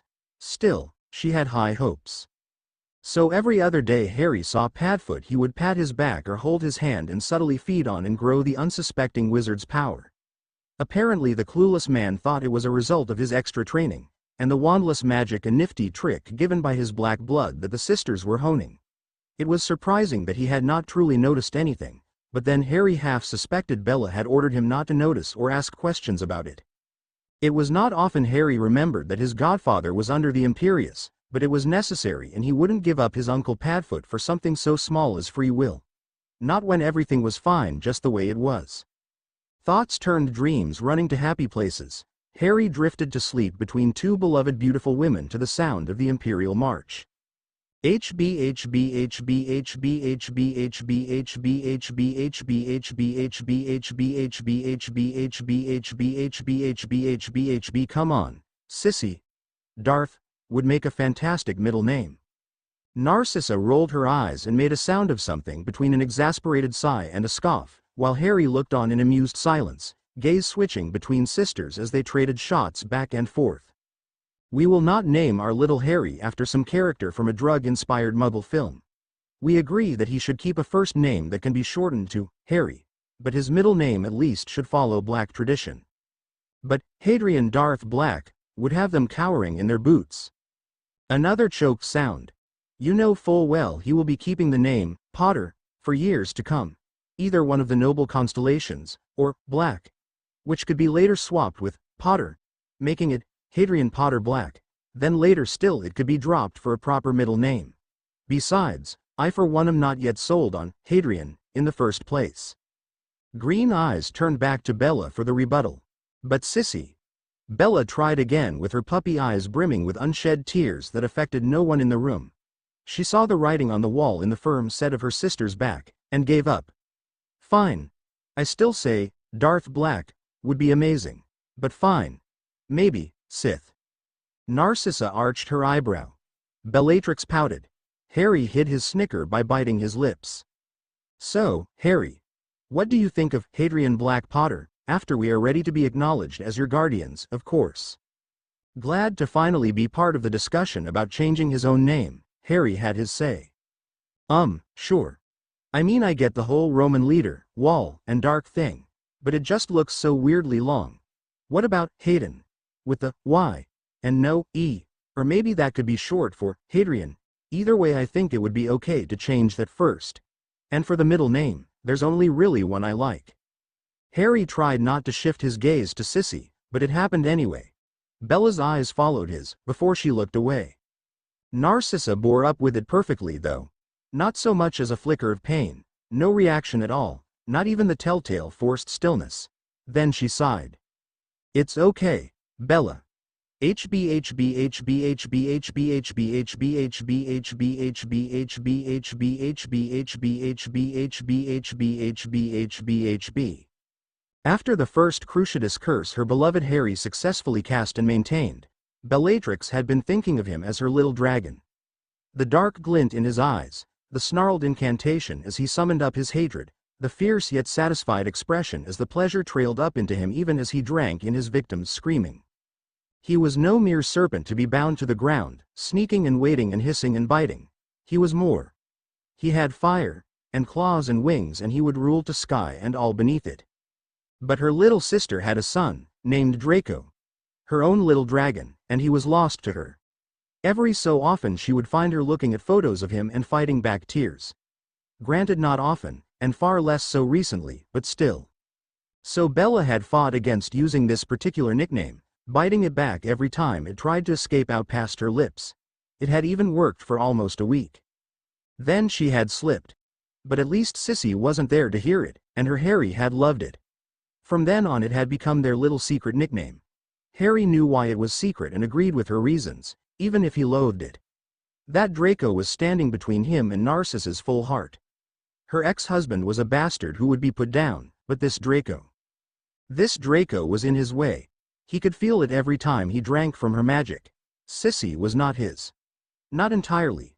At first he had thought it was just something different, then that it was some remnant of Lucius, but now he knew the truth. It had taken all his self-control, backed by countless occlumency lessons, to avoid lashing out in his childish rage and jealousy. Sissy was meant to be his. No one else could have her. But he knew his reaction was childish. Knew it would make them think him young and petty. He was young and petty, but he didn't want them to see him like that. So he bit back his anger and buried it deep down where they would not see it. It was actually his first truly perfect use of occlumency. Bella was gifted in the mind arts. Not truly exceptional, but gifted all the same. She could shield herself perfectly, allowing no other access to her mind, but any attempt would know she was aware and blocking. Her gift did not extend to subtly hiding thoughts, nor drawing the enemy into traps. Likewise, her legilimency was strong and direct but lacked the delicate touch to delve into trained thoughts without prompting awareness and defense. But she was perfect with what she had, and she was an excellent teacher. Narcissa had some skill, but it was lesser and slowly learned. She focused entirely on defending her thoughts both actively and passively, and gleaning the basic intent of the surface thoughts of others. She could shield her thoughts, but also bury certain memories where any onlooker would have great difficulty finding them. She could even create false memories that held up under all but the closest scrutiny. More of a political use than her sister's battle-ready skills. So Bellatrix was Harry's main teacher in the mind arts. He had some small amount of subtle talent to begin with, but his main advantage lay in brute, overwhelming willpower. Which was also rather useful for the Imperius curse, too. Both with resisting it and casting it. He could quickly detect overt legilimency and throw the connection back with such speed and force that any attacker would be quickly on the defensive, and badly losing ground. He could tear through defenses like a dragon of old would through wooden forts, ripping and burning and smashing as he went, causing pain and devastation, or piercing through memories at speed. Subtlety in his deep attacks would have to be learned later. Thus Harry learned that his beautiful Bella felt almost exactly as he did, and he loved her all the more for it. It also confirmed his fears, knowing that she shared the same concerns, if not quite the same jealousy. But Harry could not allow her, or more importantly Sissy, to know how he felt about that Draco, so he buried his feelings on the matter deep down inside his mind. Behind layers of defenses and even more layers of camouflage, he learned to hide memories and thoughts without overtly blocking them. Granted, he could not do so for any great length in her presence, as it would constantly try to bubble to the surface, but it was a start that he continuously built on. Next would be more subtle deep legilimency, which was more difficult for him. Dragons could do patient and scheming, but once active it was rather hard for them to do subtle, and ever since Bella had first whispered in that breathless voice, "My little dragon," he had felt very connected to the symbolism. It just fit. More than that, he had wanted to be her dragon. Dragons were strong, dragons ruled, dragons protected what was theirs with fang and claw and fire. He was theirs. Bella was his. But Sissy wasn't his. Not fully, not yet. Oh, how it galled him, but he held back and did all he could to win her over. It had seemed to work over time as the years passed. Slowly but surely he gained more ground in her heart, though always that last little niggle remained, taunting him. Somehow, one day Bella suddenly got it into her mind that she should discuss her new pet name for him with her sister. Ask her feelings on the matter, put old wounds to rest, or something. Harry didn't know why, and he didn't really care. All he knew was that soon afterwards Bella was upset, mostly with herself, and Sissy was pensive and detached. The next few months were delicate and some of the worst of his life so far. Which wasn't saying much. Harry knew for a fact he had it far better than the sisters and Sirius. Things were tense, training sessions grew less fun, lessons happened more and more in the pensive, and conversations were stilted. It would get better, then worsen when Sissy would overhear Bella use that loaded nickname.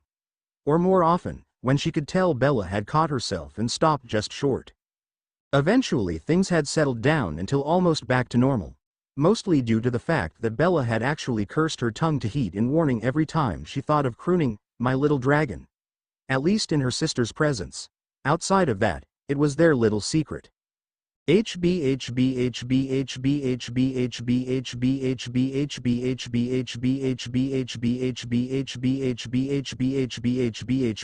it was with no small amount of swallowed anger that Harry cleared his throat and asked Sissy softly if she was sure. She replied just as quietly, "Yes, sweetie, it's okay. I agree, it is a good name and the only one to fit you properly. I have been thinking myself that it is the most apartment it's just. He is my son.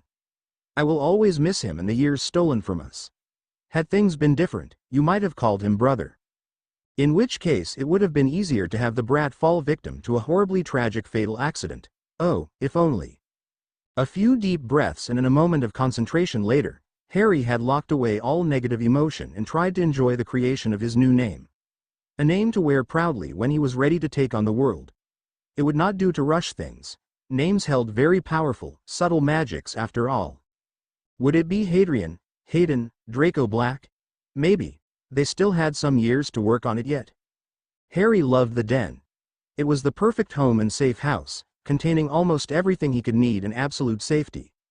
Buried so far underground in the middle of absolute nowhere lent it a coziness he had not found anywhere else. Over the years it had been expanded both physically and magically to accommodate their new guests and his personal growth, but it remained a cozy little hideaway. Bella loved his name for it, but Sissy thought it should have a more grand, or less barbaric name. To Harry though, the den summed it up perfect. Home and shelter. Dragons had dens, after all. He had lived in several places now: Malfoy Manor, Lestrange Manor, Grimmauld Place and a flat above Diagon Alley, and all had their merits. Still nothing compared to the secret hideaway, so he still spent most of his nights there. Sissy was mildly put out by this, claiming he should at least pretend to be more civilized. Bella had shrugged and agreed with him. The den was home. After a few weeks of intense ministry manipulations, Sissy had come to that conclusion too. Too bad her politicking made it difficult for her to stay for any great length of time. Narcissa's work was important, though. Already she had schemed her way into passing several laws that allowed widowed wives to claim the full authority, power, and wealth of the family they had married into if there was no heir within 3 degrees. No one had missed what she was doing and how she gained by it, but several subtle yet very useful phrasings allowed much more latitude than what would normally have been passed. Rodolphus and Rabaston had died not a year afterwards. They had slipped into insanity and then comas by then, so they weren't much fun to play with any longer. Their bodies were planted and Aurors were credited with their demise. A terrified woman dressed in rags calling herself Bellatrix Lestrange had arrived at St. Mungo's Hospital for magical maladies several days later and was quickly thrown before the Wizengamot for her trial. Veritaserum was administered from the start with shocking results. The poor woman had been placed under the Imperius curse on the few occasions she was out of the house. Inside she was tortured for any escape attempts and merely kept alive to provide an eventual heir. Scans revealed lingering traces of several dark curses, and a check of her wrist revealed untainted skin, free of the dark mark. When asked how this could be, she responded with confusion, having never been part of any Death Eater activities nor knowing how others could claim to have seen her with the mark. When asked, she told of the Lestrange brothers leaving often with her locked in the manor, and not seeing anyone else. They had left several days ago and not come back, letting her finally work her way free past the compulsions placed on her and managed to apparate to St. Mungo's for help. After several more questions and more Veritaserum, Bellatrix Lestrange, now black, was found not guilty of any and all crimes she was accused of, and given all possessions, and now titles, of the Lestrange family, naturally. A little more power in the Wizengamot, gained in such a way that it could not be taken from them easily. That night, after a few interviews with the press, Bellatrix keyed in Harry and her sister into the Lestrange wards. Blood from their hands was added to hers, the only person left alive bound to the manor, and poured onto the ancient wooden artifact. It was the trunk of what had been the oldest tree in the forest, cut down with runes engraved into the stump. Its roots marked the boundaries of the manor and channeled new blood through it. No one without their blood flowing through the roots would be able to call the manor into existence, which was both very useful and sometimes inconvenient. Without someone keyed in present and calling, the manor would evaporate into mist, perfectly preserved until it was called for once more, along with everything and everyone inside it. The ancient stump had long since become a burnt crimson from the blood powering the wards. Glowing runes drank in their blood and danced around its surface without moving, growing closer together until they joined at its pointed peak. Once the glow started to fade, a woman looking exactly like Bellatrix stepped forward and threw herself onto it, impaling herself with a sickening sound. Bella, Sissy and Harry watched as her blood and life was pulled from her to power the newest additions to the wards. Once drained, her shrunken form seemed to fold into the wood itself to vanish without leaving a single trace that she had existed. She had been such a useful little thing. Bella had used the same blood ritual that she had used between Harry and his fat cousin, creating a link between their blood. The witch had been one of their prisoners obliviated of almost all her memories, and then her memory was carefully charmed to be somewhat like Bella's past, but with the necessary alterations. Thus she was used to pass the rigorous and lengthy questioning under Veritaserum, and prove Bella innocent. It was such a useful little ritual, some nasty side effects aside, like a constant drain on the recipient's life force. And a few blood-based problems as the different magics fought, like possible death. After all that, she was also able to power the ritual needed to tie them into the Lestrange wards. If only all their prisoners could be so useful in their deaths. Lestrange Manor served as their less private base of operations and holiday home. Harry had much fun exploring the surrounding forest and the twisting corridors and secret places of the manor itself. The wards and grounds at Malfoy Manor had seemed so simple by comparison. Barriers against assault, intrusion, detection and a handful of intent-based wards were all it had to its name. That, and extravagant wealth. Too bad Lucius had killed the Peas when he had ransacked it. They did not visit there often, it was too empty and dull, and held many bad memories for Sissy. It served as a place for social parties and meetings with slightly more light-inclined persons. Grim old place though, now that house had wards. Every single type of ward possibly cast by a brilliant wizard, be they light, dark, defensive, offensive, intent-based, blood-based, or anything at all, so long as it did not inhibit or hamper those meant to use the building, was firmly and masterfully in place. The Blacks certainly knew their stuff. The portrait of Aunt Walburga had been absolutely ecstatic to learn that the name Black was on the rise, even if her last living son needed to be cursed into following them. Kreacher, the last surviving house elf belonging to the ancient and most noble house of Black, was even more so. Between him, Dobby, and now former Lestrange house elf Tinker, the disused house was in perfect condition in barely a day. Bella and Sissy had pulled Kreacher off and asked about their cousin and Sirius brother, Regulus, and had been even more excited about a locket he had produced than they had about the old chalice. Once again they had kept their secret project just that, but had, once again, sworn to tell him everything on his 10th birthday. Gah. But it was the one thing they kept from him, the one and only secret. They told him it would be a surprise for him, that he would appreciate the effort they went to for this, that it would be a present for him and for them. Another bond tying them together. So he could live with not knowing what it was, for now. In the meantime he amused himself in many, many ways. For adventures into the Muggle world that the sisters wouldn't exactly sanction, he had Sirius and Dobby to help him. The overly excitable house elf was so eager to please it was rather beyond ridiculous. Apparently he had been severely mistreated by Lucius, and anyone who could get rid of his master's master, that is Voldemort, was a hero. For all his pureblood and anti-Muggle needs, there was Kreacher. Between the two, and with a little extra help from Sirius, Harry had every advantage of both worlds. The third elf, Tinker, was very rarely noticed. He had long since given himself completely to the notion that a good house elf was an unnoticed one. Harry enjoyed learning more about elves in general and their impressive capabilities. Their magic was more physical in nature, moving things around with a snap of their fingers, but they also possessed some rather astoundingly subtle magics. They could hear their master, and all they bound themselves to, call for them by name no matter where they were, even with the world between them. And so long as either they or their master knew where a place was, they could use their odd form of apparition to pop there, regardless of any anti-wizard wards. Needless to say, Harry and the sisters quickly researched elf and creature magic and added wards of their own to all their properties. Goblin-styled wards worked particularly well, for they were not ones to overlook such things. Naturally, Harry tried many times to learn such a powerful method of transportation, but no matter how they tried, the elves simply couldn't teach him, and he could not learn. The difference in magic was simply too great. That was not to say that Harry didn't learn something like their version of wandless magic. A snap of his fingers had him moving objects around him with far greater ease than before. Something about its simpler, wilder nature lent it to ease of use and required much less power to use. It did not make the objects move, nor make them move themselves, nor animate them. Instead it simply had effect. They just moved. A handy little trick to have.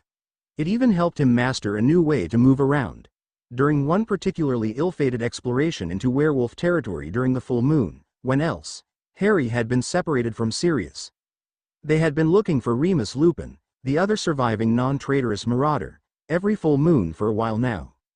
To Harry it was simply an excuse to go roaming the more dangerous parts of the world. To Sirius, it was looking for his last true friend in the world. For some reason these werewolves were especially clever and had managed to surround them. Sirius had gone left, racing along on all fours as Padfoot, while Harry raced right, powering forward with a few clever charms. Sirius had eventually had a few too many close calls and activated his emergency portkey, but his godson was having far too much fun running for his life to do that. Having lost one prey, The remaining werewolves turned to hunt him down. It didn't take long for Min to be herded to a dead end. Instead of panicking, Harry had tried to jump with all his magic up to grab one thick branch, meaning to climb the all tree, but something strange happened. As soon as his feet left the forest floor, Harry found himself somehow standing on a branch up in the treetops. Which was amazing for two reasons. 1. He had not traveled the distance between where he had been and where he was. And 2. The forest was absolutely layered with anti-apparition wards, laid by the numerous wizard-turned-werewolves to protect them from the various ministries that sought their destruction or imprisonment. It took Harry nearly 20 minutes to examine and reproduce the strange phenomenon.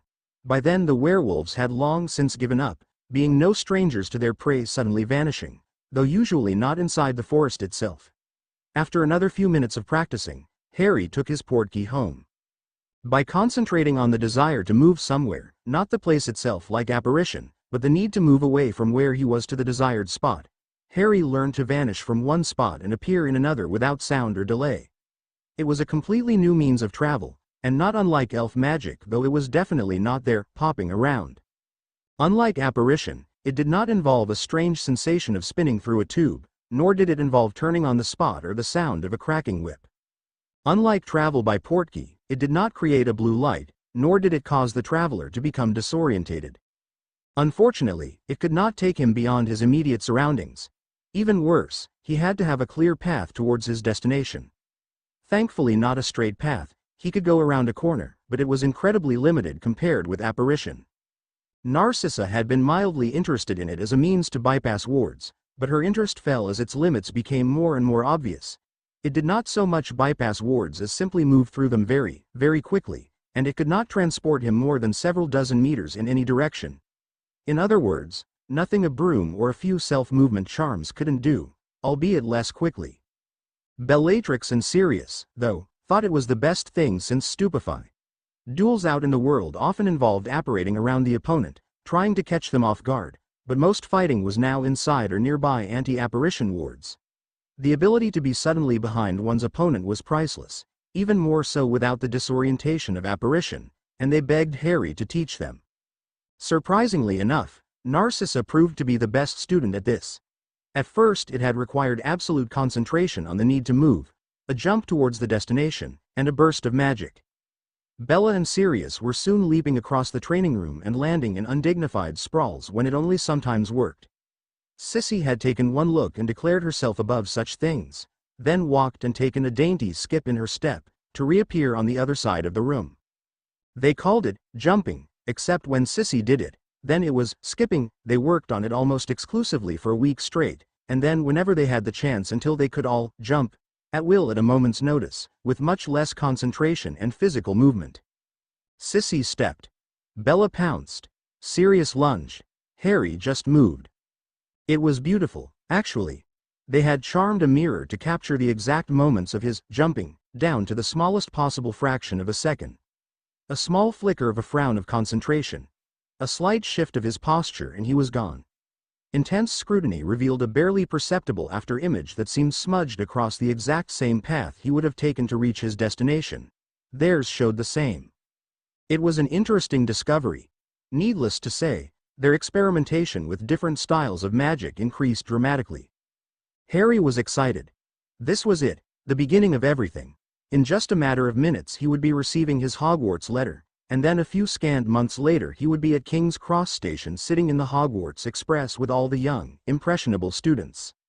He was sitting at the table with his Aunt Petunia and Uncle Vernon Dursley for the first time in his life, and feeling very, very glad he had been taken safely away by Bella. A few curses and charms had been tweaked and added to make them act as though everything was normal to keep up the charade, with Bella very unhappy that she had to postpone their nightmare for another time. Dudley, still under the blood magic that made him look like Harry, was safely locked up in the cupboard under wards in a magical coma. Probably the best thing that ever happened to him, Harry thought. It was true. Dudley looked like a walking corpse.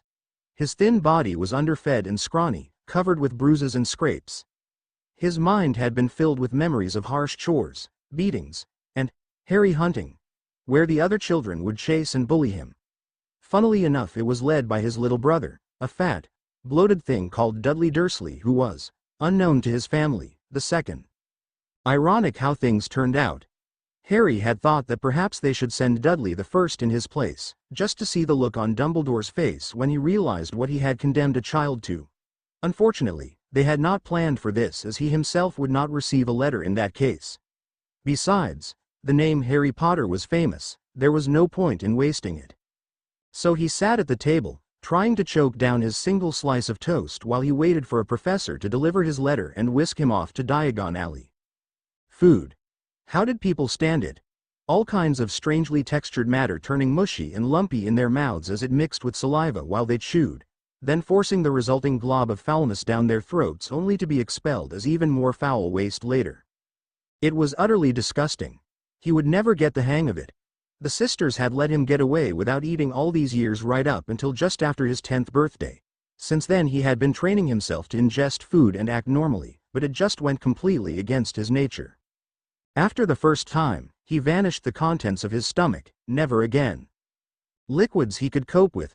He had been drinking magic-infused milk his whole life, but now he had added other liquids to his diet. Strange how he now knew the difference between hunger and thirst. A small noise announced the arrival of the mail. Vernon looked up to order the brat to go get it, but found him already headed for the door. Harry collected the mail and quickly spotted the thicker envelope. He hid it in his expanded pocket and passed the rest of the mail on, waiting for any minute now when Minerva McGonagall or Albus Dumbledore, or perhaps one of the other professors, to knock on the door to explain the letter and give him a more detailed explanation. Nothing more happened. Breakfast was finished, Vernon went to work, and the others went about their day. Harry opened and read the letter under a few notice-me-not charms. Everything was as expected. A typical Hogwarts letter. What was going on? Where were they? After an hour of waiting, Harry decided this was ridiculous. He went out the back door where a sleek black bird flew to his right shoulder and nibbled on his collar. The coast was clear. A glossy white bird, the mirror of the other, landed on his left shoulder moments later. He held the birds gently in place and turned on the spot, concentrated, and disapparated with a small pop to arrive in their den. The black bird morphed into Bella and the silvery white one into Sissy. Harry burst into a long suppressed rant. What's going on? Surely they don't plan to leave it at that. Every first student from each family gets a visit from the staff, and I'm meant to be practically Muggleborn. And half beaten to death, too, apparently. Bella growled out at that. Dumbledore's gone mad, absolutely snapped. No, I don't think he has. Everyone turned to look at Sissy. She went on, a little defensively at their glares. Think about it. Harry would have had even less information than the meanest Muggleborn. We know this as his replacement hasn't even been told about magic. He would have been completely dependent on whoever Dumbledore sends. I think Dumbledore is planning to wait until just before the start of term, giving Harry much less time to take in the revelation or to discover more information about the wizarding world. This setup also allows much greater control over the experiences Harry might have had in Diagon Alley were he given more time to explore.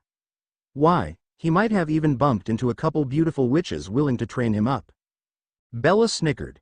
Harry nodded along before asking his question. What do we do now? Sissy smiled. What do you think, Harry? We have several options. He considered this. It was not uncommon for the sisters to turn choices into lessons. I could live with the Dursleys until the start of term, playing along with whatever encounters Dumbledore sets up. I could reply to the letter and pretend to have some knowledge of things, which might or might not surprise Dumbledore as he has had no contact with the Dursleys except for minuscule updates from the squib down the road. They might not send a professor at all in that case. I could invent a wizard, witch or family that took me in or tutored me, or even actually memory charm a family into thinking the same. Though this might, it would fall apart under closer scrutiny, which Dumbledore is likely to give. He smirked. Or I could have run away, and been found by a couple of beautiful witches who took pity on a poor little boy. He ended on a hopeful note. Bella sighed. She so wanted to go along with that, to be able to just announce their association and be with him in public, but it would never work. Narcissa sighed, too, followed by Harry. They all knew there wasn't really a choice. No one bothered talking about it, they just went to the bed and had a proper goodbye. Harry fed from both of them with even more zeal than usual, and they cuddled for a while until they simply couldn't put it off any longer. Harry needed to return to the Dursleys to get into character, A much more difficult feat than he expected, and be there just in case Dumbledore made a move. Narcissa had more political webs to weave and solidify her position further before term started. She had taken on a part-time position in Hogwarts several years ago as something of a counselor, tutor for the upper years. Dumbledore had some hidden concerns but was eager to give her a second chance, and a distraction from her missing son. It helped that she had applied the year before that, was excellent at her job, had well-known reasons to hate certain darker families, and would have no official contact with one Harry Potter for at least several years even after he did eventually arrive. Lemon drops laced with subtle truth potions and compulsions gave even better evidence that she would never work against Harry Potter, though she didn't realize this for some time afterwards. Bellatrix had to go to America to learn the latest news from Sirius about the condition of their puppet army and status of their plans. They had decided America was the best target with its distance both physically and politically from magical Britain. Sirius and the doped-up and cursed prisoners turned soldiers raided the wealthy magical families, and sometimes businesses, avoided attracting too much international attention, and followed Narcissa's plans of making wealth in the Muggle world. A little magic, appropriately warded against the authorities, made things so much more profitable. Muggle gold, jewels, and materials were just as valuable while lacking goblin tracking, and their devices held many possibilities when combined with clever runes and enchantments. While the wealth was mildly interesting to Bella, and the devices fun to tinker with, she was going there to train their pawns and some of the newer recruits that inevitably showed up wanting a place to put their less legal skills and inclinations to work. A few pairs of extremely well, and secretly, made vanishing cabinets between Sirius' hideout and the Lestrange Manor made things quick and easy compared to the half-dozen odd illegal portkeys needed to make the distance and confuse any trail. So they said their goodbyes and vanished with a pop, a flash of blue, and the close of a cabinet door.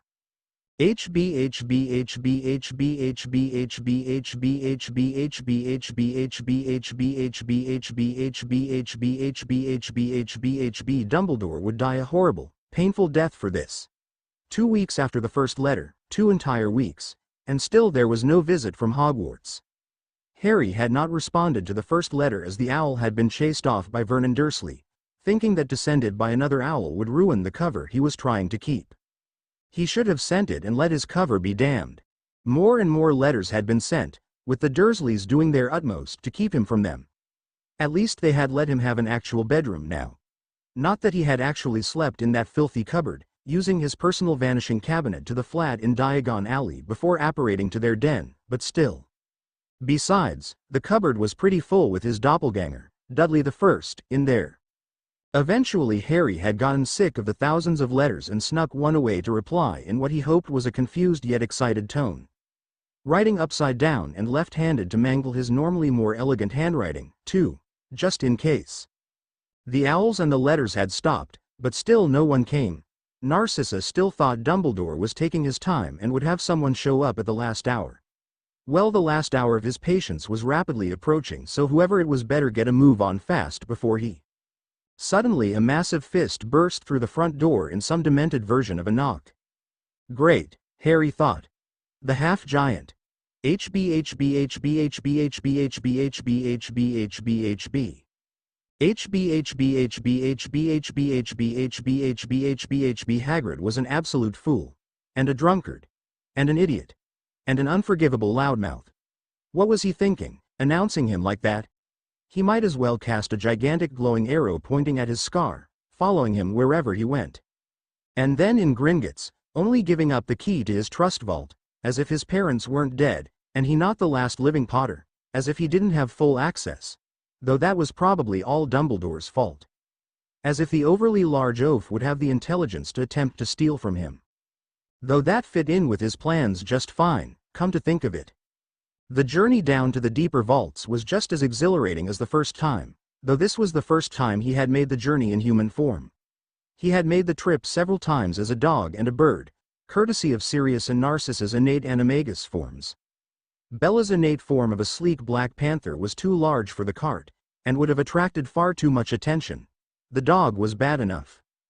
Discovering the ability to imbue another's inner magic with other pathways was a great boon. Now Sirius, Bella and Sissy had 3 forms each, shared with each other. They each preferred their innate form and found it easier to assume, but could use the others gifted to them just as well. That had taken almost as long as copying the transformations for himself at first, but it got easier with practice. Now he could help them master new skills as he learned them himself. Harry, naturally, had all 3 animal forms too.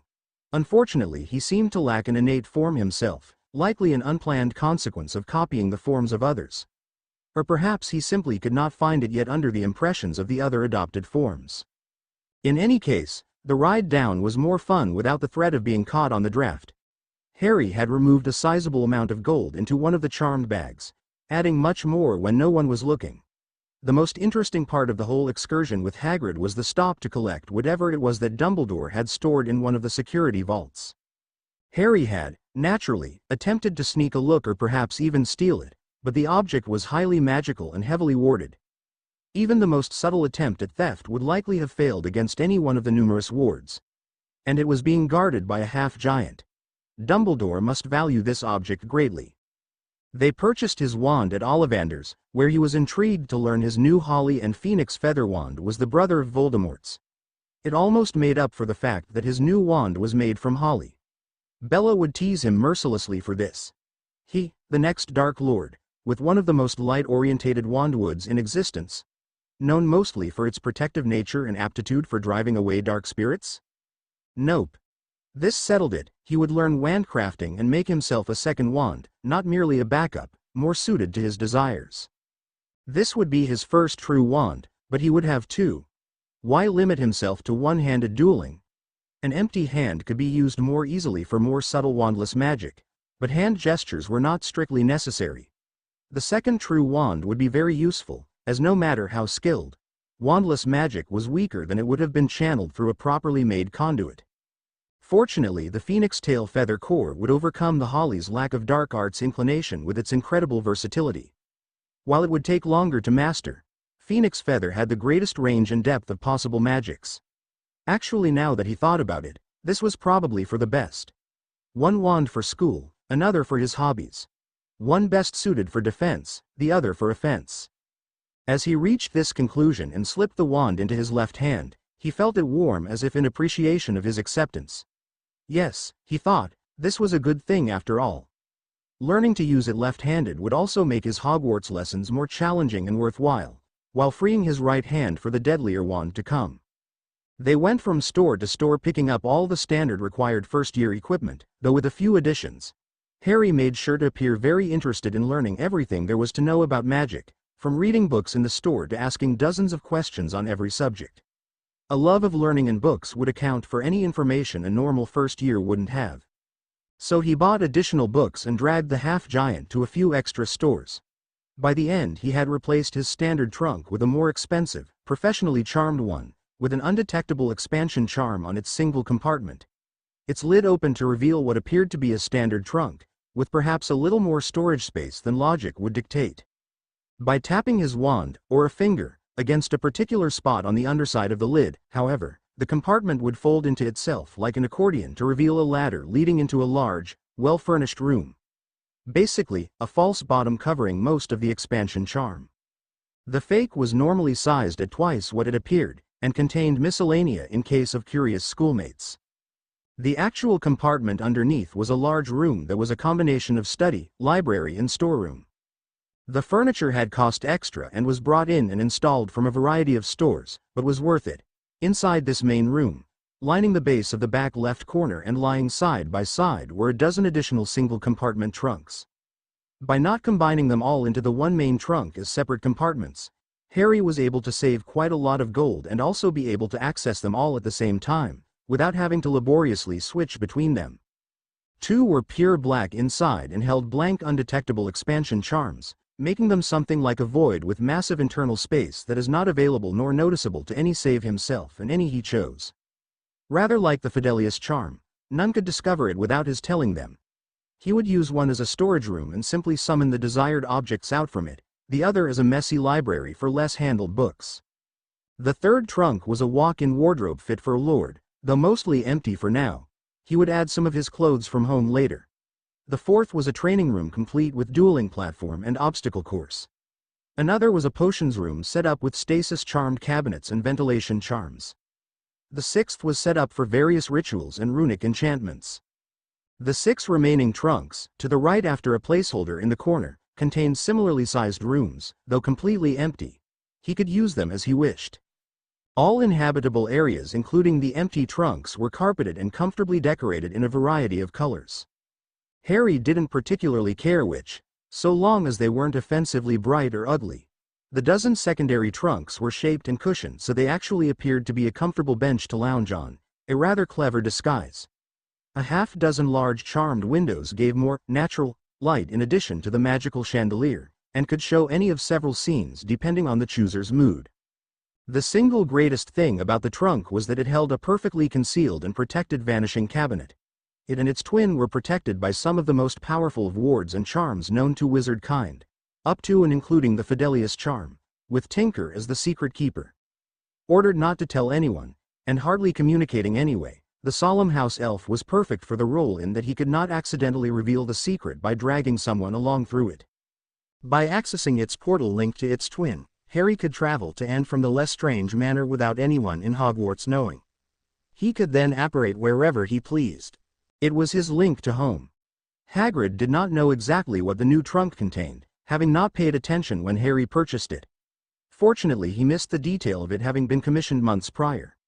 That might have had something to do with a few strong compulsion charms Harry cast on him, though. All Dumbledore, or anyone else for that matter, would know is that Harry bought so many books and interestingly charmed objects that he had to go back for a larger, expanded trunk. Hardly worth noticing, beyond reinforcing the idea that Harry Potter was a lover of books and learning. It was not uncommon, after all. So Harry covertly paid the eager store owner before casting an obliviate on him, removing certain details of their transaction from the greedy man's memory. All the man would remember was performing a certain, harmless task for a special client and being paid for the service and the anonymity of his forgetfulness. Gold in hand and no harm done, who was he to complain? Such was the way things were handled for certain wealthy, private persons. It would be years before the overlapping obliviations, used just in case by a certain wary young man, began affecting his short-term memory. In the meantime, Harry noted with no small measure of glee that the spells he used were coming far more easily with his new wand than ever before. It was amazing how much of a difference a matched wand made to his spell casting. His wandless magic, while powerful and now quite skilled, was more like trying to cut down a tree with his bare hands by comparison. Previous practice wands were like blunt instruments, but this wand, his wand, was like goblin-forged steel honed to a perfect edge. All the easier to use for the strength built up to compensate for its lack. Yes, he decided, this wand was worthy. It was interesting to feel exactly how alive it was as it warmed further in his hand. Previous practice wands with their dulled cores were simply conduits to send his magic through, focusing it. But this wand was practically sentient. He could feel its magic, feel it swirl inside and through its wooden case, feel it pulse with something just shy of emotion as he accepted it as his own and came to take pride in it. Yes, he would be taking up wand crafting one day. Another few books to read before the start of term, it seemed. Thanks for watching.